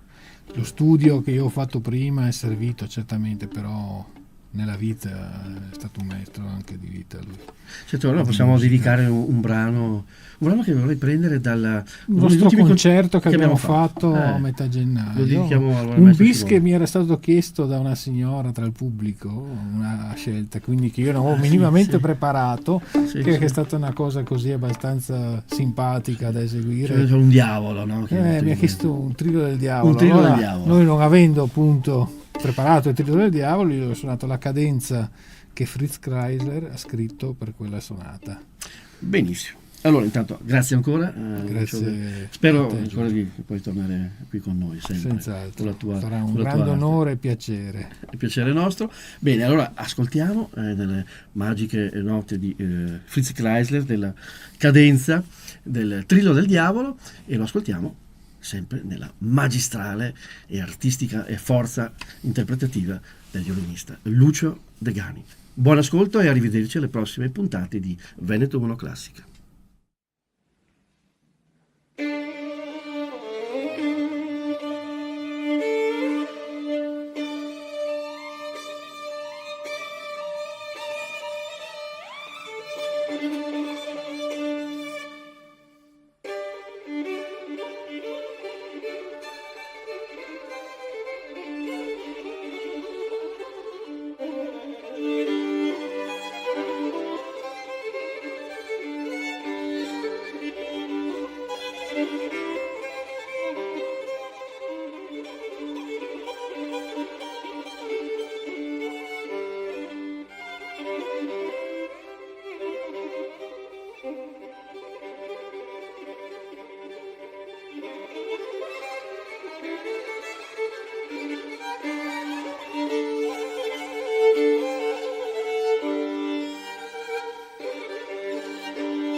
Benvenuti ad una nuova puntata del nostro ciclo dedicato al Polo Museale della Grande Guerra di Vittorio Veneto. Insieme a me, come sempre, l'architetto Maria Cristina Scaletta, direttrice del Museo della Battaglia di Vittorio Veneto, che ci introduce all'argomento di questa puntata, una delle collezioni, possiamo dire uno dei fiori all'occhiello del Polo Museale. Certamente. Stiamo parlando di un patrimonio che è stato donato dalla figlia Mariemma Marzocchi di immagini fotografiche e immagini stereoscopiche, lastre stereoscopiche, che Luigi Marzocchi, un fotoreporter che lavorò durante la prima guerra mondiale in campo di battaglia, in seconda linea, dove c'erano gli ospedali da campo, insomma, facendo un reportage completo della vita durante la Grande Guerra. E di questo importantissimo patrimonio acquisito al Museo della Battaglia ce ne parlerà Francesca D'Aros. Come molti altri musei, anche il Polo Museale Vittoriese si è arricchito negli anni grazie a delle donazioni di privati che hanno donato al museo le proprie raccolte. Una di queste, una delle principali, è la collezione di Luigi Marzocchi. E allora, Francesca D'Aros, iniziamo intanto a dire chi era questo Luigi Marzocchi. Allora, Luigi Marzocchi nasce il 3 agosto del 1888 a Molinella, in provincia di Bologna. Intorno al 1907 venne arruolato per svolgere il servizio militare e lo porta a termine proprio come addestramento, in quanto non c'era ancora la guerra. Venne nuovamente richiamato nel momento in cui scoppia la guerra, quindi nel 1915, proprio perché l'esercito italiano si stava organizzando, e venne richiamato con un incarico molto particolare, perché venne assegnato a Luigi Marzocchi l'incarico di organizzare il reparto fotografico ufficiale del Comando Supremo. Cos'era questo compito? Il compito consisteva nel produrre immagini fotografiche che rappresentassero il territorio sostanzialmente, ma anche aspetti di vita quotidiana e di qualsiasi cosa che potesse portare un'informazione in più ai comandi. Quindi era un ruolo innovativo perché nasce proprio in ambito militare e assolutamente interessante a livello informativo. E quindi poi di tutta questa sua attività, parte di questo materiale che Marzocchi ha raccolto l'ha donato al Museo di Vittorio Veneto? Esatto, per me è proprio un onore parlare di questa donazione, in quanto io insieme alle altre 2 ragazze del servizio civile stiamo studiando questo fondo. Questo fondo è arrivato al museo nel 1987 su donazione della figlia proprio di Marzocchi, Maria Emma, la quale ha deciso di donare l'intero lavoro che ha fatto il padre in ambito di guerra. Questo fondo raccoglie 11 album fotografici, di cui il primo contiene dei documenti che raccontano proprio il lavoro di Marzocchi. Gli altri album invece raccontano di vari luoghi e anche di varie situazioni che Marzocchi ha immortalato proprio negli anni, nell'anno di guerra dell'occupazione, quindi dall'ottobre del 1917 al novembre del 1918.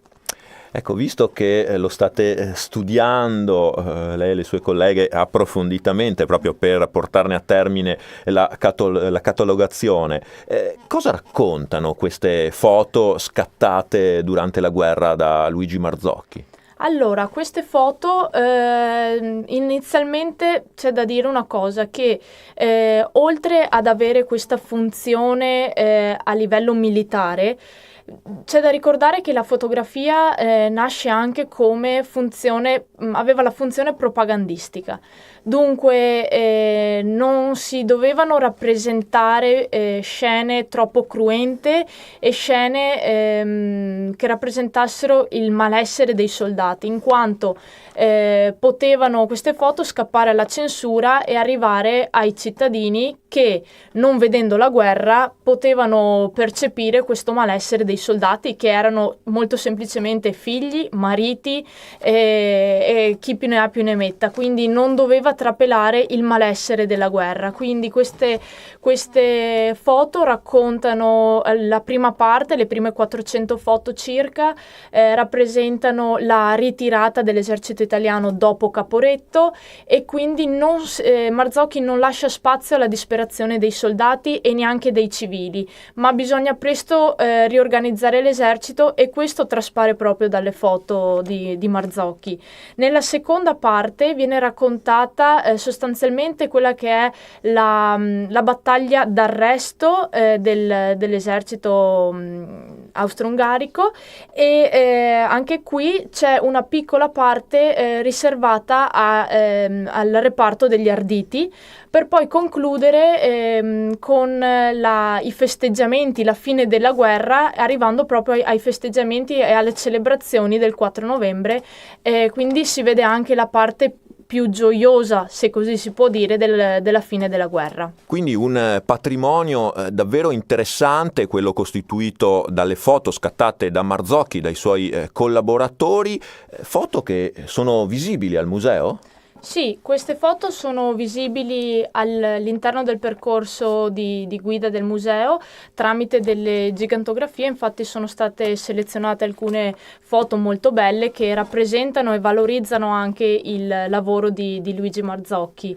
Una parte invece non si vede, è quella, il museo nascosto lo chiamiamo noi, e rappresenta una serie di stereoscopie che rappresentano proprio questa tecnica utilizzata e nata in periodo di guerra, che praticamente rappresentava la visione dell'occhio umano, e tramite queste foto e un apposito apparecchio si possono vedere queste foto in versione tridimensionale, quindi anche questa è un valore aggiunto a quello che è il fondo Marzocchi e la donazione arrivata al Museo della Battaglia. Quasi un occhio in presa diretta, pur con quella visione da un angolo particolare, come ci ha spiegato Francesca Darós, sugli avvenimenti della Grande Guerra, degli ultimi anni della Grande Guerra, proprio anche nel nostro territorio. Grazie allora Francesca Darós per averci illustrato il fondo fotografico Luigi Marzocchi del Museo della Battaglia. Grazie a voi. Grazie anche da parte mia per averci seguito fin qui. L'appuntamento è con la prossima puntata del nostro ciclo dedicato al Polo Museale della Grande Guerra di Vittorio Veneto.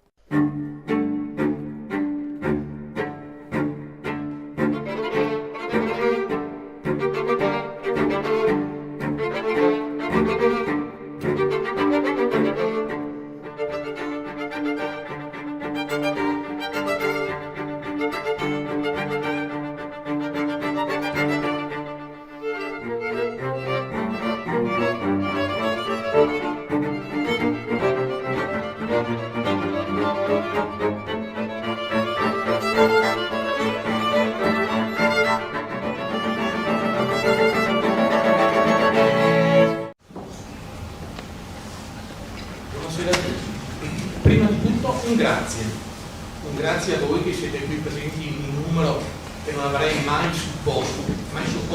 Questa sala è piena. In Veneto, grazie. In Veneto, mi piaceria, ma se che fosse anche degli italiani, come faremo?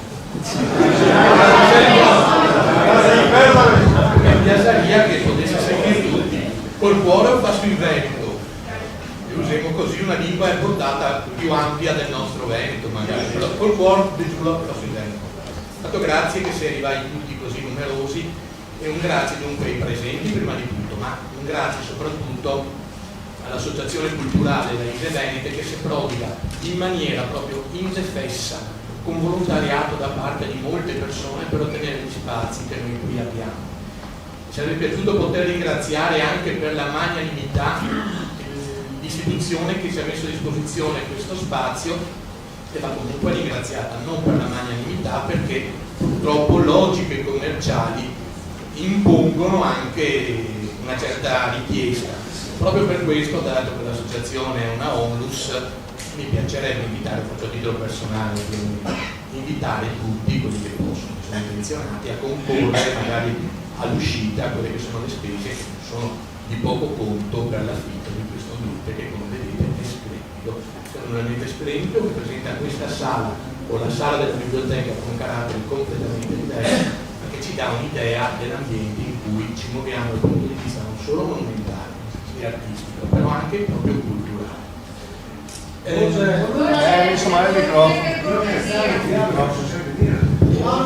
Non si sente? E così? Allora parlerò con la bocca vicinissima al microfono. Io vorrei leggere, mi sono portato una fotocopia, perché siamo qua innanzitutto. Ci sono tante occasioni in cui si parla di storia veneta, eccetera, però io vorrei tirare fuori una fotocopia che mi sono portato da casa di un testo che si usa nella scuola liceo classico al penultimo anno per dare un'idea di come venga valutata la storia veneziana e comunque del nostro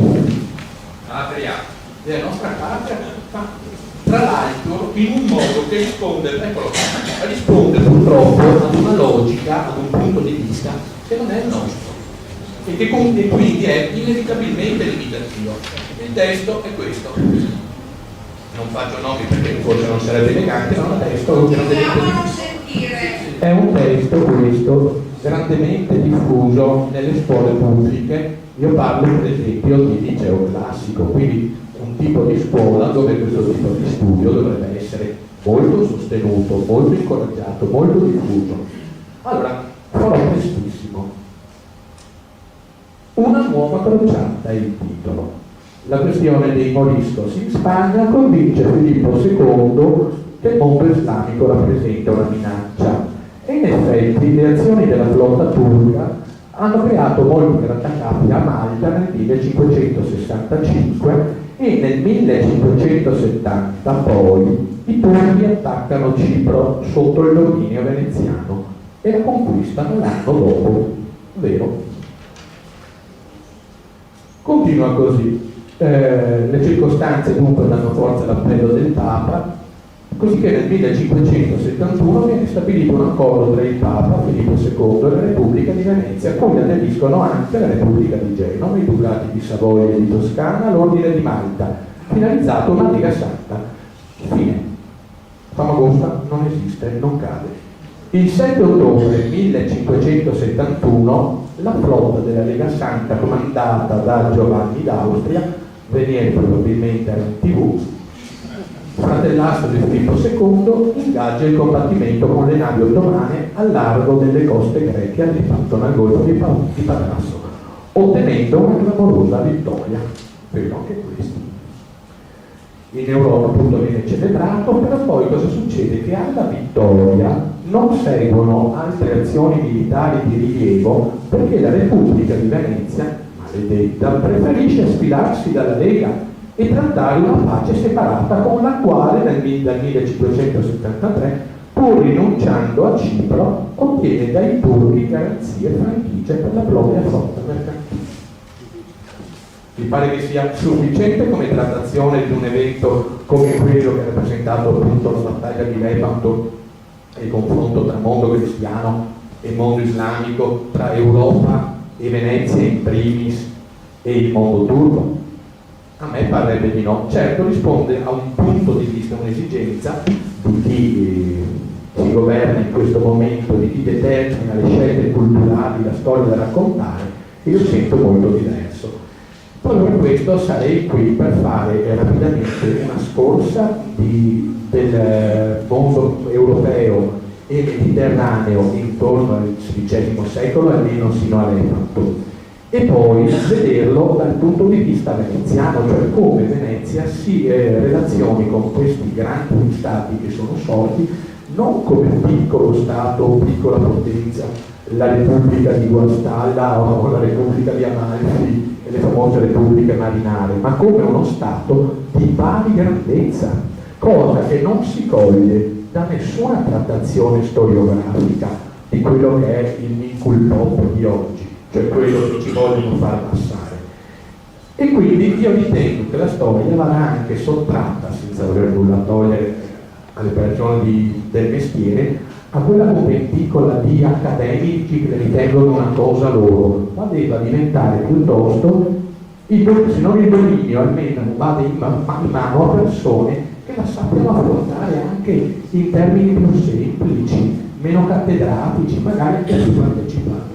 Allora, passerei direttamente a vedere quelli che sono gli elementi più significativi della storia europea e della storia del Mediterraneo a partire dal 1500, anche perché si assiste ad una ridefinizione degli equilibri e quindi delle situazioni di possibile conflitto di relazioni completamente diverse rispetto al secolo precedente. Basti pensare che un punto importantissimo è la conquista, la caduta di Costantinopoli e quindi l'imposizione dell'impero turco di quello che era stato il resto dell'impero romano d'Oriente. Si creano in Europa delle grandi monarchie nazionali che quindi hanno delle possibilità in termini di risorse, di uomini e di estensione territoriale che sono di gran lunga superiori a quelle degli stati italiani tradizionali. L'equilibrio nel Mediterraneo risente di un altro elemento molto importante. Con il crollo dell'impero bizantino, anzi dell'impero romano si dovrebbe più correttamente dire, il mondo islamico si affaccia direttamente da Istanbul sui Balcani. E dopo c'è un altro elemento importantissimo che sarà determinante per la storia del Mediterraneo nel XVI secolo, come rilevava un grande studioso come Brodel, che è quello della caduta nel 1517 dello stato dei Mameluchi in Egitto nelle mani di Selim, detto Selim I il feroce, quindi vi lascio intendere che personaggi. Selim il feroce cosa fa? Dopo aver abbattuto lo stato dei Mameluchi, che pochi anni prima aveva garantito a Venezia casualmente il riconoscimento dei diritti di proprietà di Cipro in perpetuo, quindi non soggetto ad alcuna ridiscussione nel futuro. Ma la caduta di Alessandria e quindi dell'Egitto comporta anche l'estensione del mondo ottomano su tutto quello che è il Nord Africa, e noi sappiamo che di lì a pochi anni il mondo islamico, il mondo ottomano arriverà fino alle colonne d'Ercole. Questo è importante da considerare perché richiama la Spagna, che ha appena terminato la riunificazione, ad un problema che non è soltanto europeo, perché noi vedremo tra poco che la Francia sarà impegnata in una lunga lotta per l'egemonia in Europa con la Francia, prima Luigi XII e poi Francesco I, ma avrà aperto anche un fronte mediterraneo, perché dal Mediterraneo, precisamente dai cosiddetti stati barbareschi, ci sono delle incursioni piratesche lungo la costa della Spagna meridionale e si creerà un ulteriore legame che impensierà moltissimo prima la Spagna e poi tutte le potenze cattoliche, di un collegamento solo pochi decenni dopo, a partire dalla fine degli anni 20 del Cinquecento, tra uno dei due contendenti per la supremazia in Europa, Francesco I, che ratificherà un rapporto prima segreto con la Turchia, e si costituiranno nel Mediterraneo intorno al 1530, due grandi poli di aggregazione di potenze. Da una parte abbiamo il polo franco-turco, anche se concretamente la Francia non invierà una propria flotta, ma garantirà le basi, tipo la base di Tolone, alla flotta turca, per esempio, per poter svernare.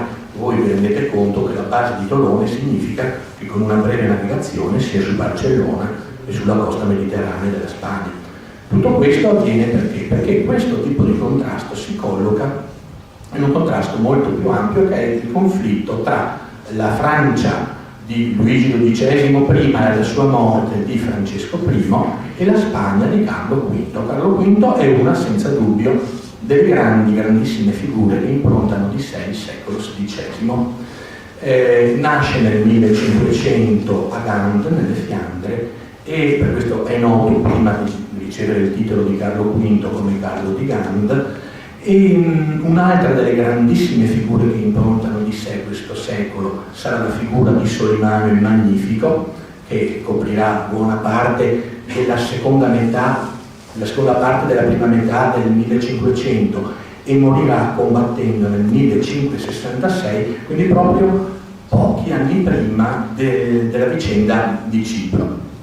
Dall'altro abbiamo un grande sconfitto che è la monarchia francese, prima nella persona di Luigi XII, poi nella persona di Francesco I, e abbiamo anche un grandissimo progetto che Carlo V, che ottiene appunto questo suo titolo a metà degli anni, non ha ancora 20 anni e diventa imperatore di Germania, se vi lascio immaginare, lui è del 500, nel 1520 lo diventa, ha un fratello che è imperatore d'Austria, diventa addirittura signore suo fratello di Ungheria e lui della Repubblica dello Stato Ceco, perciò della quella che si chiamava Boemia, quindi voi potete facilmente comprendere che l'intera Europa centrale viene sotto un'unica grande famiglia, la famiglia appunto d'Asburgo.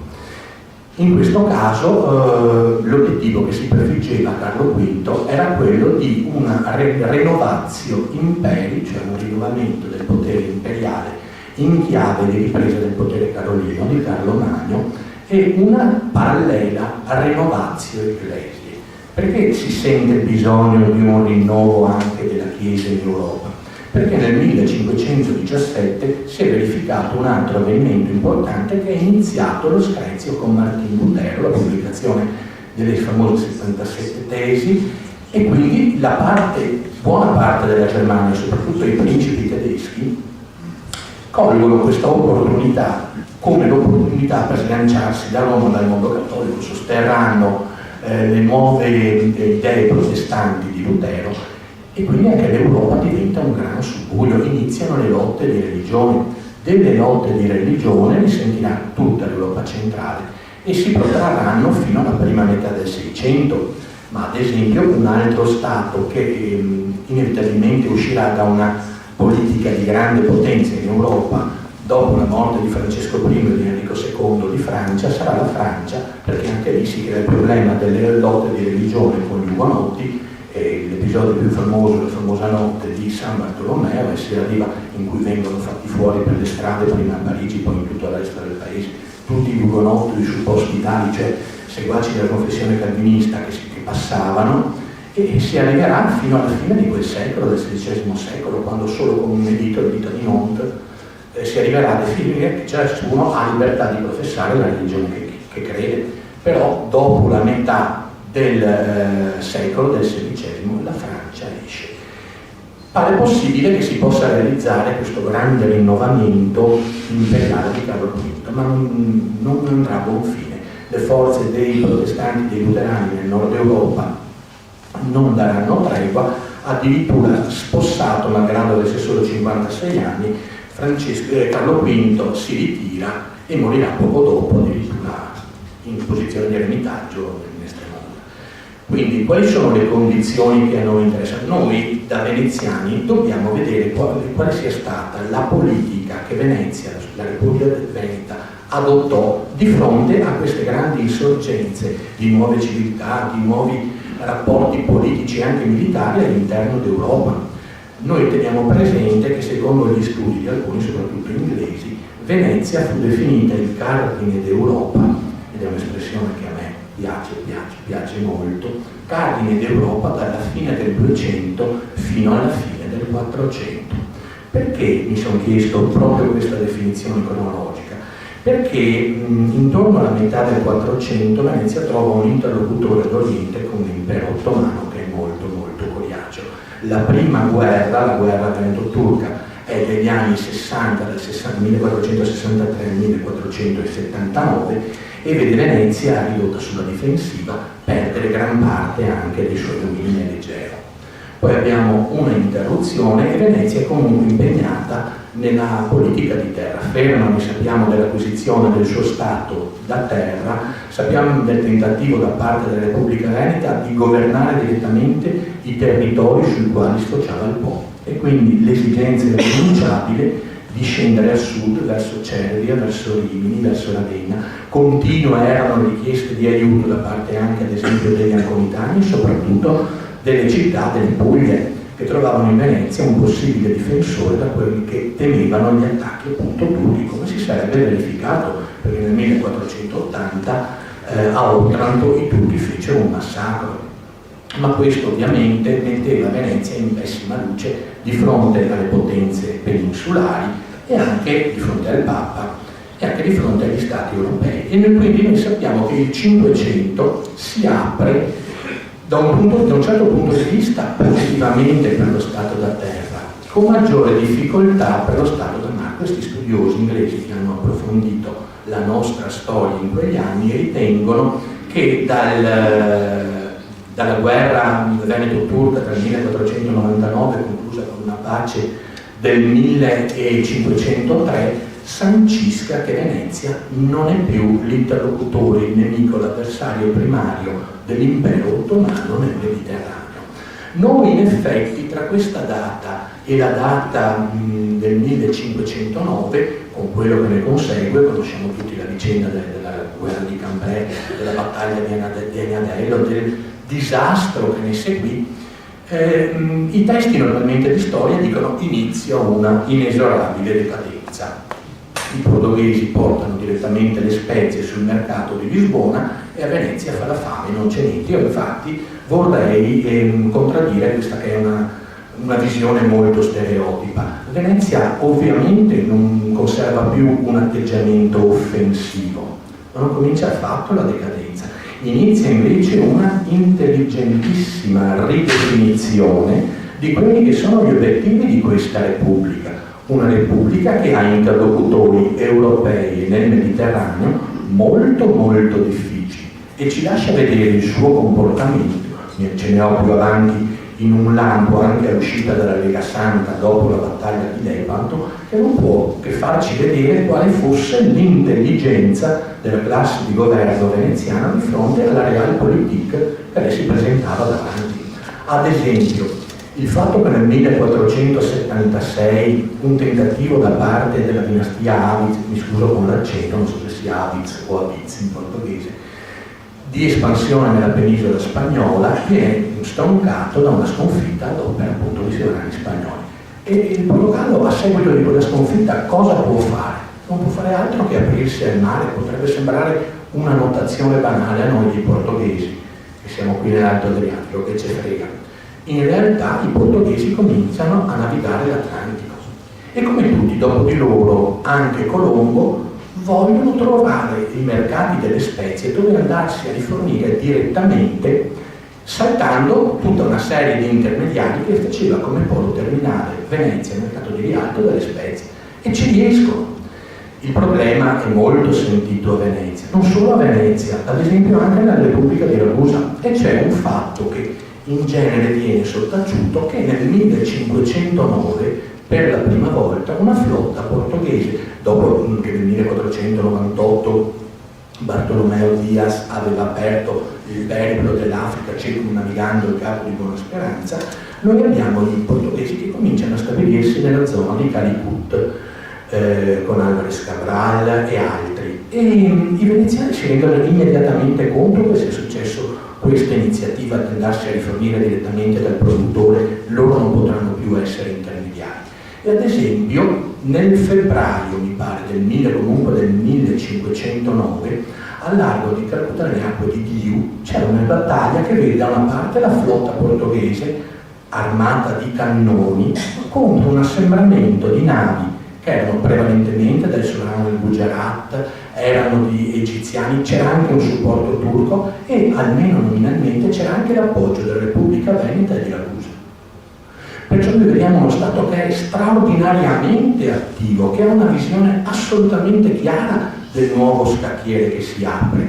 Quando le spezie arrivano sul mercato di Lisbona, Venezia giustamente deve ridefinire quello che è il proprio impegno e la propria ricchezza.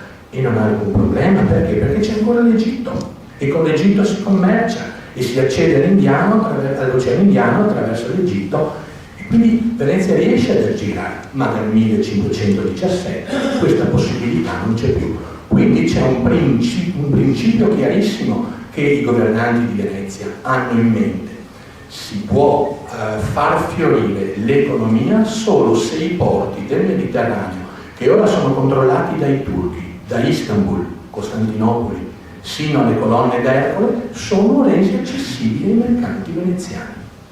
Quindi l'idea di una belligeranza ininterrotta è francamente improponibile per una città che vive del suo commercio. E quindi i veneziani devono cogliere le ragioni di questa realpolitik. Da un punto di vista della condotta militare della città, noi vediamo che dopo la conclusione dell'altra guerra, quella che vede nella battaglia di Zonchio del 1499, per curiosità, il primo scontro nel Mediterraneo in cui le navi montano l'artiglieria. Ci sono anche delle riproduzioni di stampe che ingenuamente riproducono i primi fucili e si vedono delle strane aste con un pennacchio di fuoco. È il primo scontro in cui si monta un rudimentale uso di cannoni e soprattutto di archibudi. La cosa interessante è che anche l'introduzione del cannone nella marineria costringerà tutti gli stati che hanno una certa volontà di potenza a riconsiderare quelli che sono i loro strumenti sia di offesa. La Repubblica Veneta non considererà più ormai elementi di offesa, sia soprattutto di difesa. Quindi dopo quella guerra che porta Venezia a perdere tutto, tutte le isole dell'Egeo, salvo l'isola di Tino, però a conservare un lungo stato da mare, Venezia si rende conto che l'interlocutore è cambiato, ma nel momento in cui sta riconsiderando il suo approccio col suo impero o stato da mare, ecco che purtroppo nel 1509, prima vorrei concludere che per lo Stato da Terra nel 1508 a giugno si sancisce una tregua tra la Repubblica Veneta e l'imperatore d'Austria Massimiliano e in quel momento l'estensione territoriale dello Stato da Terra è la maggiore che Venezia abbia mai raggiunto. È molto interessante perché pochi mesi prima c'era stata la battaglia di Liu, vi dicevo, nell'Oceano Indiano.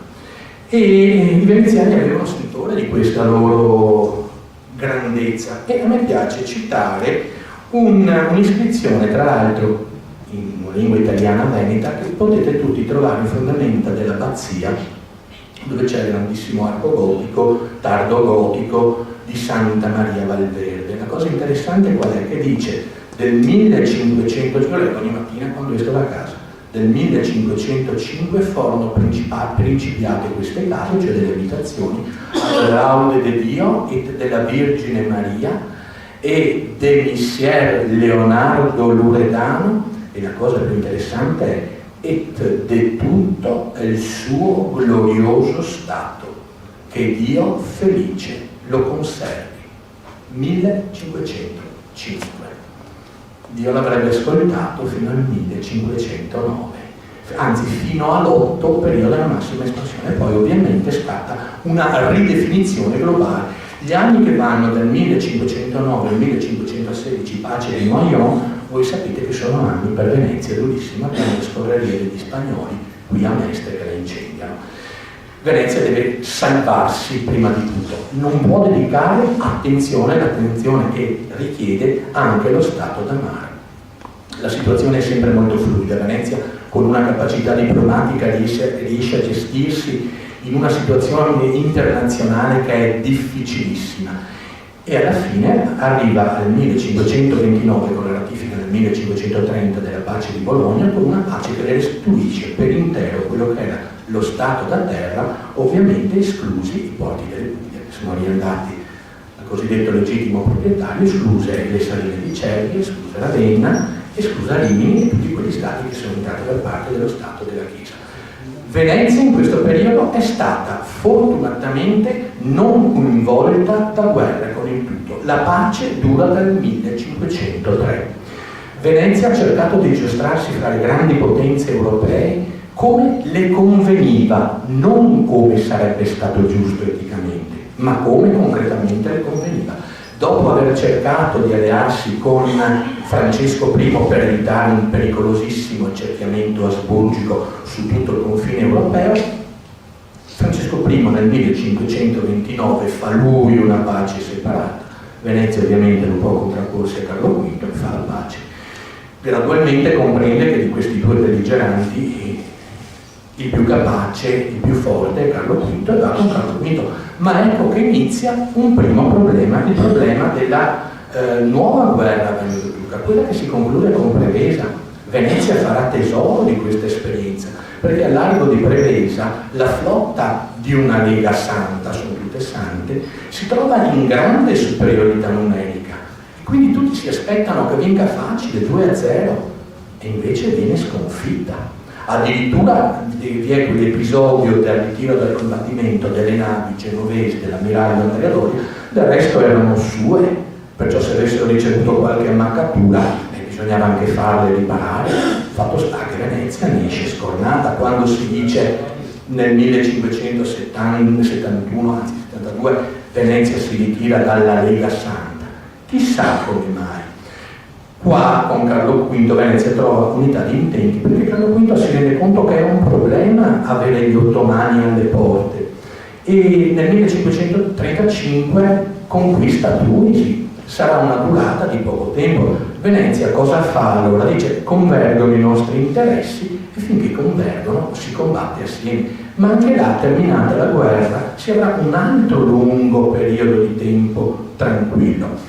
La guerra riprenderà sempre nel Mediterraneo, non per Venezia ma con una ripresa offensiva turca, nel 1565. Noi sappiamo dell'impresa del tentativo di conquista da parte dei turchi dell'isola di Malta, della resistenza eroica dell'ordine dei cavalieri di Malta guidati da Jean de la Valette, e non riesce. Ma è uno scorno. A questo punto cosa accade? Che Selim, stavolta è un altro Selim l'Ubriacone. C'è tutta una rassegna di personaggi che potrebbero essere quasi rappresentativi del nostro stato odierno italiano. Comunque, Selim l'Ubriacone si è messo in testa che vuole Cipro. Lo vorrà probabilmente per rientrare dalla sconfitta. Lo vuole anche perché suo padre, che era appunto il grande Solimano, è morto combattendo durante l'assedio della città di Stiget ai confini tra Ungheria e Austria, perché voleva ripuntare su Vienna, ci aveva già provato una volta. È una situazione molto dinamica quella, e Venezia si trova impelagata in questa nuova guerra. Voi sapete tutto dell'ultimatum, ma a questo punto, poi non vi annoio più a lungo, per potervi dimostrare che lo Stato Veneto era realmente uno Stato europeo, non una piccola repubblica, vi cito soltanto alcuni dati. Dalla metà del Cinquecento la Repubblica capisce la necessità di dotarsi di un esercito con truppe permanenti, alle quali nei momenti di crisi acuta aggiungerà dei mercenari e anche dei volontari che sono nelle cerni del bene. Quali sono più o meno nella seconda metà del Cinquecento le truppe permanenti nelle grandi potenze europee? Davanti a tutti sta la Spagna, che tiene tra Spagna, Portogallo, perché dall'80 occuperà anche il Portogallo, l'Italia, le isole atlantiche, eccetera, un corpo di circa 23-24 mila uomini. Poi facciamo riferimento alla Francia. La Francia tiene stabilmente un corpo in armi di circa 12.000-12.500 uomini. L'Inghilterra elisabettiana, che tutti noi conosciamo, tiene un corpo stabile di circa, dai dati che possediamo, di circa 2.000 soldati permanenti. La piccola Repubblica di Venezia, in crisi, cadente e piangente, ne tiene da prima in armi un corpo stabile tra 9 e 10.000. È lontana dalla Spagna, certamente, Spagna di Carlo V e di Filippo II. Direi però che si avvicina molto ad un altro Stato, che è quello del Regno di Francia, che per dimensioni non è paragonabile alla nostra Repubblica, circa 10.000 uomini. Però è un dato di fatto che proprio nella crisi di Cipro Venezia riuscirà a mantenere sotto le armi qualcosa come quasi 34.000 uomini per anni. Per dirvi, pochi anni prima Cosimo I, per conquistare Siena, ne aveva arruolati 8.000. Quindi questo vi dà l'esatta dimensione di come la nostra città sappia ridefinire il proprio ruolo alla luce delle mutate evidenze storiche che nel Cinquecento ci sono state. Grazie per la pazienza che avete. Intervista in musica. Prima dell'aperitivo, una chiacchierata con i protagonisti della nostra scena musicale.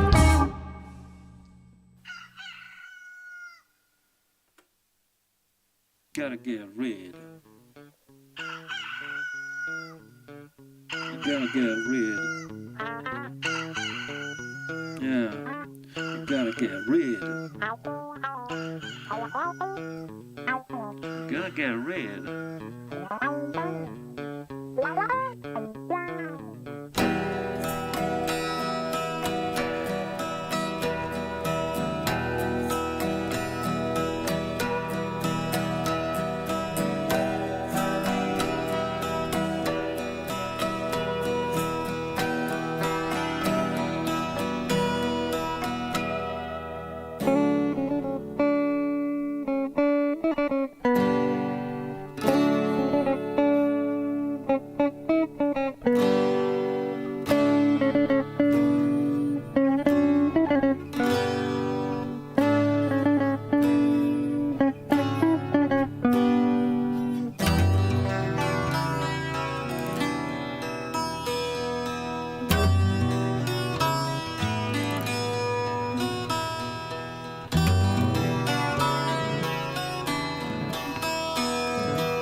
Gotta get rid. Gotta get rid.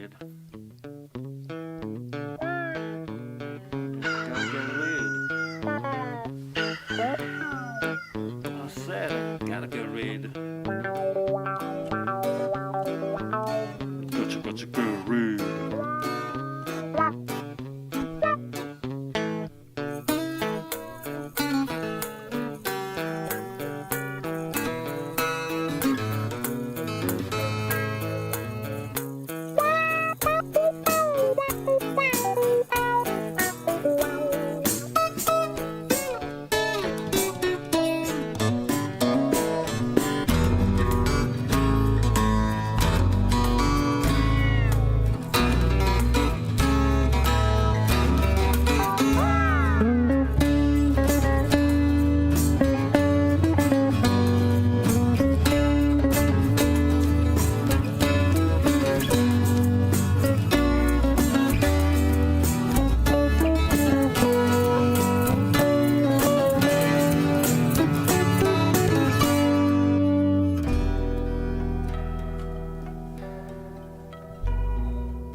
I will never get rid.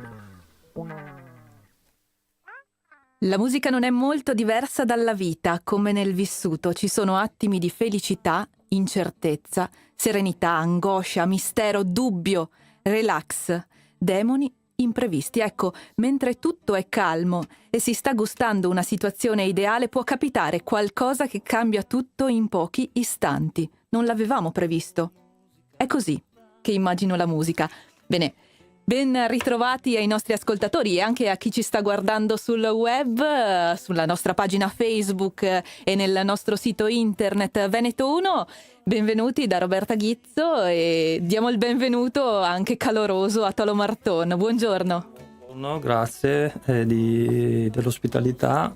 Fa molto piacere essere a Radio Veneto 1 E beh, a noi fa molto piacere averti qui in studio, siamo anche emozionati e... Io di più. Vabbè, faremo a gara dopo, insomma. Beh, io sono contenta di inaugurare questo spazio in musica proprio assieme a Tolo Marton. Tolo, che poi, insomma, sei un po' un inauguratore degli spazi di Radio Veneto 1. 4 anni fa, ben 4 anni fa, avevi inaugurato Garage Music, le nuovissime stagioni, e poi oggi in questo spazio di intervista in musica alla sera prima dell'aperitivo. Non ci facciamo mancare niente qui a Radio Veneto 1. Oggi tutta un'altra storia, tutta un'altra cosa. Sono passati 4 anni e adesso sentiamo che cosa c'è in questo disco. Ecco, infatti le parole che ho letto all'inizio sono tratte aprendo il disco My Cup of Music, questo nuovo lavoro di Tolo Marton che ha scelto anche Radio Veneto 1 proprio per presentarlo.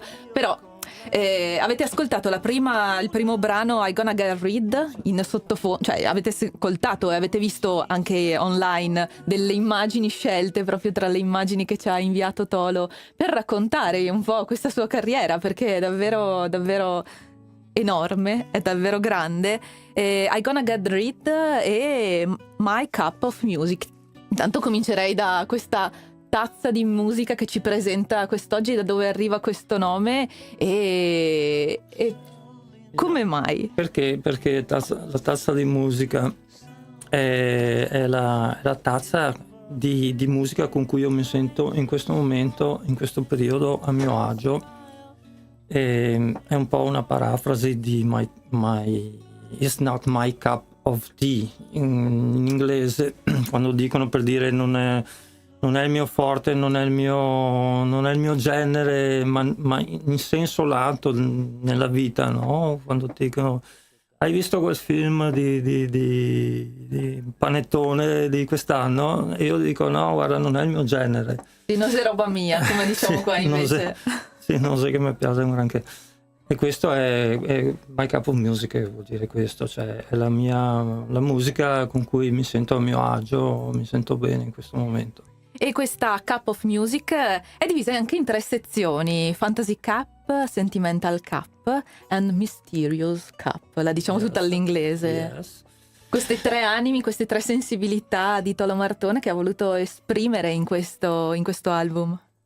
Sì, bisogna dire che è un disco, un album, un progetto non pensato, ma che è uscito molto spontaneamente, così, in questi ultimi, devo dire, 15 anni sì, ma forse anche da prima.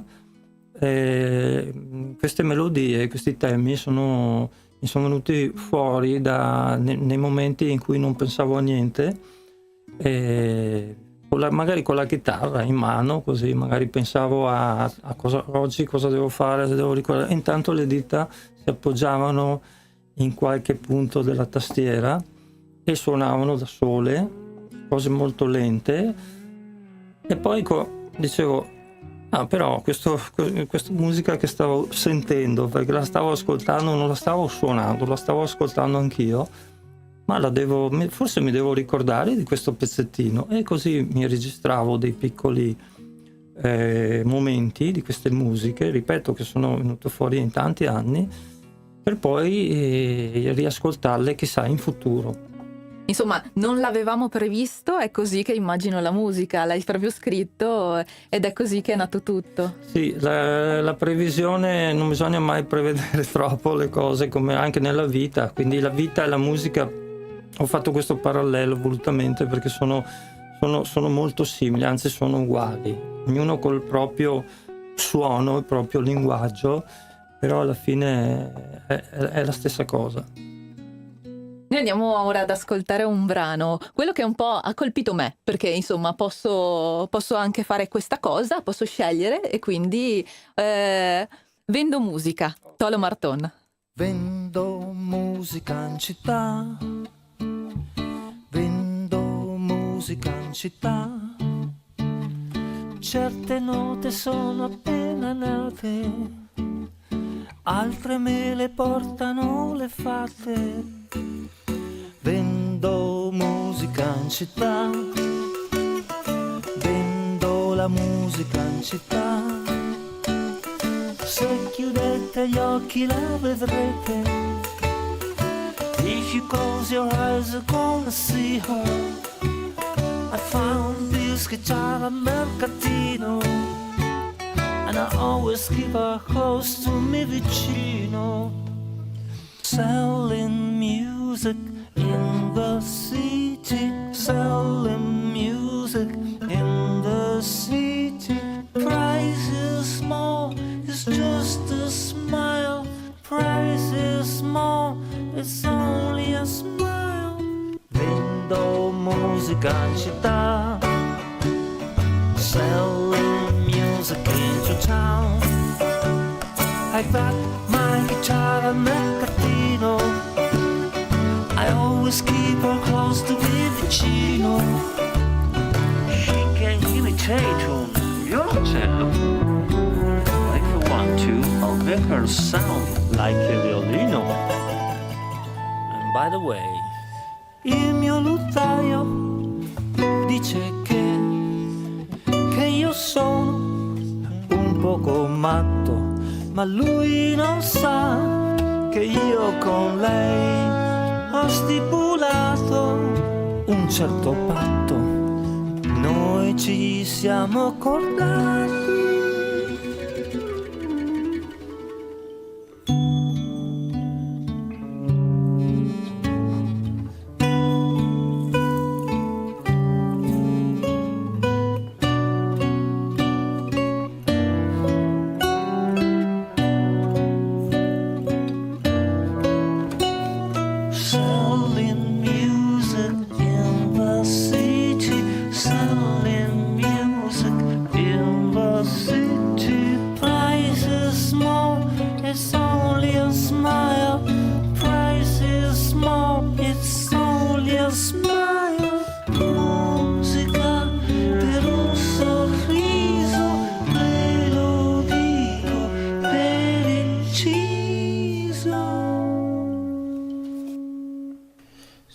Fischiettare.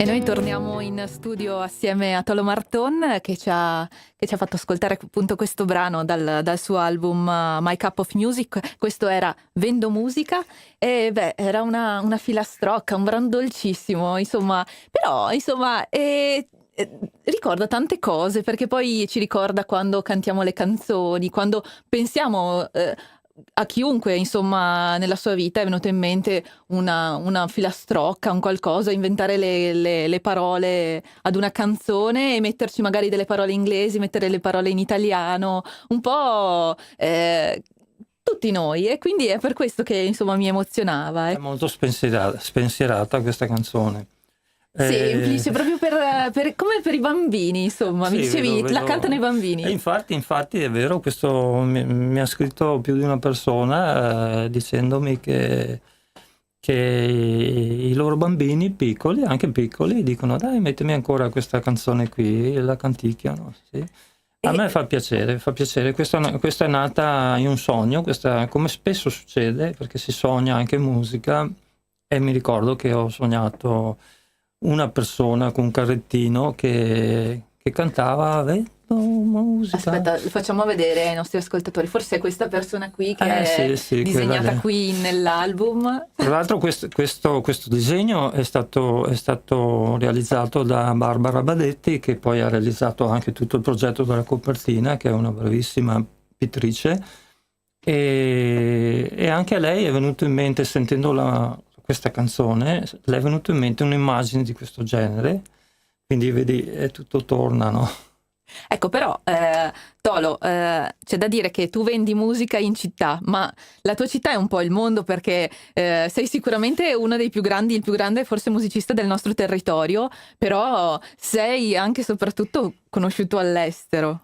Guarda, intanto io dico sempre, siamo tutti i più grandi per un minuto della nostra vita. Sì, anch'io sotto la doccia, sotto la mia doccia. Capita a tutti, capita a me per un minuto, però. Sì, è il mondo, ma è anche un piccolo villaggio, perché a volte penso di essere, come diceva il mio amico David Serb, bassista americano con cui suonavo molto tempo fa, diceva, non so se siamo noi, il nostro gruppo, il massimo dei minimi o il minimo dei massimi. Fantastica questa. In effetti anch'io ci penso tante volte, non so se io suono nel mondo o se suono per un piccolo villaggio, per un piccolo numero di persone, non lo so. Beh, però insomma, fatto sta che sei davvero sei dei più noti all'estero musicisti italiani, cioè per dire ma insomma per dire insomma nel 98 hai vinto qualcosa che nessuno insomma può vantare. Sì, vabbè, questo è passato un sacco di tempo, è stato bello, è stata una bella patacca che mi tengo qui. Si parla del concorso di Jimi Hendrix. Esatto. Sì, certo, e il premio te l'ha dato anche proprio il papà di Jimi Hendrix, certo, quindi insomma onore all'onore, bisogna riconoscerlo, anche perché insomma magari i più giovani che sono sempre attenti ai fenomeni social, però magari i vecchi dischi dei genitori o comunque non li ascoltano, oggi sanno che abbiamo qui. Guarda, Jimi Hendrix sai perché uno dei motivi perché ho fatto un disco così delicato, così è perché inconsciamente questo disco non ha grandi concorrenti, fatto così. Ma se ti metti a suonare, come poi ho sempre fatto, anch'io tra le tante cose ho suonato la chitarra rock molto con questi assoli molto corposi, energetici, sì. Così molto grintosi, molta improvvisazione. Sì, però è un campo minato perché è inevitabile il confronto, no? È inevitabile. Poi c'è chi ti dice che sei bravo, c'è chi ti dice che fai schifo e che così, ma questo invece è un disco che è mio personale, è molto sincero, mi sono messo a nudo, non c'è Hendrix, non c'è rock, non c'è blues, non ci sono assoli o quasi niente, c'è solo musica che mi è sgorgata da dentro, che arriva dalla mia fanciullezza e da tante cose, dai film, da queste cose. Dopo torneremo al discorso film, perché ascoltando anche il prossimo brano forse delle atmosfere le possiamo ritrovare, e non sono solo delle atmosfere musicali, ma sono anche proprio delle atmosfere visive. Forse chiudendo gli occhi possiamo immaginarci qualche scena.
Beh, è difficile sfumare le canzoni di Tolo Marton, questi brani, perché avresti voglia di chiudere gli occhi, anche io qui in studio avrei voglia di chiudere gli occhi e insomma rilassarmi e immaginare, proprio perché queste canzoni nascono un po' come colonne sonore, e non ci sono tantissime parole pronunciate, ma le immagini sono lasciate alla musica.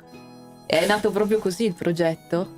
Sì, avevo in mente da tanto tempo di realizzare un disco di brani solo strumentali e niente, l'ho fatto, è stato fatto anche questo. Musica da film, un po', sì, certo. Il disco si doveva chiamare Music for Movies all'inizio, poi ho cambiato, perché tanti brani sono un po' evocativi. Tante persone mi dicono che ascoltando questo disco si fanno un loro film, si immaginano dei panorami, delle situazioni, dei paesaggi, ma poi anche si ricordano di esperienze vissute loro ascoltando questa musica. Mi viene in mente qualcosa del loro vissuto, è incredibile, è bellissima questa cosa. E poi penso che il fascino di riuscire a essere un artista, insomma, sta anche nel trovare un modo di comunicare qualcosa diverso, perché non tutti, appunto, io probabilmente non avrò le stesse immagini che Tolo voleva dare con questo suo brano, non avrò le immagini che il nostro tecnico sta ascoltando, però, o i nostri ascoltatori, appunto, però avrò delle mie immagini e questa musica è potente, la musica è potente anche proprio per questo.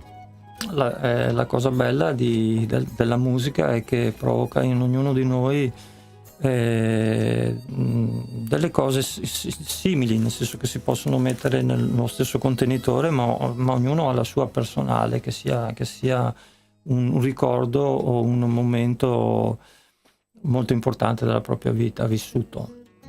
Ecco Tolo, un'altra domanda che volevo farti quest'oggi, visto che insomma siamo in radio e noi siamo analogici per radio, però siamo anche in digitale, perché in video funzioniamo anche appunto sul digitale. Mi chiedevo insomma qual è il tuo rapporto con tutto quello che invece è digitale, perché immagino per registrare questo, visto che l'hai fatto tutto tu, insomma, visto che hai suonato tutti gli strumenti, ti sarai messo anche con, non so, il computer, può essere? Guarda, non ho usato mai il computer per registrare, uso un vecchio registratore che ho a casa. Quindi proprio analogico. Sì, non è digitale, però per me non cambia nulla. Una volta registravo coi nastrini, coi primi registratori, col geloso, col Philips a bobine. Cioè, l'approccio è sempre lo stesso. Ovviamente la tecnologia va avanti e io non sono molto tecnologico, però cerco di sfruttare al massimo lo strumento che ho a disposizione, che sia un registratore o che sia anche una chitarra classica, acustica, elettrica. L'approccio è sempre di cercare di ottenere, di far venire fuori una potenzialità che ha quello strumento, che dia il massimo. Lo strumento va proprio, è un mezzo per ottenere uno scopo. E con quest'album tu hai voluto tirare fuori delle emozioni, tirare fuori delle immagini, dei racconti senza raccontare. Sì, sono molto contento di questo album. Forse sono più soddisfatto di questo album qua di quelli precedenti. Mi rendo conto che è anche spiazzante, tante persone che mi conoscono rimangono un po' perplesse, molto perplesse. Ad alcuni non piace perché si aspettano delle altre cose, però se poi si mettono ad ascoltarlo con calma in momenti diversi questa musica comincia a entrare. Tornando sempre sul discorso digitale, visto che appunto noi siamo in internet, Tolo, tu magari ti rivedrai questa sera su Facebook, su YouTube, ma Tolo, quando vai online, cosa vai in cerca? Vai in cerca anche di ispirazione, vai in cerca di paesaggi, vai in cerca di fotografie, contatti, recensioni? Le ultime due cose che hai detto, sì, anche perché è un mezzo sociale, ma anche un mezzo per lavoro. Certo. Lavoro. Ma anche vado a scoprire su YouTube, ecco, vado in cerca su YouTube di cose, musiche che una volta non si aveva la possibilità di ascoltare o vedere, perché adesso ci sono i video. Io sono un grande appassionato della musica della mia giovinezza, io sono nato nel 1951, quindi in più ho fratelli e sorelle più grandi di me e mi hanno fatto loro ascoltare le prime musiche, sia musica classica che rock and roll. Quindi vado anche a vedermi dei vecchi video di rock and roll, anche poco famosi, è una grande soddisfazione, oppure musiche nuove. Oh, non sente più. Come non senti più? Ok. Ecco, sì, ok. È finita forse il brano, ecco. Sì, mi sembrava che la mia voce stesse progressivamente, ma sono io. No, è il bello della diretta, poi dai, Tolo, per favore. Sì, poi ci sono i Facebook, eccetera, eccetera, ma è diventato, secondo me i social networks sono usati con discrezione, anche con un po' di buon senso, sì, si può instaurare dei contatti, delle conversazioni interessanti, eccetera, eccetera. Ecco, il mondo è vario. E una bella scoperta che hai fatto sui social di recente, su YouTube, o che sei andato a vederti con gioia, possiamo, non so, c'è qualcosa che ti viene in mente? Non mi viene in mente niente adesso. Siamo un po' impallati tutti e due. Non mi viene in mente niente adesso, scusatemi. Vabbè, non c'è problema. Direi di concludere un po' quest'oggi con gli appuntamenti di Tolo per quest'estate. Sta cominciando l'estate ed è il momento più bello per tutti i concerti che ci sono, soprattutto in zona, speriamo.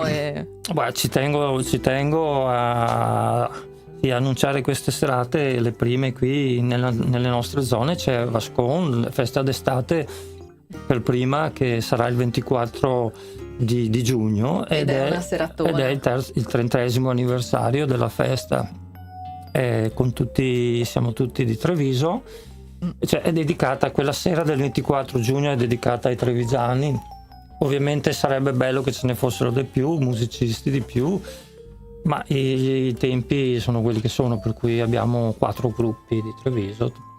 C'è Radio Fiera, c'è Giorgio Barbarotta, c'è Giulio Casale, e sono io. E poi è una formazione, quella di Giulio Casale, che sono tra virgolette gli extra, ma non si possono chiamare extra da quello che avevo sentito, però c'è Tolo Marton e quindi che questo si può chiamare Tolo Marton.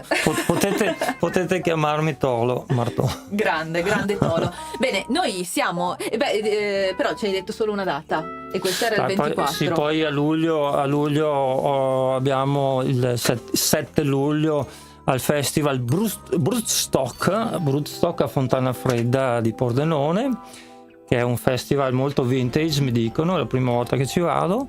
E il 14 c'è Al Vapore, suoniamo Al Vapore di Marghera, anche quello è un locale storico del Veneto. Il 15 siamo a Crespano di notte, in piazza, Crespano del Grappa. Il 16 siamo a Conscio di Casale sul Sile, la festa la sagra di Conscio. E poi a Valdagno il mini festival blues in provincia di Vicenza il giorno 19. E poi se volete andare su www.tolomarton.com trovate tutte le date. Sì, perché appunto prima abbiamo parlato di digitale, ma anche Tolo c'è la pagina Facebook, c'è il sito internet, ci sono tutti i riferimenti per... E poi posso dire, questo disco potete anche questo trovarlo da qualche parte, certo. Nei negozi non tanto, ma no, ce n'è un negozio a Treviso che è il Mezzoforte a Treviso, e altrimenti lo trovate anche basta scrivere un messaggio sul sito mio www.tolomarton.com, lo trovate anche su Spotify. Ah, ecco, si trova anche come si dice? In digitale. In digitale. Certo. Bene, andiamo con l'ultimo brano che ascoltiamo in toto questa sera, Mero Mero. Da dove nasce questo titolo? Ce lo racconti? Mero Mero, anche questo è nato da un sogno, guarda caso. Io ho fatto tanti brani anche al Pine Valley, che è un brano mio vecchio che è sempre stato molto gradito. È lo stesso Mero Mero, nato da un sogno tanti anni fa, lo cantava mia figlia quando era bambina. Quindi il titolo nasce da un ricordo, insomma, affettivo, quello della tua bimba. Infatti Sentimental Cup, che è la parte centrale, è quella un po' della famiglia e sentimentale. Bene, siamo in conclusione. Io ringrazio davvero Tolo Marton che ha presentato qui My Cup of Music, grazie. Andiamo ad ascoltare ora Mero Mero. Ok.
Intervista in musica. Prima dell'aperitivo, una chiacchierata con i protagonisti della nostra scena musicale.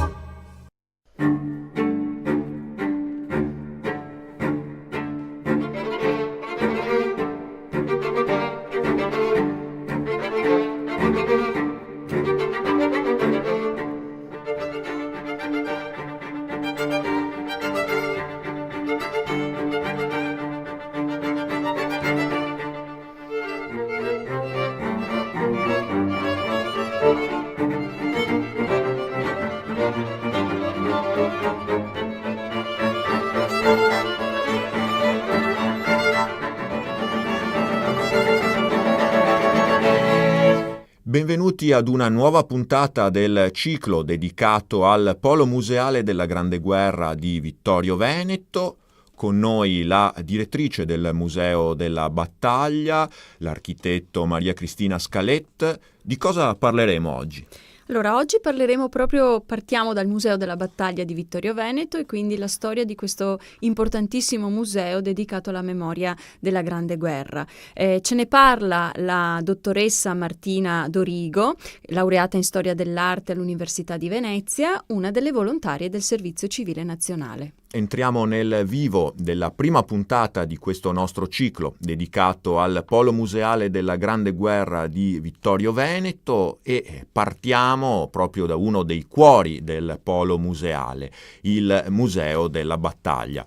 Martina Dorigo, come è nato questo museo?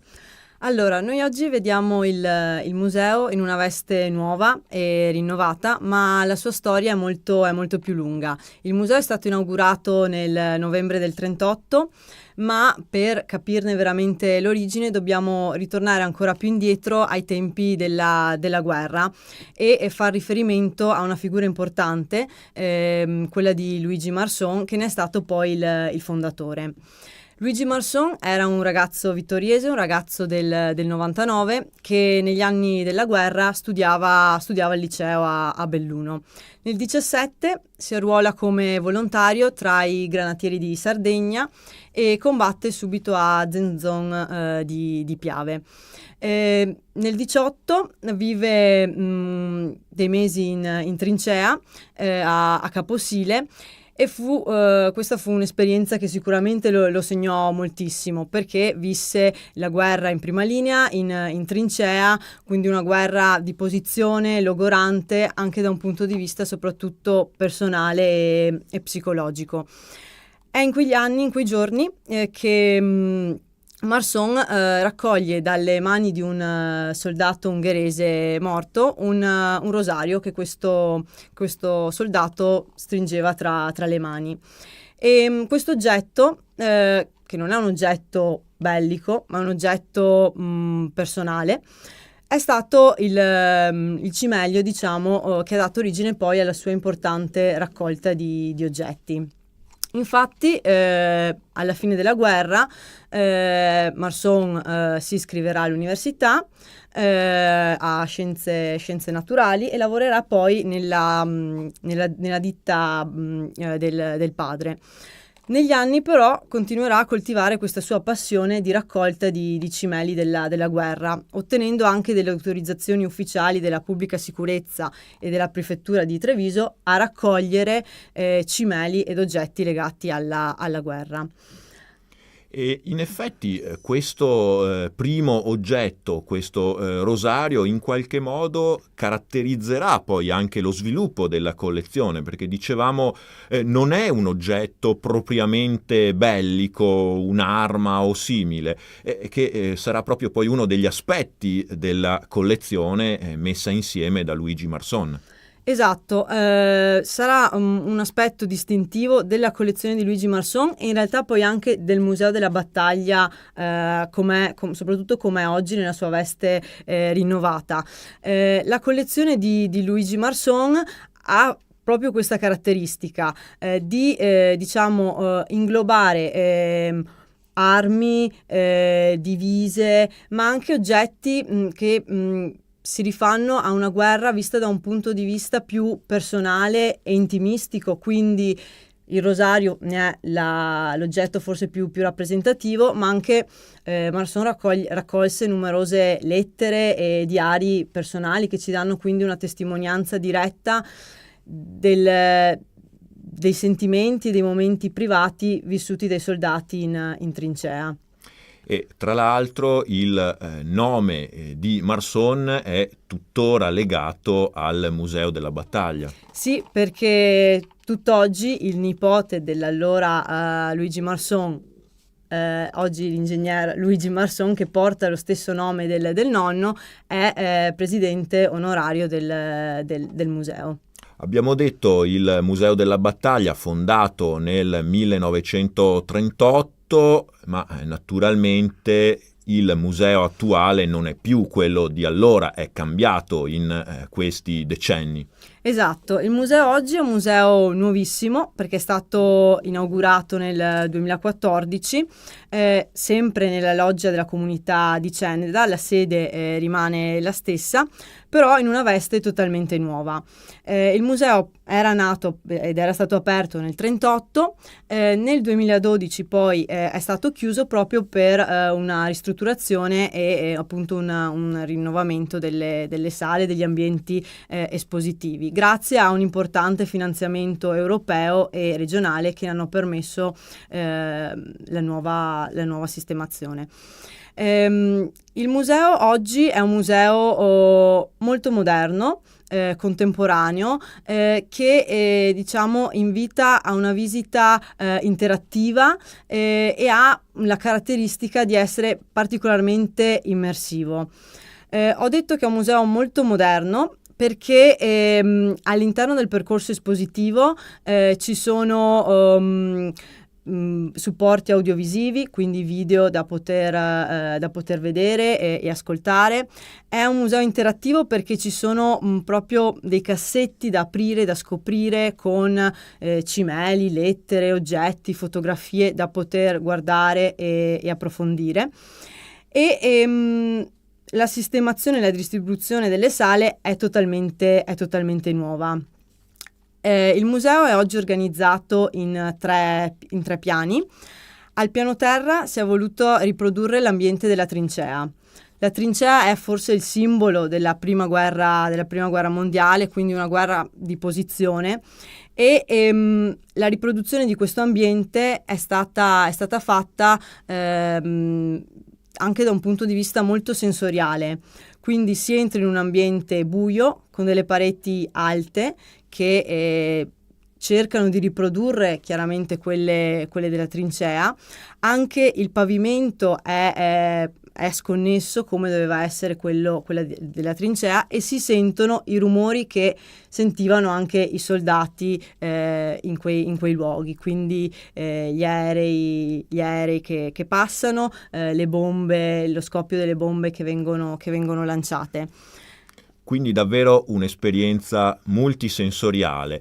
Poi invece, questo dicevamo al primo livello, poi si sale. Si sale al primo piano, dove una sala è dedicata alla storia, all'origine del museo. Quindi si è voluto riprodurre l'armeria di Marson, dove sono sistemate appunto una parte delle armi che inizialmente trovavano spazio nell'abitazione di Marson e poi nel museo, e è una raccolta veramente ricca perché ci sono le armi in dotazione all'esercito austro-ungarico, quelle in dotazione al Regio Esercito Italiano e anche agli altri eserciti belligeranti, armi bianche, quindi pugnali, baionette, ma anche armi da fuoco, quindi fucili, le pistole semiautomatiche piuttosto che i revolver. Nell'altra sala, che è ospitata al primo piano, si è voluto, ricostruire degli ambienti che riguardassero l'anno dell'occupazione. E questo è forse uno degli aspetti più importanti del museo, perché questo piano è un piano dedicato al ricordo di un anno difficile, dell'anno della fame, visto proprio dal punto di vista della popolazione civile. Quindi all'interno di queste sale, attraverso principalmente i documenti audiovisivi e i documenti cartacei, si ripropongono le tematiche legate a quell'anno difficile, quindi la fame, le requisizioni, le difficoltà anche di comunicazione che c'era a Vittorio Veneto, perché arrivano i tedeschi e quindi anche i documenti nella doppia lingua testimoniano questa difficoltà anche semplicemente di comunicazione a volte. Quindi ecco, poi parleremo anche di questo aspetto nel corso del proseguo. Davvero tanto da vedere in questo museo.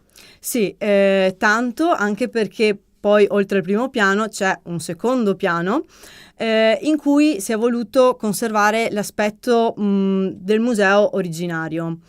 Ossia, il museo è nato appunto nel 1938, in un momento anche importante di propaganda, fascista molto forte, quindi era nato in un momento storico in cui il mito della Grande Guerra era particolarmente sentito. E si è voluto nelle sale del secondo piano conservare l'allestimento originario, quindi le bacheche originarie e anche l'aspetto che aveva il museo alle origini. Quindi troviamo la sala dedicata alla Vittoria, quindi una sala dedicata interamente alla battaglia di Vittorio Veneto, con le copie dei bollettini che giorno per giorno venivano emanate, e nelle altre sale, soprattutto attraverso i supporti, diciamo, cartacei, vengono celebrati gli eroi della Grande Guerra, da personalità meno conosciute come Ernesto Artico a foto di personaggi importanti come per esempio D'Annunzio. Sempre al secondo piano importante è l'aula civica, che nel nuovo allestimento è stata, diciamo, spogliata della funzione museale e è ritornata un po' alla sua funzione originaria.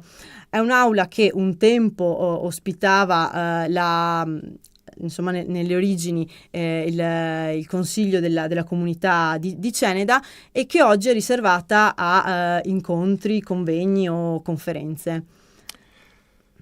Tanto da vedere, tante sale, tanti aspetti, ma in questa nuova concezione che il Museo della Battaglia di Vittorio Veneto ha acquisito in questi ultimi anni, in linea con i moderni principi museali, poi ci sono anche tante attività che, per così dire, escono dal museo stesso.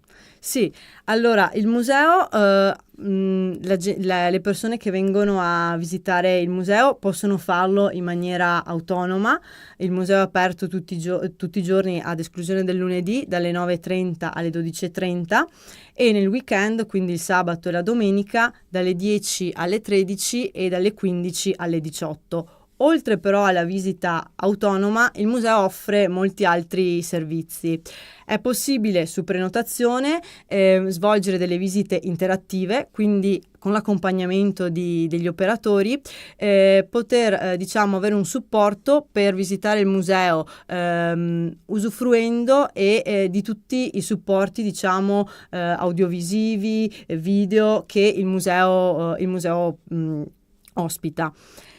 Poi il museo offre delle proposte didattiche per le scuole di tutte le età, quindi dai bambini delle elementari ai ragazzi delle medie fino alle superiori. Organizza delle visite guidate, ma anche dei laboratori specifici calibrati proprio in base alle specifiche esigenze degli utenti.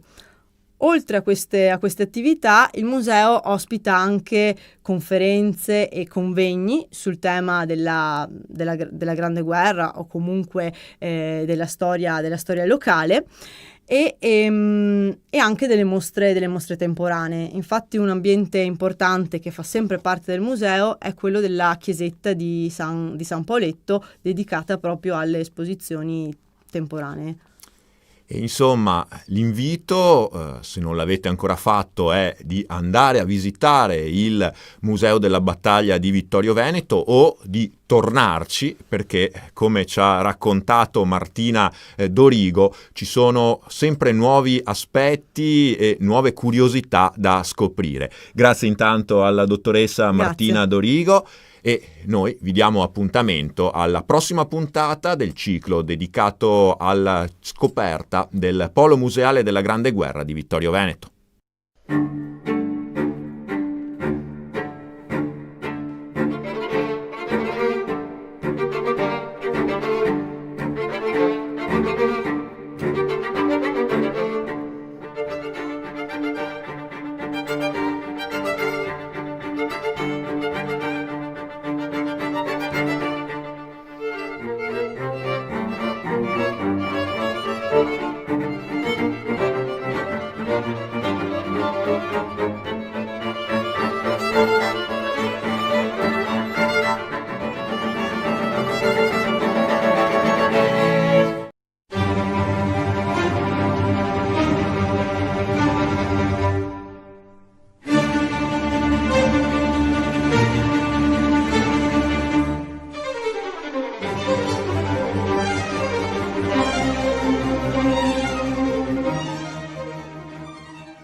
Bentrovati cari amici con la nostra e vostra terza pagina, come dico sempre, del Zeviro in formato audio e video della cultura.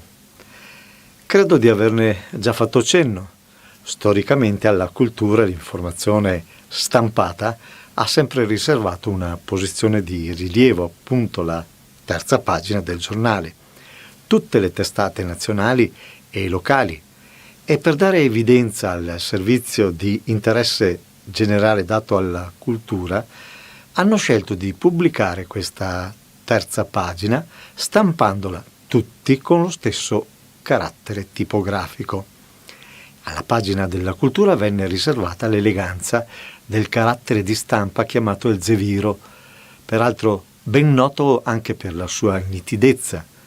Un carattere appositamente creato, se non erro, nel 1600 dall'incisore Christoffel van Dyck per una famiglia di tipografi ed editori olandesi, gli Elsevier, e se non erro la loro casa editrice esiste ancora oggi. E perché mi sono detto non dotare anche le televisioni di informazione al territorio dell'eleganza e della chiarezza dell'Elzeviro, della cultura? Ecco quindi la vostra terza pagina in formato video e audio.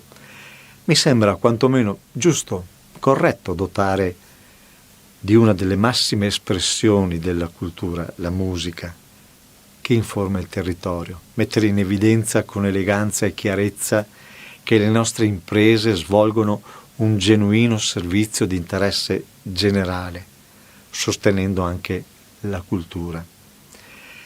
Mi permetto di salutare un grande appassionato di cultura, quale l'appena rieletto Presidente della Repubblica Italiana, Sergio Mattarella.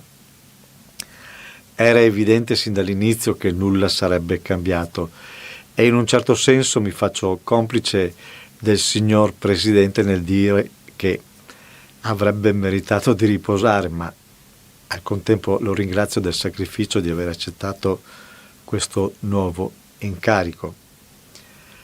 Da persona di grande cultura spero possa considerare l'abrogazione del DPR 146 2017.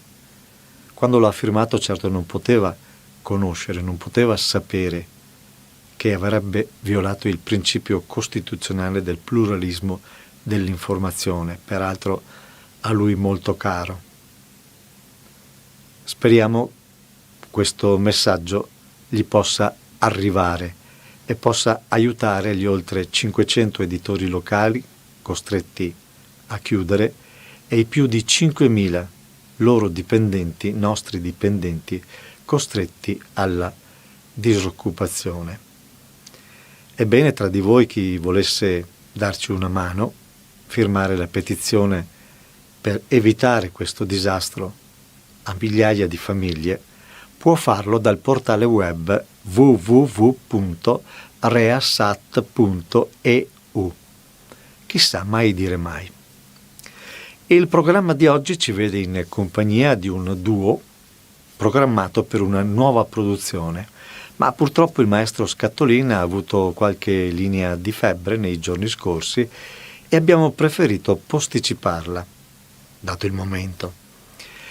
Vi proponiamo quindi sempre lo stesso duo, Massimo Scattolin alla chitarra e il grande Paolo Tagliamento al violino, nella produzione che ha preceduto quella che stavamo per registrare, che stavamo per proporvi.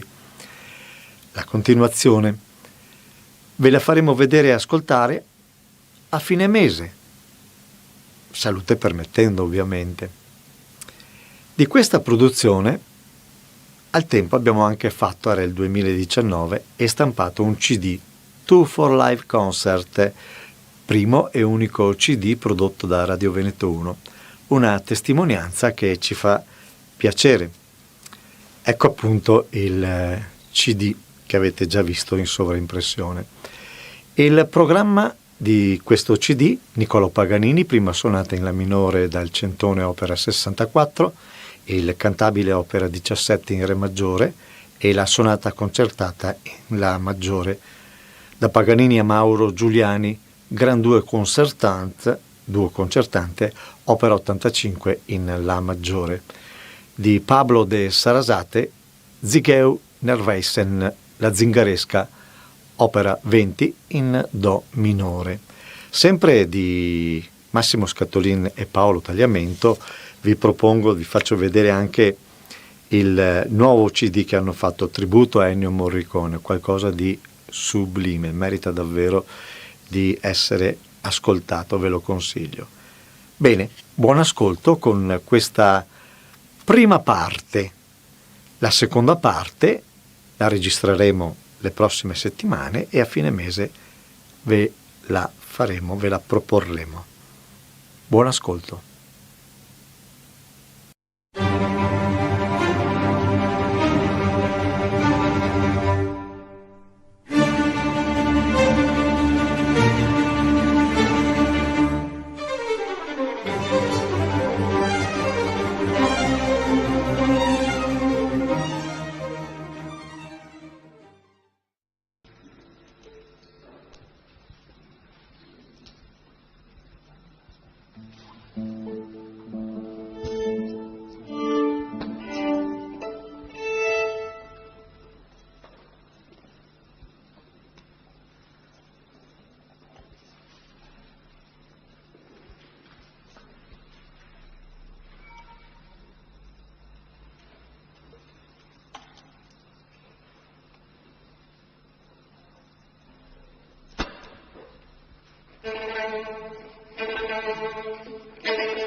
Ultimo.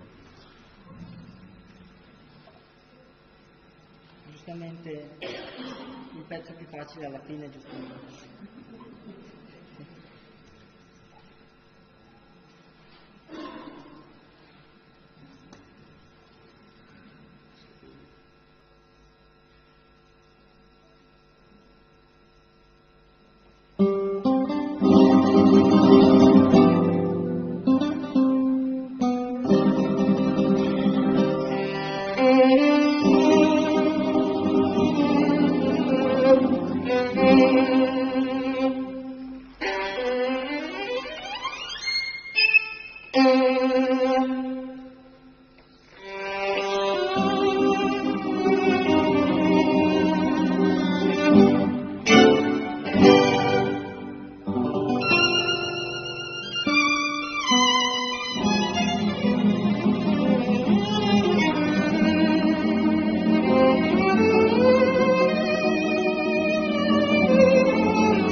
for Live Concert, i contenuti di questo CD che avevamo registrato appositamente per la tournée in Australia, l'ultima che hanno effettuato prima del Covid Massimo Scattolin e Paolo Tagliamento. Ricordo che quando Paolo Tagliamento arrivò in Australia, prima pagina d'apertura del quotidiano locale per l'arrivo di questo talento, e avete sentito, non scherza davvero, come non scherza Massimo Scattolin è uno dei più grandi chitarristi italiani e anche del mondo, fortissimo, conosciutissimo in Cina, conosciutissimo in Australia, conosciutissimo in Sud America. Credo sia stato il primo insegnante all'Università di Salisburgo, il primo insegnante di chitarra italiano all'Università di Salisburgo.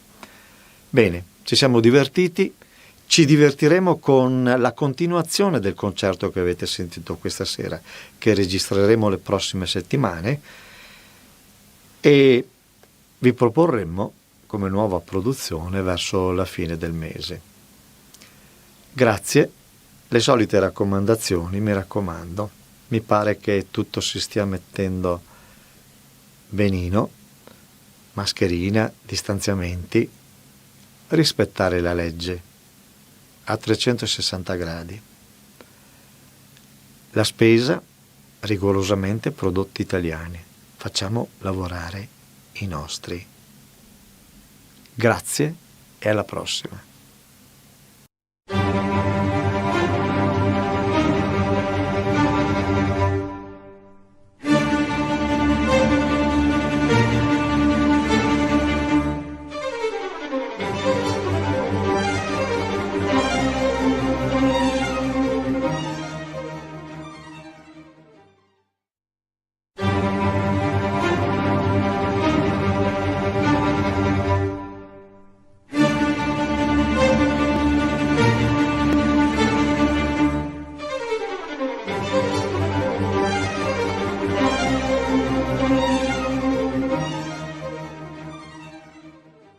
Bentrovati cari amici con questo nuovo appuntamento della terza pagina della vostra emittente di informazione preferita.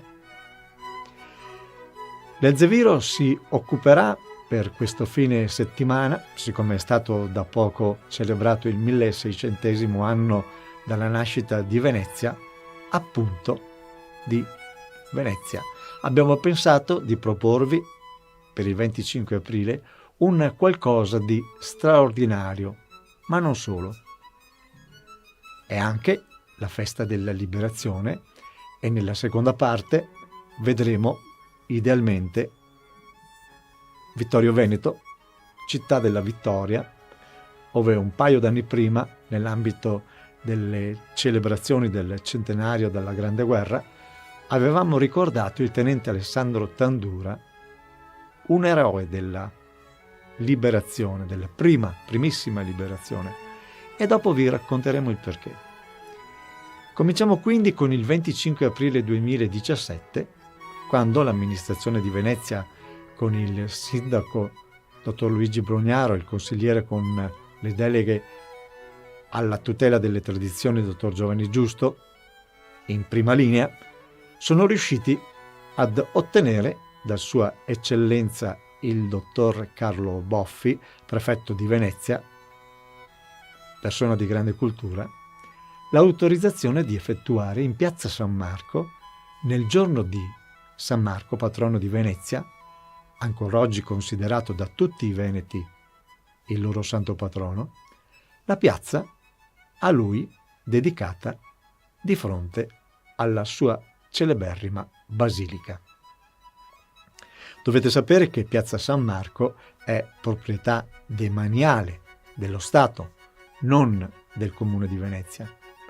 Ed erano ben 220 anni che non veniva autorizzata una manifestazione di quella portata in quel giorno. Noi con molta semplicità l'abbiamo intitolata Save the Culture, salviamo la cultura in nome della cultura. Ovviamente è fondamentale anche la collaborazione, oltre che del Comune di Venezia, anche della maggiore associazione culturale attiva in quanto a storia, tradizione, cultura della nostra terra, Raise Venete. Solo per fare un esempio, nel giorno di San Marco la tradizione vuole che venga regalato il boccolo, un bocciolo di rosa, alla propria amata. Immaginate il contesto. È da favola. E chi poteva essere il protagonista di questo speciale concerto nel giorno di San Marco di fronte alla sua basilica? Antonio Vivaldi. E di Antonio Vivaldi ascoltiamo in Piazza San Marco le 4 stagioni. Buon ascolto.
Thank